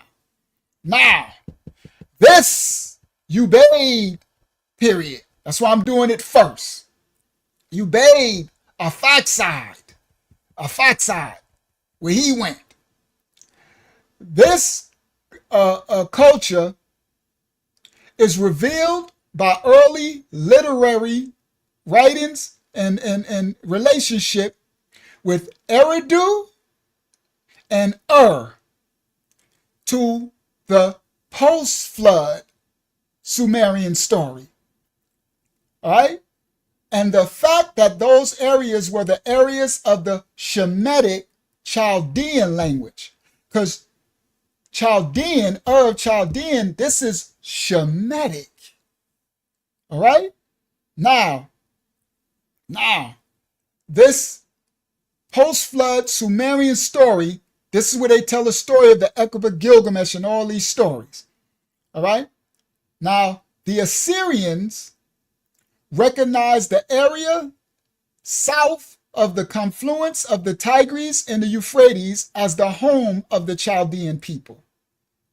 This is the Tigris and the Euphrates, right? And the Assyrians recognize this period, this as the home of the Chaldeans. And the Chaldeans were Shemitic. Assyrian records are full and replete with many references as to this area. Abraham's earliest post-flood ancestor was Arphaxad, the son of Shem. So therefore, this culture, this Ubaid culture, was the earliest culture of the descendants of Arphaxad. And it was the base culture of the expansion of the Shemitic-speaking South Arabian people. Later, we're going to show there's an expansion of this Ubaid culture, and they went up and they took over the whole Mesopotamia. I'm about to show y'all in a second. Matter of fact, let me show y'all an image of it really quick, right? Let me just do that really quick. That's 9, so I can come back to 9. Let me show y'all really quick, just so y'all can see it, and we're going to come back. Where is it? Right there. Look, this is what they did. This is how important this culture is. They took over the whole thing, and then they went and took over south. They went and took over up here, there. They took over everything. This is Nimrod. Come on, bro. We're going somewhere. This is Nimrod. He took over all the Shemitic. I thought only Cain did it. I did not know. I really thought only Canaan did it. I did not know that Nimrod and them did it first. Watch. All right, so let me go back. All right, here we go. Now, we going there. All right, here we go. Now, in the land of his of Ur and the Chaldees. Thank you. She put in the scriptures. All right. So now, the Ubaid culture was the earliest culture of Arphaxad, Shemite. Okay, and later they took over, but we're gonna find out who took over and what was going on. Now, the northern expansion, that when the Ubaid culture took over the northern parts of Aram and Asher and his right, it gives us a clue to the moment of the early dispersal of the Tower of Babel and the confusion of the languages. Now, this part, guys, is so important, what I'm about to show, because this is when they built the Tower of Babel. When I showed that they took it over, and this is when the confounding of the tongues and the dispersion. All right? All right. Now, of all the sites that's being investigated, in the south of Ubaid, everything south of the Ubaid remains virgin soil. So what I'm showing y'all, the rest of the world is empty. Let me explain. We just left the flood. They went east, Lake Umia. Now they are traveling and they're settling the Levant, Mediterranean, Mesopotamian region. The rest of the world is empty. There's no people. It's virgin soil. Okay? Now, the people who we're talking about, Shem's descendants, this is the first people that are settling the land since the ark landed. Okay. The Ubaid period is generally divided into 4 phases. Phase 1 through 4, Ubaid period. The first 2 are labeled as Eridu. Ubaid 1 and Ubaid 2 are respectfully labeled as Eridu. and Hajj Muhammad. So the first phase of the Ubaid culture was the Eridu, that's Ubaid 1, and then Hajj Muhammad is Ubaid 2. Ubaid 1 and Ubaid 2 are also represented in the earliest beginnings phase at Uruk, which is the biblical Erech, E-R-C-H. This is Erech and Now, at Uruk, the Ubaid culture became mixed. Listen clearly. This is when they got Canaanite, fallen angel. I'm explaining in a second. The admixture happened right here. So before this was all Shem. Let me explain. So as they came, all of Shem's descendants went to here, went to here, went to here. Let me go back and show y'all clearer. There we go. So Shem, you had Aram, Arphaxad, Arphaxad went here, Elam went here, Aram, Ashur, okay? Lud went somewhere else, okay? And then I think it's Alam and Alam and not Alam, Aram and Ashur settled Samara. This is all Shemitic, no Ham, okay? So I'm going to show y'all. Do I want to tell y'all now? All right, let's just keep walking it down. So but later, there was an admixture right here in Ubaid, in Uruk. Let me show y'all now again. Right here, Uruk, Erech. There was a mixture. A people came in and mixed their seed and conquered Arphaxad's people, Shemitic, the Uruk. Okay. Now, right after this admixture that was superseded, and this Uruk became these Sumerians now these are all Sumerians, but this became now like a Nephilic. I can't say Canaanite because it ain't Canaan. It's actually Nimrod. Let me just spill some of the beans. This is Nimrod. Okay? This is Cush. Let me just do it now. Cush came, and Cush followed Shem. Let me show y'all. Let me just do it here, and then I can break it down later. I'm going to show y'all. Cush. So Ham, Shem, and Japheth, and all their descendants was here in Lake Umea. They went other places. Japheth went somewhere else. Ham went somewhere else. We'll do that in another story. We're following Shem now tonight. Sumeria, Shinar, Shemeria, Shuma, the black-haired people, the Shemitic, the Afro-Asiatic Shemitic language group.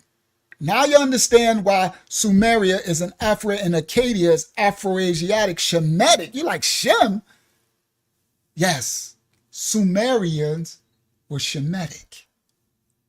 That's from their father, Shem, the ones after the flood. Okay, now, these Sumerians, the black-haired people.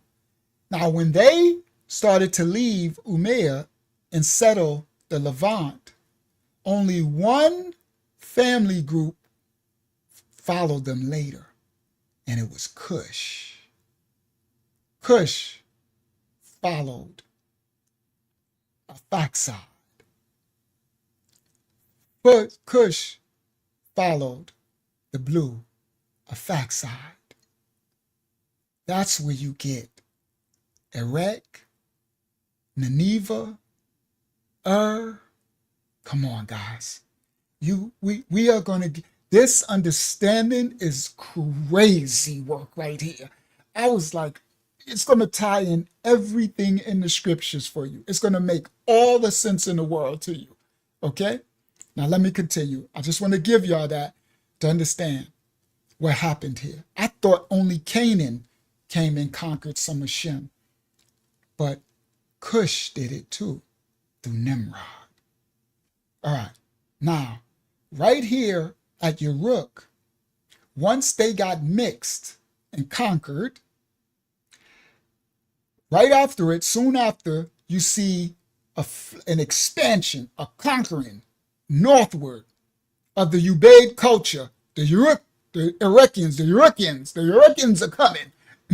They coming with Didian stuff. They coming, bro. And the cities to the south, they also started to conquer. Okay? All right? Now, they call this the Northern Ubaid expansion. Okay, the Northern Ubaid expansion. This is when it's fallen. I'm going to get there when I get to Nimrod. This is fallen name. This is Nephilim coming in now. And this is when this leads to the Tower of Babel after the flood. Now, from the time of the Tower of Babel that occurred, the Tower of Babel occurred at the Ubaid phase 2. The Ubaid 2 is when the Tower of Babel occurred. We see the beginning of the Northern Ubaid conquering, that they went up and started conquering the Shemitic, and it gained traction. There are findings of the Hajj Muhammad pottery. The Hajj Muhammad is Hajj,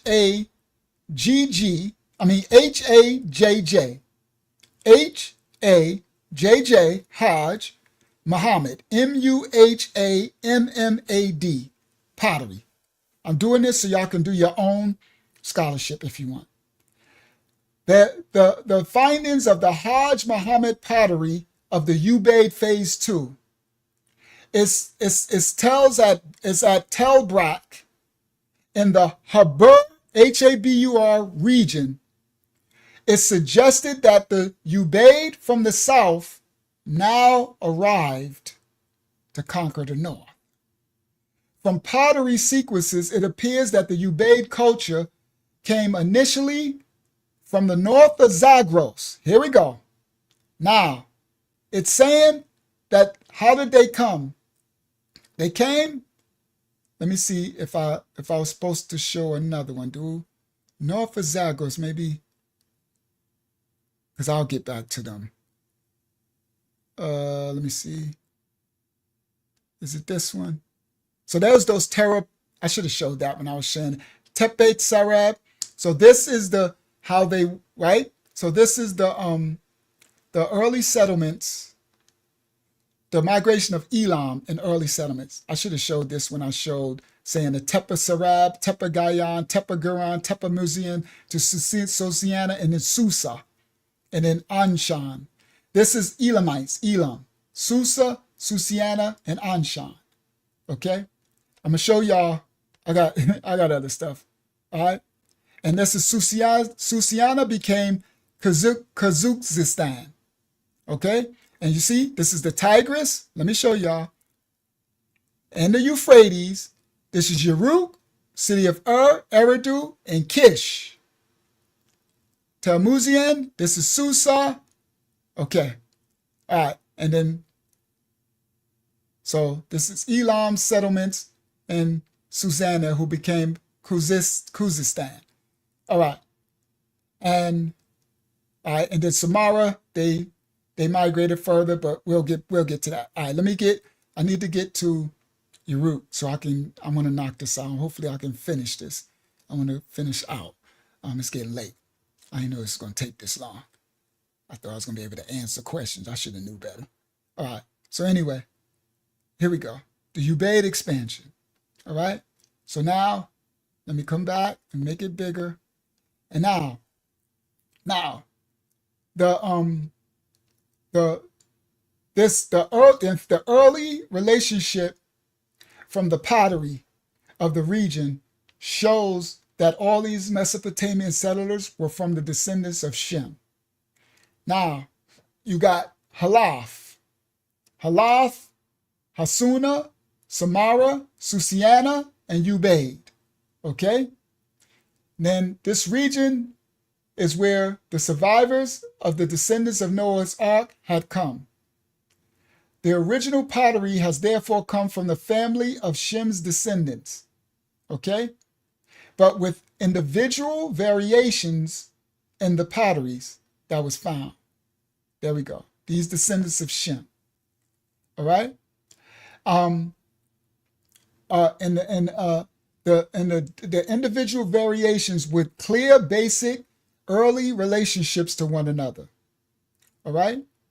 The uniformity in unpainted pottery suggests that the first settlers in the area shared the same culture and came from the same region. The diversity in the painted pottery that they separated before the diffusion technique showed regional styles developing autonomously, but with reference to a common background of traditions that are symbolic and formal. All of the pottery styles are from the sons of Shem. I'm just breaking this down so y'all can understand the scholarship. All of the pottery styles come from the sons of Shem. From the Ubaid and the Susiana pottery groups that arrived steadily, and from via the Tepe Guran and the close areas. Soon after the arrival of the Uruk cultural people, who I'm going to show you that they identify with the personages of Cush and Nimrod. In the Sumerian, they say Cush name as Meshiag Kasha, Meshkiag-Kasher.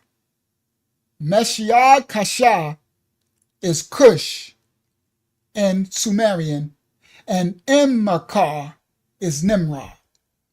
So I'm going to show that the Uruk culture came from Cush and Nimrod.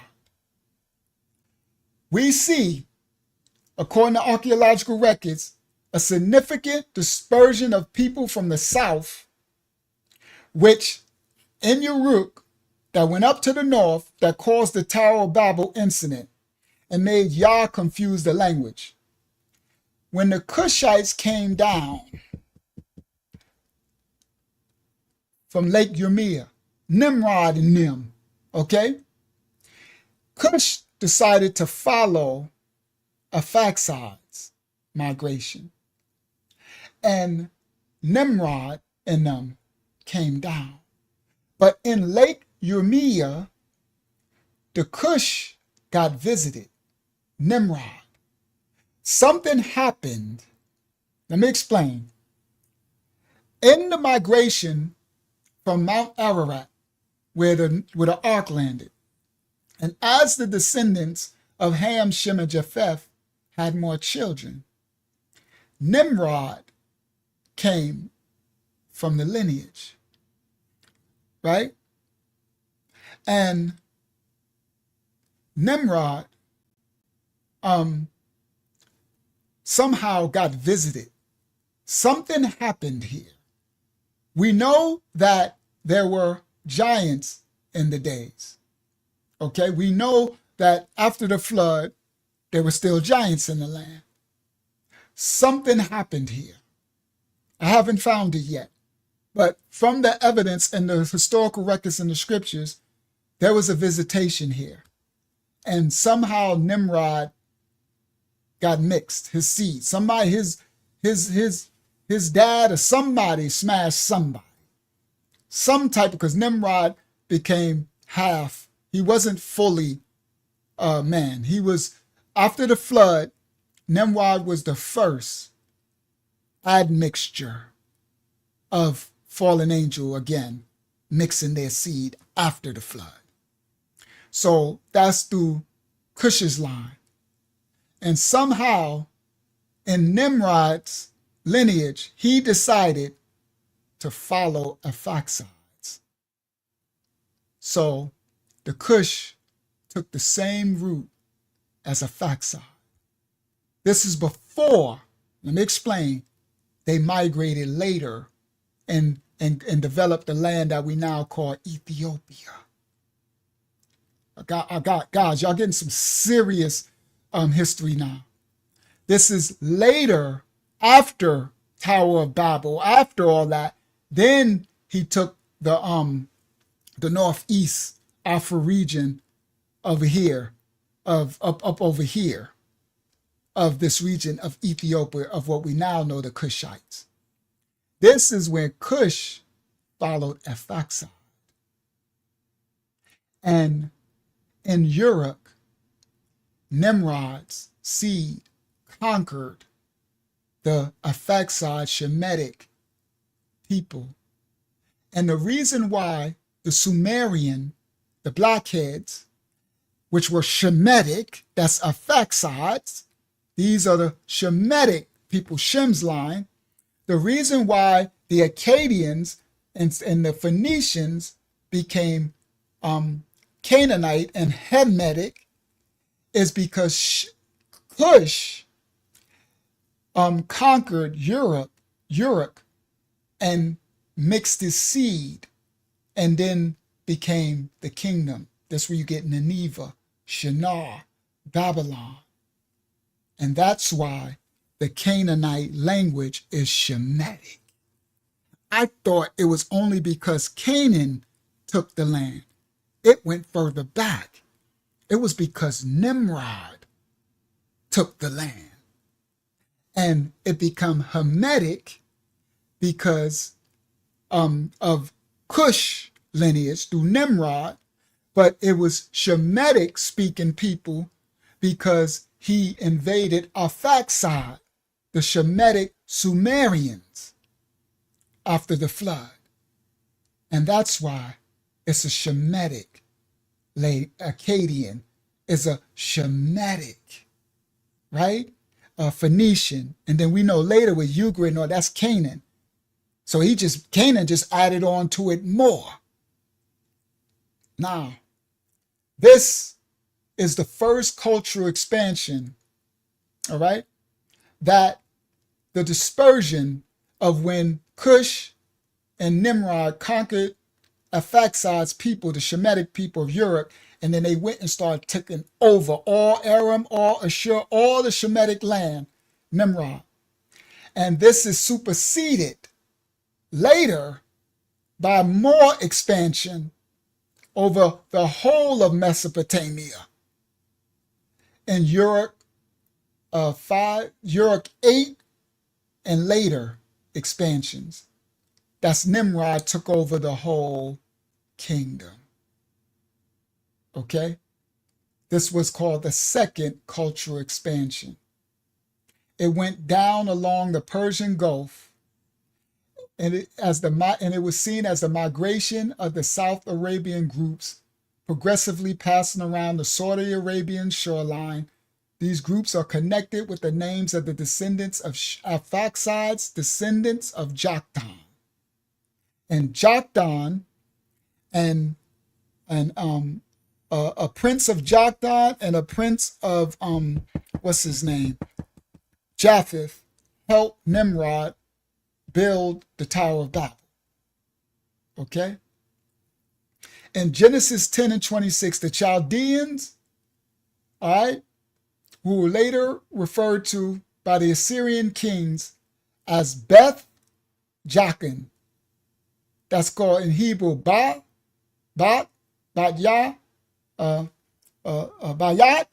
Jakan. That's the house of Jakan. That's Joktan. It's a reference to Joktan, notably the South Arabian people, by speaking various Shemitic languages. All right, so let me see. I don't want to bore y'all with that. The northern expansion was wide of the Uritic, of Nineveh, of what's his name, Nimrod, and their trade. Both particular interest the fact of the Balki tributary area of the Euphrates, which became in the Bible Padan Aram, the tableland of Aram. That's showing that Uruk, Nimrod and them went and conquered Aram. That's Padan Aram in the Bible, the tableland of Aram, which was settled by Halath first. The Aram, that's the Aramaic people, Shemitic, right? But then got dominated by the Uruk, Ubaid, Nimrod and them. And this is the case when Terah and Abram and his family moved there.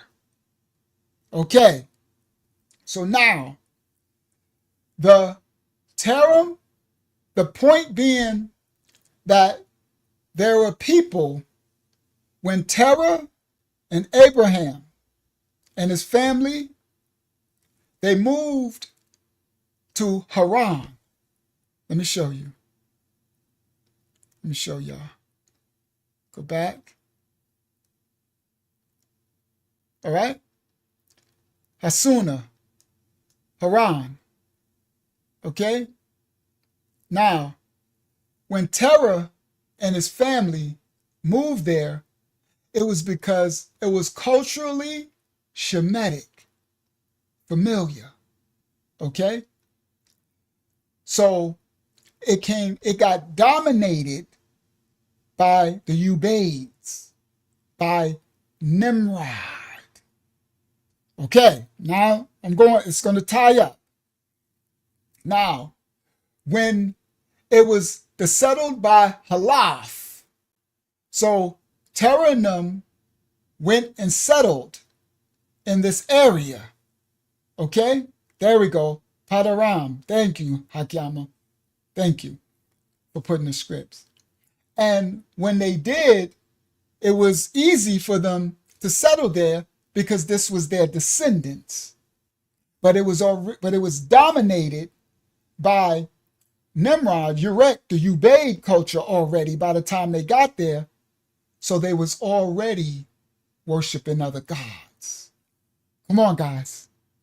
So when Terah, Abraham's dad, and Abraham and the family moved there, it was already dominated by the Uruk, the Ubaids, the Uruks, Ereks. Nimrod and them had already conquered. But the culture of the Halath, right, of the Aramaic, that's why Masha spoke Aramaic, that's Aram, Shem's son, their culture was still there, was just admixed. So the same culture that's now present in Haran. So the lure for Terah and Abraham and his family to stay there was very strong. Okay? Now, yes, Jakdan. Now, this Ubaid settlement, right, in the Balik Valley actually would automatically take some of the Chaldean people called the Kasdim to this area. So in the Chaldean and as the Ubaid Nimrod and them was going up to conquer, it was normal that they would naturally take, because Nimrod would take the people to go with them when they was conquering the settle. This is how Abraham and them got up into this region. It will be normal to take the Chaldeans from up into Aram's land, Halath, okay, the Aramaic area. But the movement, when they did this, was after the first Ubaid settlement, okay, in the south. When they went up from Uruk, they took their gods with them. They took the the worship of the moon god of southern, let me show you, southern See, so Nimrod, when he, from Cush, when they came down and conquered Arphaxad's land, Uruk, he conquered he conquered Eridu, he conquered Lakash. Now he brought his fallen angel gods. So when they went and up and started to conquer the northern expansion to Aram's land and Asher's land, they took some of the residents with them. This is how Terah and them and Abram got up there. And when they took them up there, up into the Haran, the land of what's his name? Aram's land and Asher's land, they took their belief system, their fallen angel gods. So when they went up there, they took their worship of the moon god with them that came from southern This is the goddess called Ilnana. Okay, yes, it's all going to make sense, Roberta. This is a complete tie-in to the scripture. This is where they got the gods that Terah worship. That's because Nimrod, Cush came. If he never came, Terah and them would have been Shemitic. They would have never been worshiping those fallen angel gods if Cush wouldn't have followed Arphaxad. And whatever happened to Nimrod, something happened, and they backed these fallen angel gods, right? So that's why they got conquered. And that's why Terah and them was worked. That's why they were all worshiping these gods, because they got conquered by Nimrod and them, right? The Cushites, right? So now when they took that up into Asher's land, Aramaic, Aram and Asher, they took their worship of the moon god, Nana, up to Haran. And that worship of this moon god, Ilnana, got enshrined into the culture of the Aramaic and the Assyrian, the people. Nimrod was no joke. Halaf. When they took it up there from here, the culture got assimilated, these moon gods. This is how the Sumerians got their texts of the Epic of Gilgamesh and all of that stuff. This is from Nimrod, from Cush, conquering the original Sumer, the blackheads. Okay? This is why they got these texts. It's this fallen angel. Now, when they took their gods with them up there, Nana, and the worship became totally enmeshed and enshrined into all the culture of the people. This is spoken of in the book of Joshua 24:2. And it reads, "And the Most High of Israel, Yasha'el, your fathers that dwelt on the other side of the flood, in old time, even Terah, the father of Abraham and the father of Nachor, and they served other gods." Hakyama, you could put that scripture, Joshua 24:2. Okay? Okay? Now, Shabbat Shalom, Ayabayan. That's the scripture that ties in. Okay? He says, the Most High says, even after the flood, they served other gods. He said terror. Now, number 2, the Elamites. I'm not going to get through this. I'm going to probably jump down. I'm probably have to come back. I don't want to be all night. Susiana. Maybe I could just, I don't want to do it at this service. I might have to do a part 2 because I'm going to come back because I got a lot, right? Because Susiana, I'm going to break down the Elamites because I'm going to jump down because it'll be too long. Because I break all the way down Susiana. Let me see. Then I go to Elam. Yeah, I break down that. Then I go to early dynastic period, right? Then I go to Sumeria from the region of Awan and the Hamzi, Elon's prominence in the early dynastic 3. Then I go to the attack of Enatum, all right, and the Hamites of Uruk, who drove the Elamites back to his own land and defeated the king of Akshak, apparently close to the southern border of Hamazi. Then I go to Halaf, the children of Aram, the Aramaic people. The Halaf culture is one of the recognized characters. Yeah, it's too much. So I'm going to have to do part 2 with this. The earliest finding of Halaf pottery was at Tel Halaf in the Kabul region. The region is known in the Bible as Aram Naharim in Genesis 24:10, Deuteronomy 23:4. Its later influence spread to the Balkan region, known as the Bible as Padam Aram. Okay, so I'm just, Then Samara, then I break down Samara.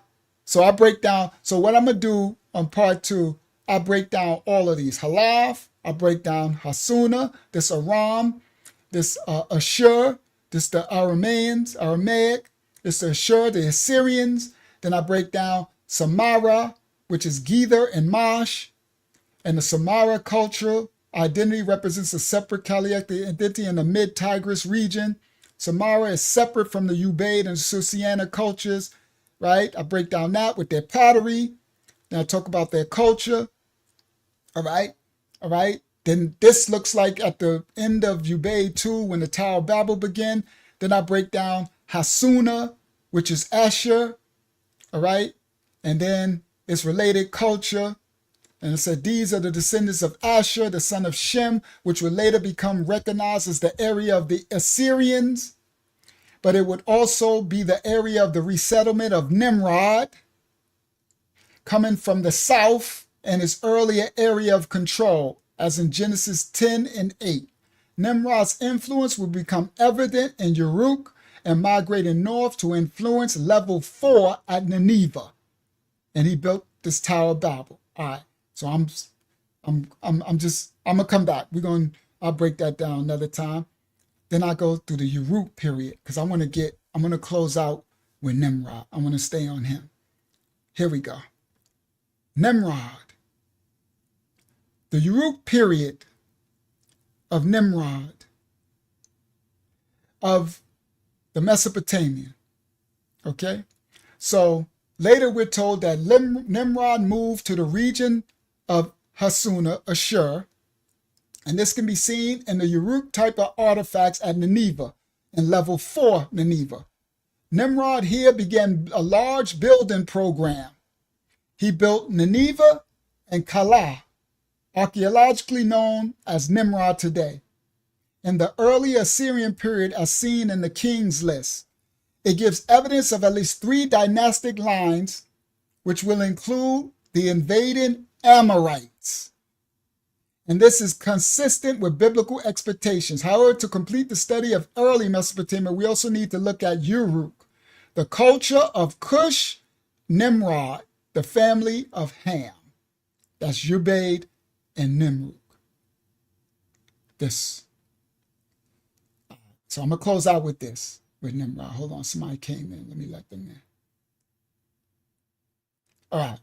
So now, I'm going to close out with this. Nimrod. So, Taj stayed up. I don't know, you must have took a nap earlier, Taj. So, the Uruk period of Mesopotamian Chalcolithic will never be understood. You can never break this down without Nimrod, the grandson of Ham. In Genesis 10:8, Nimrod is described as a mighty hunter, and it is stated that he was a significant builder of the ancient world. He was the first that was involved in building Babel. Erech, E-R-E-C-H, is Uruk, right here. He was the first in building Akkad and Calneh in the south. Later, he moved north to the area inhabited by the descendants of Ashur, Assyria, and he built Nineveh there, and Rehoboth and Calah and Rezin. Nimrod went up and he conquered Shem's land here, and he built Nineveh. I got another image. Who is that? Expansion of Babel. Yeah, that's Nimrod. So he came from here, Ubaid, and he went up and he conquered all of this. And up in here in Nineveh, Shinar, he built the city and the tower. Okay? Now, Nimrod. Now,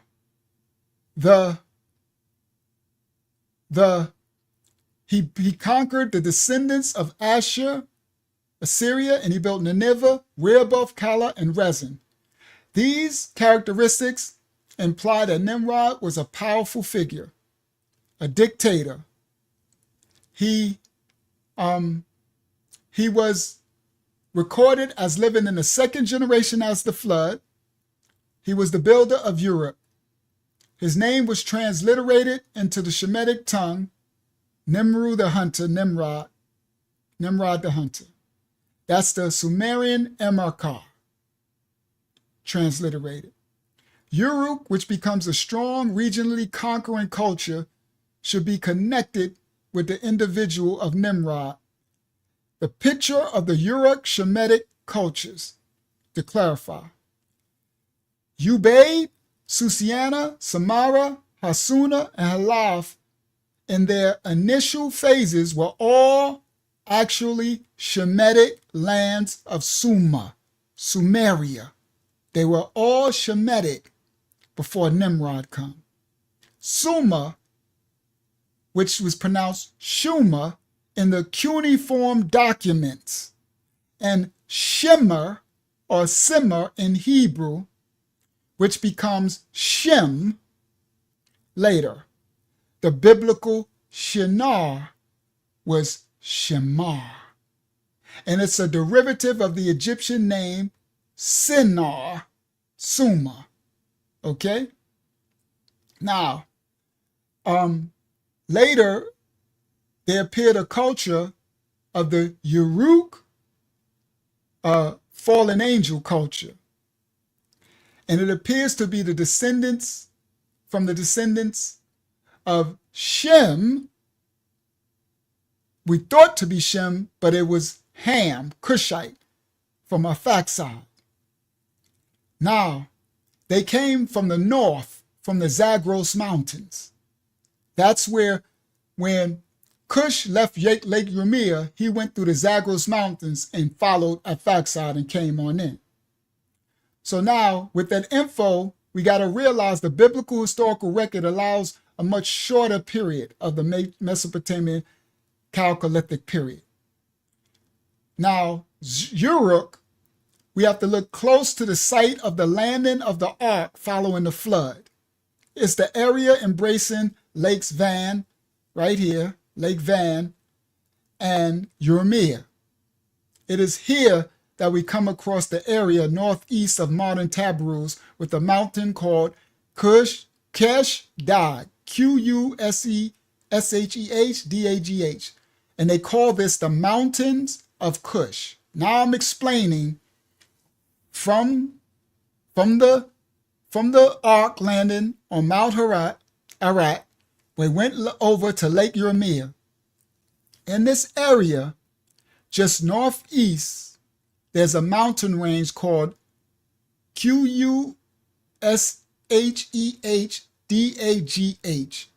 and that's transliterated to the Mountains of Cush. So Cush went up here and in this mountains, right?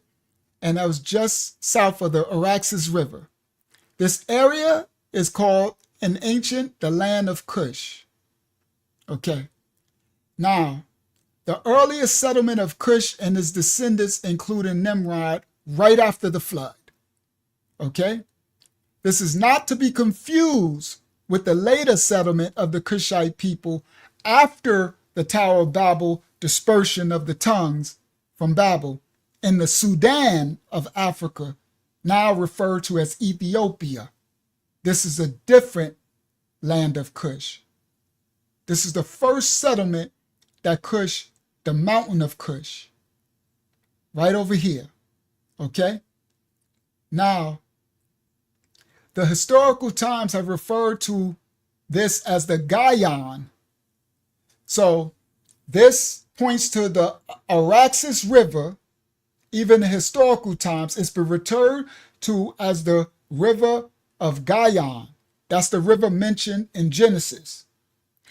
It is likely that when the ice period began to develop after the flood, that the mountains would become less hospitable. So once the ark rested in the mountains of Ararat, there was an ice age. And our ancestors that settled right in the mountains of Ararat after the ark rested after the flood, the mountains area got cold. It got real cold after the flood, these big old mountains. And so the ice age, so our ancestors, that's why they left the region here. And they started to move east to get away from the mountains of Ararat. And then they started to go south and move because of the cold and the ice age in that region. Okay? So the ice period began to develop after the flood. The mountains would become less hospitable, and so they would move down into the plains. Okay? And Shem did it early. Okay? But it says not too long after Shem left to go to the plains, Shem went down. You see, he went down. Elam, Arphaxad, Asher, Aram, they all went down. And right after that, Cush apparently followed Shem. Because Cush was up in the mountain area as well.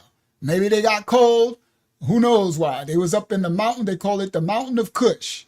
Okay? All right?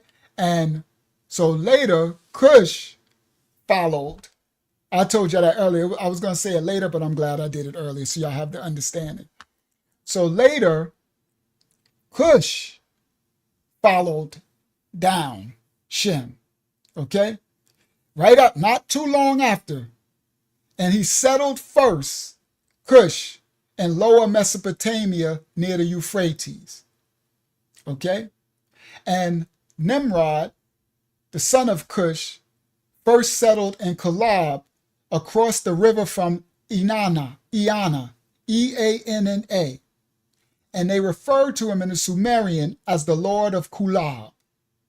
They call him Emerkar, Cush, in Sumerian. It appears that with the joining of Eanna and Kulab, this is where we have the beginning of Uruk. Erech. Uruk was first known as Eanna, and that is the house of An. Okay, now y'all listen clearly. The Sumerians had their god, they call him the Most High, he was An and Anu. So this was Inanna, E-A-N-N-A, and that's where they get their moon god, Ilnana, right? This was the beginning of Uruk and Erech of Nimrod. And it was first known as in Eanna, E-A-N-N-A, called the house of An. And An, they called him the Most High God of heaven. And Emakar, this Sumerian text, Emakar, which is Nimrod, claims to have brought Inanna down from the mountains. This is, now I'm tying it together. That's why I wanted to end with this. The Sumerian, because I need to tie in Cush and Nimrod and how the Sumerian, how the Canaanite and the Acadian tongue became a Shemitic language. That makes no sense, right? Because this was Cush. So the Sumerian text says that Emakar, Nimrod, claims to have brought Inanna down from the mountains. Remember, the mountains that Cush went to first when they left this area from the ark. Shem went down. Cush went up to this mountain region. It was called the Mountain of Cush, okay? Just northeast of modern Tabriz, with a mountain called Kush, Kushhdagh, Kushdag, the Mountain of Cush. So in the Sumerian text, it says Imakar claims to have brought Inanna down from the mountains, meaning the god, his gods, which he did. Now think about this. In the Sumerian text, Nimrod brought his gods down from here and followed Arphaxad and took over Uruk, took over Arphaxad's land, Iraq, and took over and took over Eridu and Lakash, and then took his gods in Nana up and took over all of Shem's land. I'm sorry, it's not funny, but this stuff is crazy, bro. Our Bible is crazy. Our history is nuts, bro. This Bible is nuts, right? But it's so crazy. So Cush.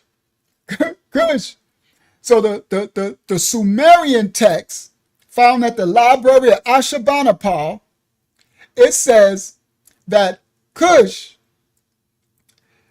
it says Nimrod, Imakar, claims that he brought down the god Inanna down from the mountains. And he went and he made a female consort. So this introduced the fertility rites in the early post-flood world.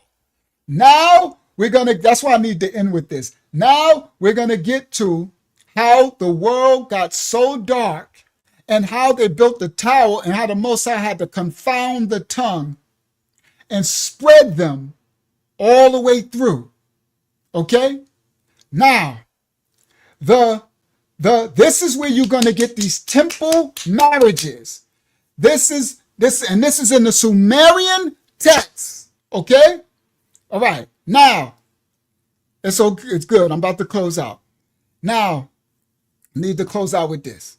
Now, they say that Imakar, which is Nimrod, Sumerian text, came down, brought his god Inanna, and made a female consort. Okay? Anu, and introduced fertility rites into our ancestors after the flood. Because remember, they were the righteous family after the flood. Now all of a sudden, we go from the flood, we go about 100 years, and now Yah has to just disperse. They want to build the Tower of Babel. Okay? So now, it appears that this is where the rituals of the priestesses representing these gods in the beginning of temple prostitution under the conception of holy union marriages of the gods. This is what Paul Shaya'al was referring to in the book of Romans. Romans 1:21. He said, when they knew the Most High, they didn't glorify him as Yah, neither were they thankful, but they became vain in their imaginations and foolish, and their hearts was darkened. Professing themselves to become wise, they become fools, and they changed the glory of the uncorruptible Aliyah into an image made like corruptible man. Nimrod, Imakar, he and his wife / mother / sister. Some texts, so in the Sumerian text, it says his wife was his sister. In the other text of Nimrod says his wife was his mother. But I'm in the Sumerian text from the library of Ashurbanipal. This Imakar said his wife was his sister, and he was later referred to as Bel. Later, the Babylonian Baal. Later identified as Marduk. We getting after the flood. Why the Tower of Babel why the Most High confounded the tongues. Come on, guys. Now listen clearly. This is the Sumerian text. This is where he brought his gods down from the mount to Shem. This is why Abraham's dad, Terah, and them was worshiping these gods, our ancestors. Okay? This Nimrod. I thought Canaan was bad. Nimrod, well, we knew Nimrod was bad, but I didn't know this much about Nimrod till the Most High had me do all this research, right? So now, he later was referred to as Bel as the time went on. That's when Babylon and Baal, later Marduk, and Inanna became the Shemitic Ishtar. And in the Bible, she became Ashtaroth, the consort of Baal. You see? And this myth and these fallen angel gods spread across the known world after the Tower of Babel dispersion. So the Most High took his Abariyah tongue back, and it spread across the world. This is where we get Paleo. This is why we speak. This is where you get the Afro-Asiatic Shemitic language of tongues, of Acadian, of, see, it started with Sumer. Now I finally got my understanding. Yo, y'all have no idea. The Most High tied it all up. I said, now I get it.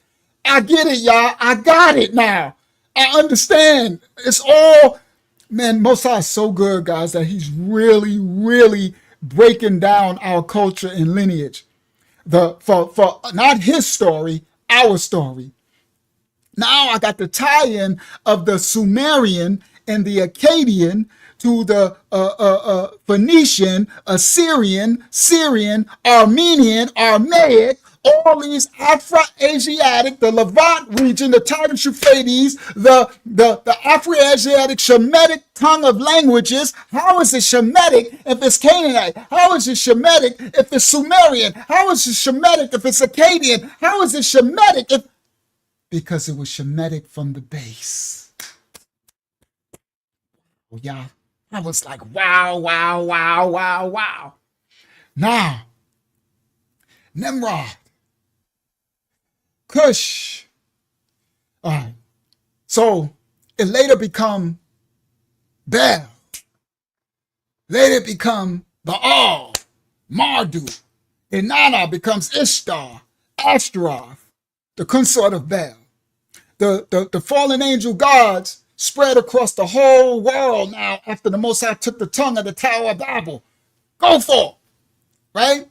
So that Immakar, and perhaps to some extent Cush also, became involved in the first idolatry after the flood. So what another interesting thing we're learning is, this is the first idolatry after the flood, and it came through Cush. Still comes through Ham. still coming through Ham, but Nimrod, it came through Cush. That's like a duh. If I would have thought about it, I would have known that. But now we got the timeline, okay? So Cush lineage introduced the first idolatry after the flood. Inanna is now known later in Assyria and Babylonia as Ishtar. And the Shemitic, because Assyria this is the Shemitic land, as Asher. And she became known as Astarte by the Syrians. She became known as Ashtaroth by the children of Israel, Yasha'ar. She became known as Isis to the Egyptians. She became known as Durga to the Dravidians. She became known as Aphrodite to the Greeks. So this idolatrous cultural fallen angels spread around the world at the dispersion as the result of Nimrod's action at the Tower of Babel. I'm about to read your stuff now, Taj. And Cush, the father of the darky. Cush was and Nimrod's action. Nimrod, now listen to this one, Taj. This one's a good one, Taj. You know this one. Listen to the tie-in. Nimrod has a Shemitic meaning of leopard, a leopard. Nimrod has a Shemitic meaning of his name of the leopard.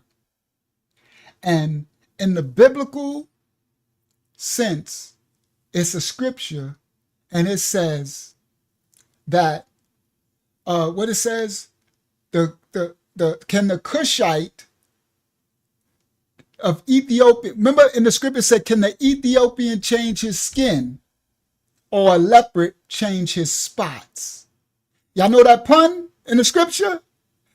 Can a Cushite change his skin or a leopard change his spots? This pun actually teaches about Nimrod. We didn't know that. The rebellious, sinful man, inescapable and capable of saving himself. So it's like, can Nimrod, the leopard, change his spots, his skin? No. He has become one with the fallen. That pun. Now, Taj wrote, I'm finally going to bring this out, and then we can try to close out. Taj wrote, it's in Jeremiah. Thank you. Come on, Hakyama, you on it tonight. Can the Ethiopian change his skin or the leopard change his spot, that ye may also do good that are accustomed to do evil? So that scripture was warning us, do not follow them just because they're your skin kinfolk. Shout out to Dewan Brown. I didn't know you was over there on Facebook. I didn't get to see. Do not follow. Now, Taj wrote, and Nimrod, and he said there were three main families at the Tower of Babel. The 70 families were the worst. They were at the top of the tower. One of the families said they were going to kill the Most High and put their gods on the throne. Okay? And I wanted Taj to write, because Taj said, Taj, what they do, they did something to them. They made elephants and Akiyama, if Taj write it, could you copy it and put it in the private chat so I can, because if you put it in this chat, it'll scroll. I won't be able to find it. But Taj told the story. The other family said, there you go. The other family said that they would shoot arrows into heaven. This is the Tower of Babel. This is Nimrod and these folios. This was Nimrod. So the other family, they said that they was going to shoot arrows into heaven to fight Yah.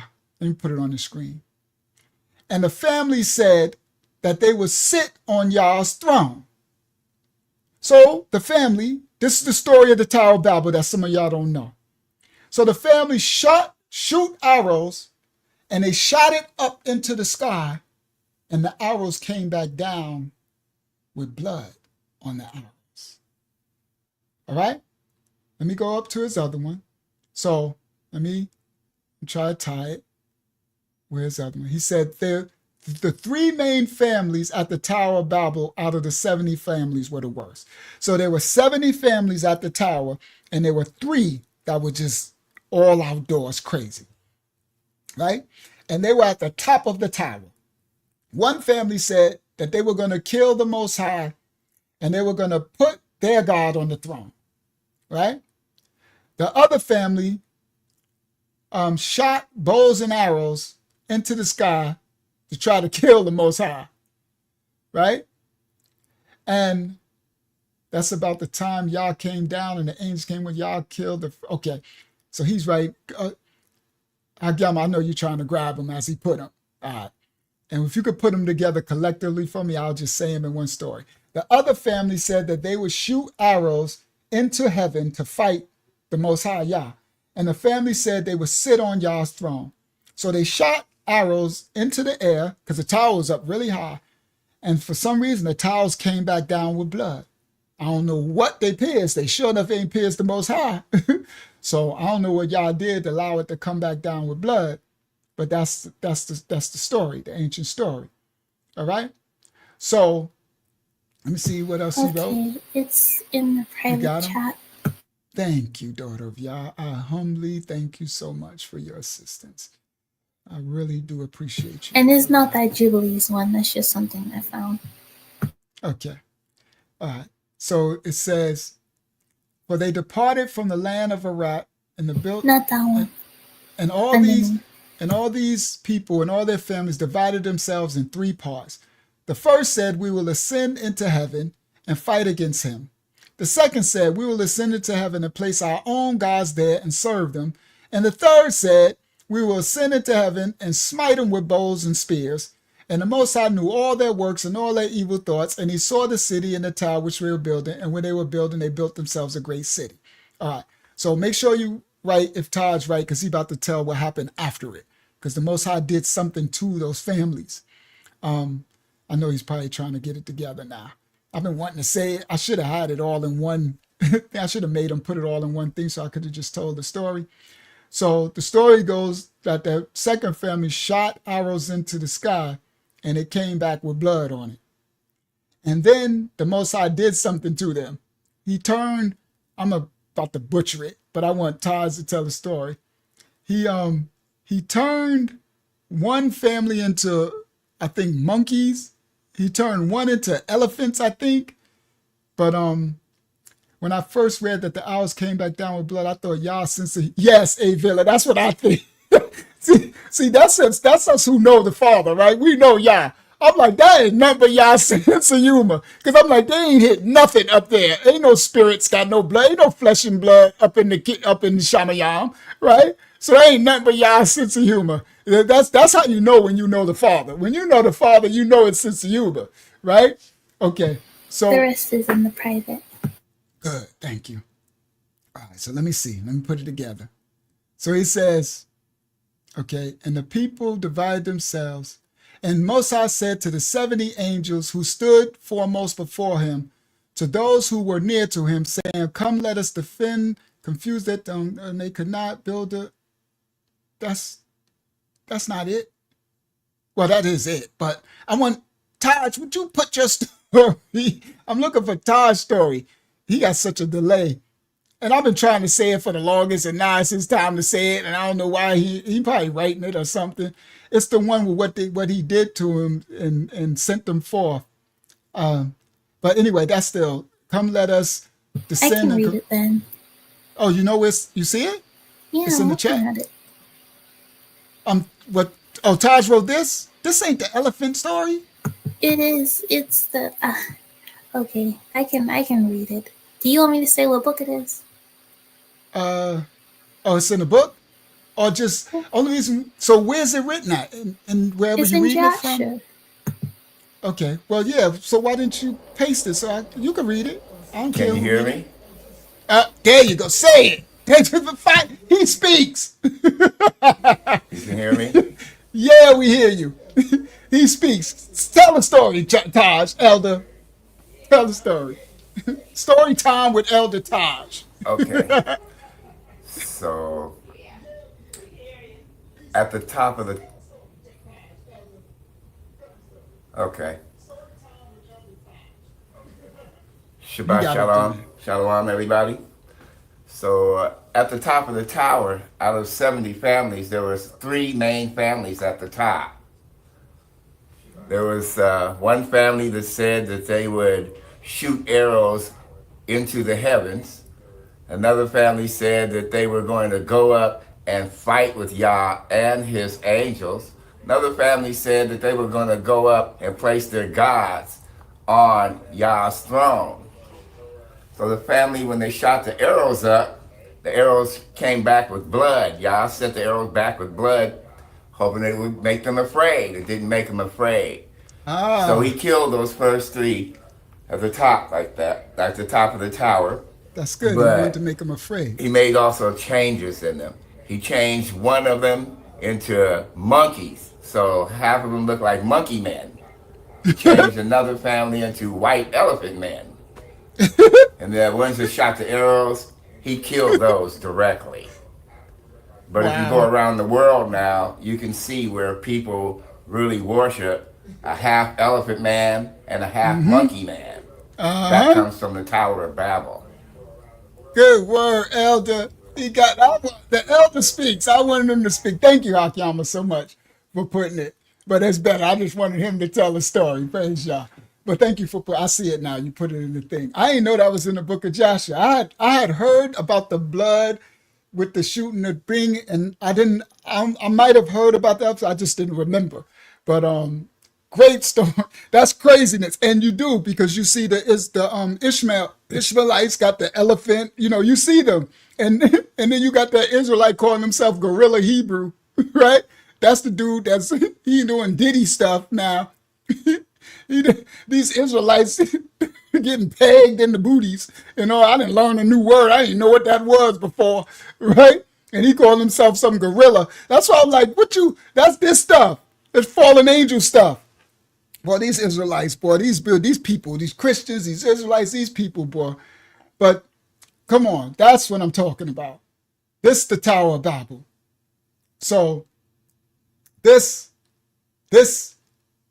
idolatry, what happened at the Tower of Babel, this spread across the world. Okay? And I'm going to close out. The early phases of the Ubaid culture that connect to the culture of Arphaxad, the son of Shem, the Chaldean people come from Shem. And later, the Habariya and Arabic people come from the Shemitic South Arabian families. In the Bible, it is is referred to as of the Chaldees. Now I have understanding, because I didn't understand. I'm like, but Abraham and his dad, they come from fallen angel? I didn't have the understanding, and I didn't know, right? I just like, well, whatever, y'all can use anything, but I didn't understand it. Now that I know that and all of this is Shemitic, Shem, before Cush and Nimrod came and conquered it and brought their gods here. Now it makes sense. The Shemitic South Arabian families referred to as in the Bible as of the Chaldees. The first recognized the Uruk culture by the implication of Nimrod in the archaeological records just before. This is ancient archaeological language I'm about to speak. It's called Uruk Inanna, Urukeanna, level V111, level 8. These are archaeological records of Uruk Inanna, level 8. The Uruk culture is strongly present in level 8. Soon after the end of the Hajj Mahad, the Ark landing, the migration, the Hajj Mahaj is the Ubaid II epic period after the migration from the Ark landing, and the early settling of Noah's sons. Okay?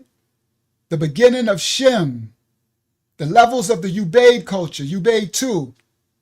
It is there in Ubaid 2 into 3 that you get Nimrod came and took it over, and then building the Tower of Babel and took over all of Shem's land. And then later, he did a northern raid and the disappearance of the Samara culture altogether. And at that point, Nimrod was ruling all of the known land. And the original single tongue of Habariya had got taken from the Most High when they did this act at Babel. When they tried to shoot him and doing all this stuff, he turned one to elephant, turned another one to monkeys, and confounded the tongue. He took Habariya back, the Shemitic tongue that he spoke to Adam with, that Noah spoke, that Shem spoke, that they all spoke one language, one tongue, even after the flood. He confounded it, took that back, confounded the tongue, and they dispersed.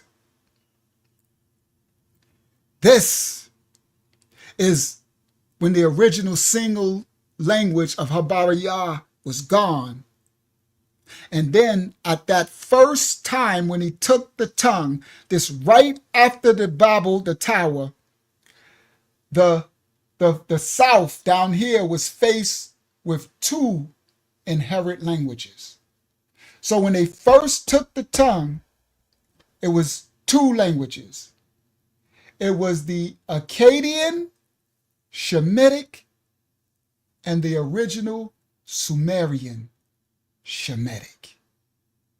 Y'all listen clearly. That was the first two tongues when he confounded. They were left with two. The Acadian, Shemitic. The Acadian is the first culture from the Sumerian. And the Acadian is Shemitic. And the original Sumerian, which ain't called Shemitic language, but they were Sumerian is Shamarian. That's what that is. It's Shem. That's what. And the later, the Acadian Shemitic gets attributed to the descendants of Nimrod. That's when you get the Akkadian is the Shemitic Afro-Asiatic language, and you get the A. This is where you start the vowel sounds. That's where the vowels started at. That's why it's Yeruk and Erek. It would have been Arak, Arayak. Okay? It appears that at that time, Nimrod was consolidating his power across all of it. And you'll see the expansion and all of the invasions and conquerings. And it became evident in archeological records of Uruk and Nana levels 6, which has the pottery that was found and is very similar to the pottery of Ninevite level 4. And slightly earlier in Susa B to the east. That's over here. Susa over here. Okay? Go back. I'm closing out now. Praise Yah. I think this was pretty good. There we go. Susiana, Elamites. Susa. Right? Susiana and Susa. See? And he conquered. Let me go more. There we go. Susa. See? To the east. Okay? Now, I'm closing out, guys. Y'all been hanging in there with me. I praise y'all. Thank y'all for hanging in there with me. And, yeah. And I'm going to do a little end of part 2 because I'm going to tie up the rest of the sons and then we'll do something else. But I ain't going to do it tonight. We'll be here at 4 o'clock in the morning. All right? So, this, I'm ending right here with Nimrod. So, later, his expansion and his invasions and conquerings will show all the way early into Susa B to the east. Ninevite 4 represents the movement of Nimrod going into Nineveh. And he left Uruk under the authority of his children. Come on, Taj. His descendants. Nimrod has descendants. Lugal Banda, Dumuzi, and one that I'm not sure if this is correct, but it says Gilgamesh in my research. And I'm like, he had a descendant called Gilgamesh? That's interesting. In that order, he left Uruk when he went up, Nimrod, to conquer Nineveh and build the tower in the city. Let me show you. Right here. And Nineveh's right up in here. So he left Uruk, which is that's the kingdom when he conquered, when he came and took Aphoraxids, Shemites, Shem's son, Aphoraxids, and then he took and everything. This was his main kingdom. So he left this in the hands of his children when he went up to build the Shinar and Nineveh, the great cities with a tower. He left it into the hand of his descendants. Lugal, Labanda, Dumuzi, and Gilgamesh. And he also had rule. Of course, he was the king. Ninevite 5, and I'm closing out, almost certainly represents the presence and consolidated rule of Nimrod from Nineveh with other culturally associated changes. Okay? In the Ninevite 5, you got pottery and wares, including the painted pottery variety at both excavated and surveyed sites, are almost always found in association with the pottery found in Uruk. And with that, I'm closing. And this is where Nimrod conquered. And we're going to come back, and when I do the other part, I'll do the other maps. This was the result. This is after the flood, after the Tower of Babel, Nimrod taking over all of our land. And then later, Canaan. This was crazy, guys. So it's some crazy work. Because later, here come Canaan. And Canaan takes all of this over too. I'm like, I'm putting all the blame on Canaanites, the giants in the days. Nimrod did it first. Wow. Uruk. This is all right, so that's next time. That's Hasana. So that's when I do the next time. And I break down where. But these were our ancestors. So here, let me close like this. This right here is where the ark landed. Mountains of Ararat. In the mountains. Okay, I'm going to put the Jubilee one. They told us exactly what mountain. They dispersed. They migrated. Then they moved east. The scripture Bible tells they went east. They built settlements at Lake Ermia. They all, Ham, Shem, and Japheth. Later, if I'm called to do it, I'll break down where Ham went and where Japheth went, because I got all of it. And but tonight we did with Shem. We're doing the Sumerians, the blockhead people. And then Cush went up here, somewhere in the mountains. And this shows that Aram, Ashur, Arphaxad, Elam, and then Lud went somewhere else. And these are, after the flood, the Mesopotamian, this is the Tigris and the Euphrates. This is the Mesopotamian. This is the Fertile Crescent, which was promised to Shem. This is crazy. This is even before the promise. That's some crazy stuff right there, right? That's crazy. This is right after the flood. And our ancestors all Shemitic, and these were Sumerians, the blockhead people. And Cush came down. Something happened to Cush, Nimrod.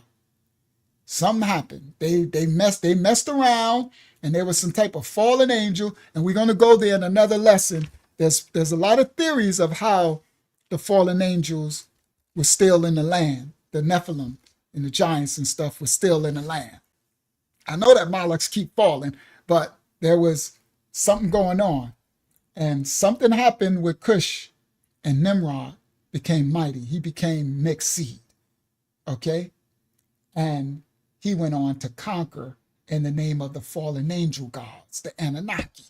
And the first thing he did, guys, was he conquered the Sumerian Shemitic people.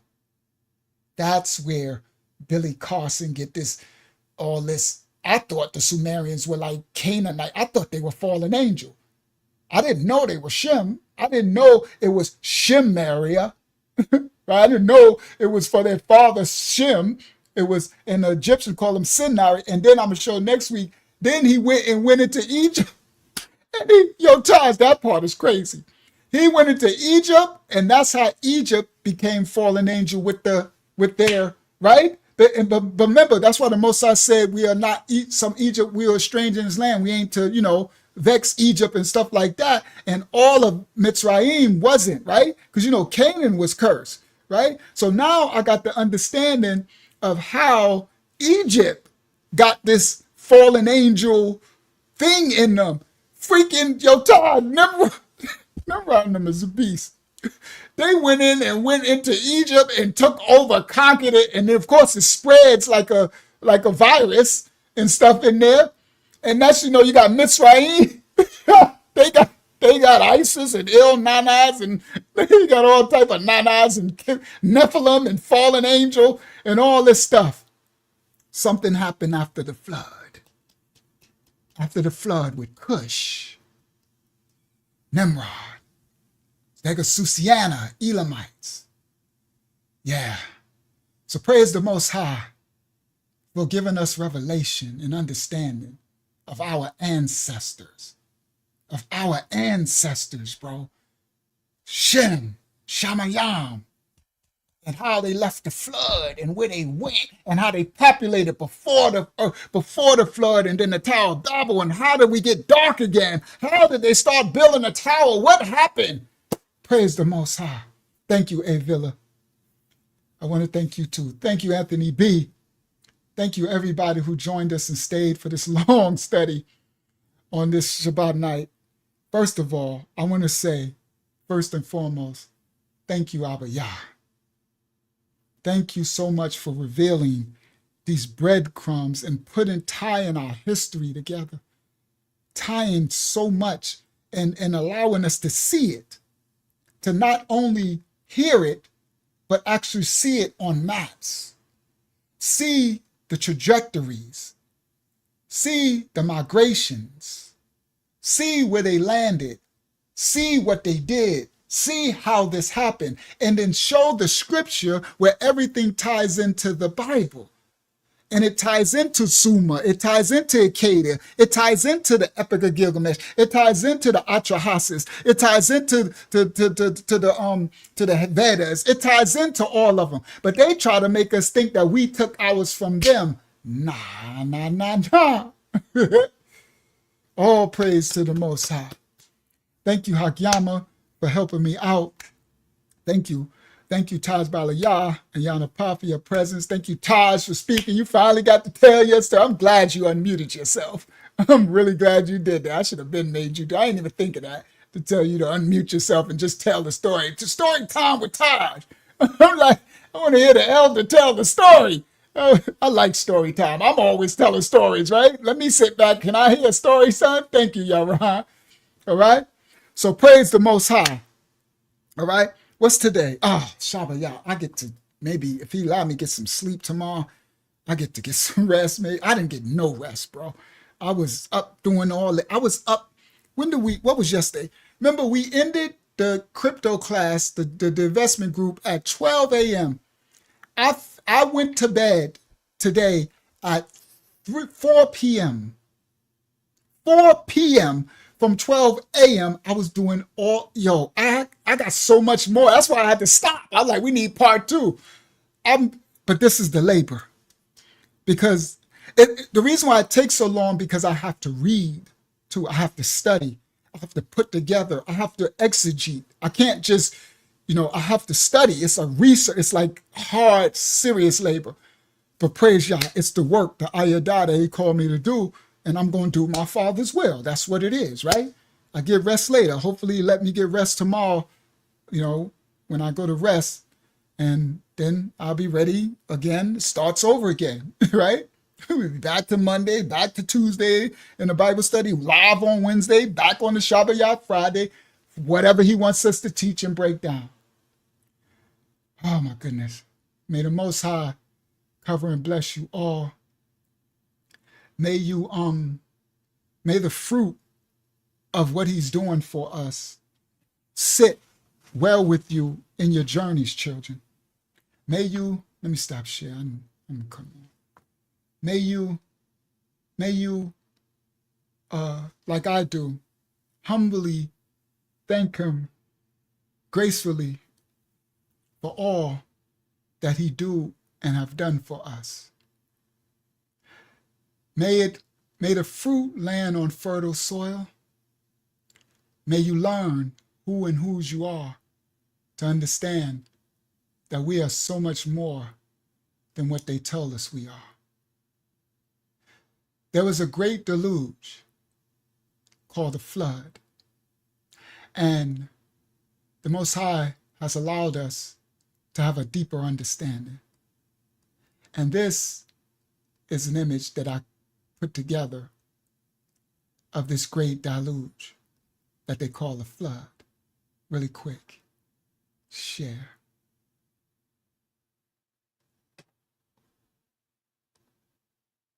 Really quick. Let me see. There we go.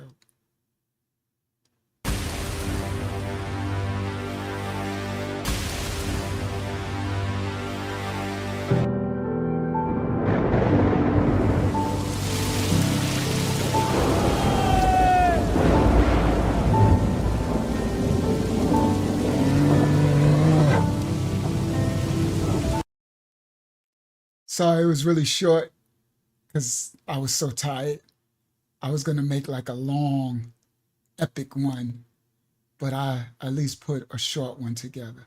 I'm going to play it one more time.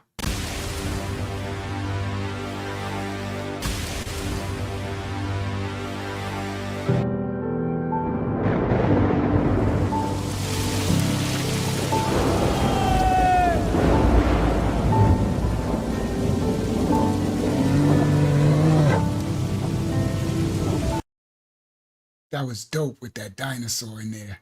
Y'all see that one? That one's kind of crack right there. With the Nephilim in there. All praise to the Most High. Yeah, I like the dino at the end too, right? That was kind of dope, Villa. And I was going to make it like a long, but I was so tired. It was already like 3:30 in the afternoon. I was like, I just got to make a quick one and go to bed to try to get maybe an hour or two before this study. I knew the Most High would stay me to teach all of this, but praise y'all. All right, I love y'all all. Shout out, Brother Jacob. May the Most High cover and bless you all, children of Yah. We are doing the work. We're trying to be as righteous as we can in this dark world. The fact that you here and you trying to seek his face, the world is getting darker and darker. The awakening and the faking are getting darker and darker. These Israelites are calling themselves fallen angels. They're saying Mashiach is the Most High. They're saying they are the fallen angels. There is no devil. No devil. Sin will be in heaven. They are saying now they are doing the booty diddy stuff with one another. The Christians are going, everybody's getting darker and darker. But the remnant, we're trying to rightfully divide the truth. It's getting smaller and smaller, as Elder Taj always say. The remnant is getting smaller and smaller. Praise the Most High for the righteous remnant and those who are willing to really do the work and put in the work. I love you all. And may the Most High cover and bless you and your families as you sojourn and try to be righteous in this unrighteous world. Be in the image of our Father. Shabbat Shalom, everyone worldwide, from the house of Yah to you all. Thanks again, Hakim. Shabbat Shalom. He adds secures and hooks us tight. A gift from Yah, eternal life. He sent his son a sacrifice to show how much he loves us. You are loved, you are loved. You are loved, you are loved. You are loved, oh, you are loved. You are loved by Yahuwah. Praise Yah. Praise Yah. Praise Yah. Hallelujah. Bible study every Tuesday, 8 p.m. We're having a Zoom Bible study. I'm going to put, email me for the link. I'm a lion of the tribe of Judah.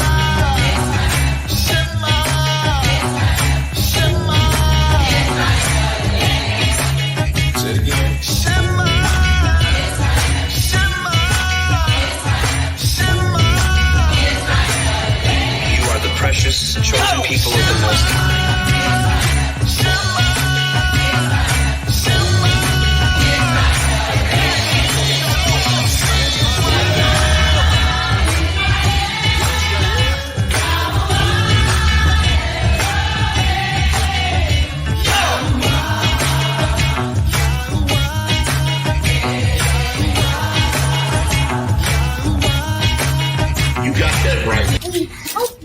great time watching our videos, and we will see you in the next video. And we'll see you in the next video. So like and subscribe. Our channel. Yeah. We are the true Hebrews, the true and real Israelites. We are the true ones that fulfill Bible prophecy and scripture.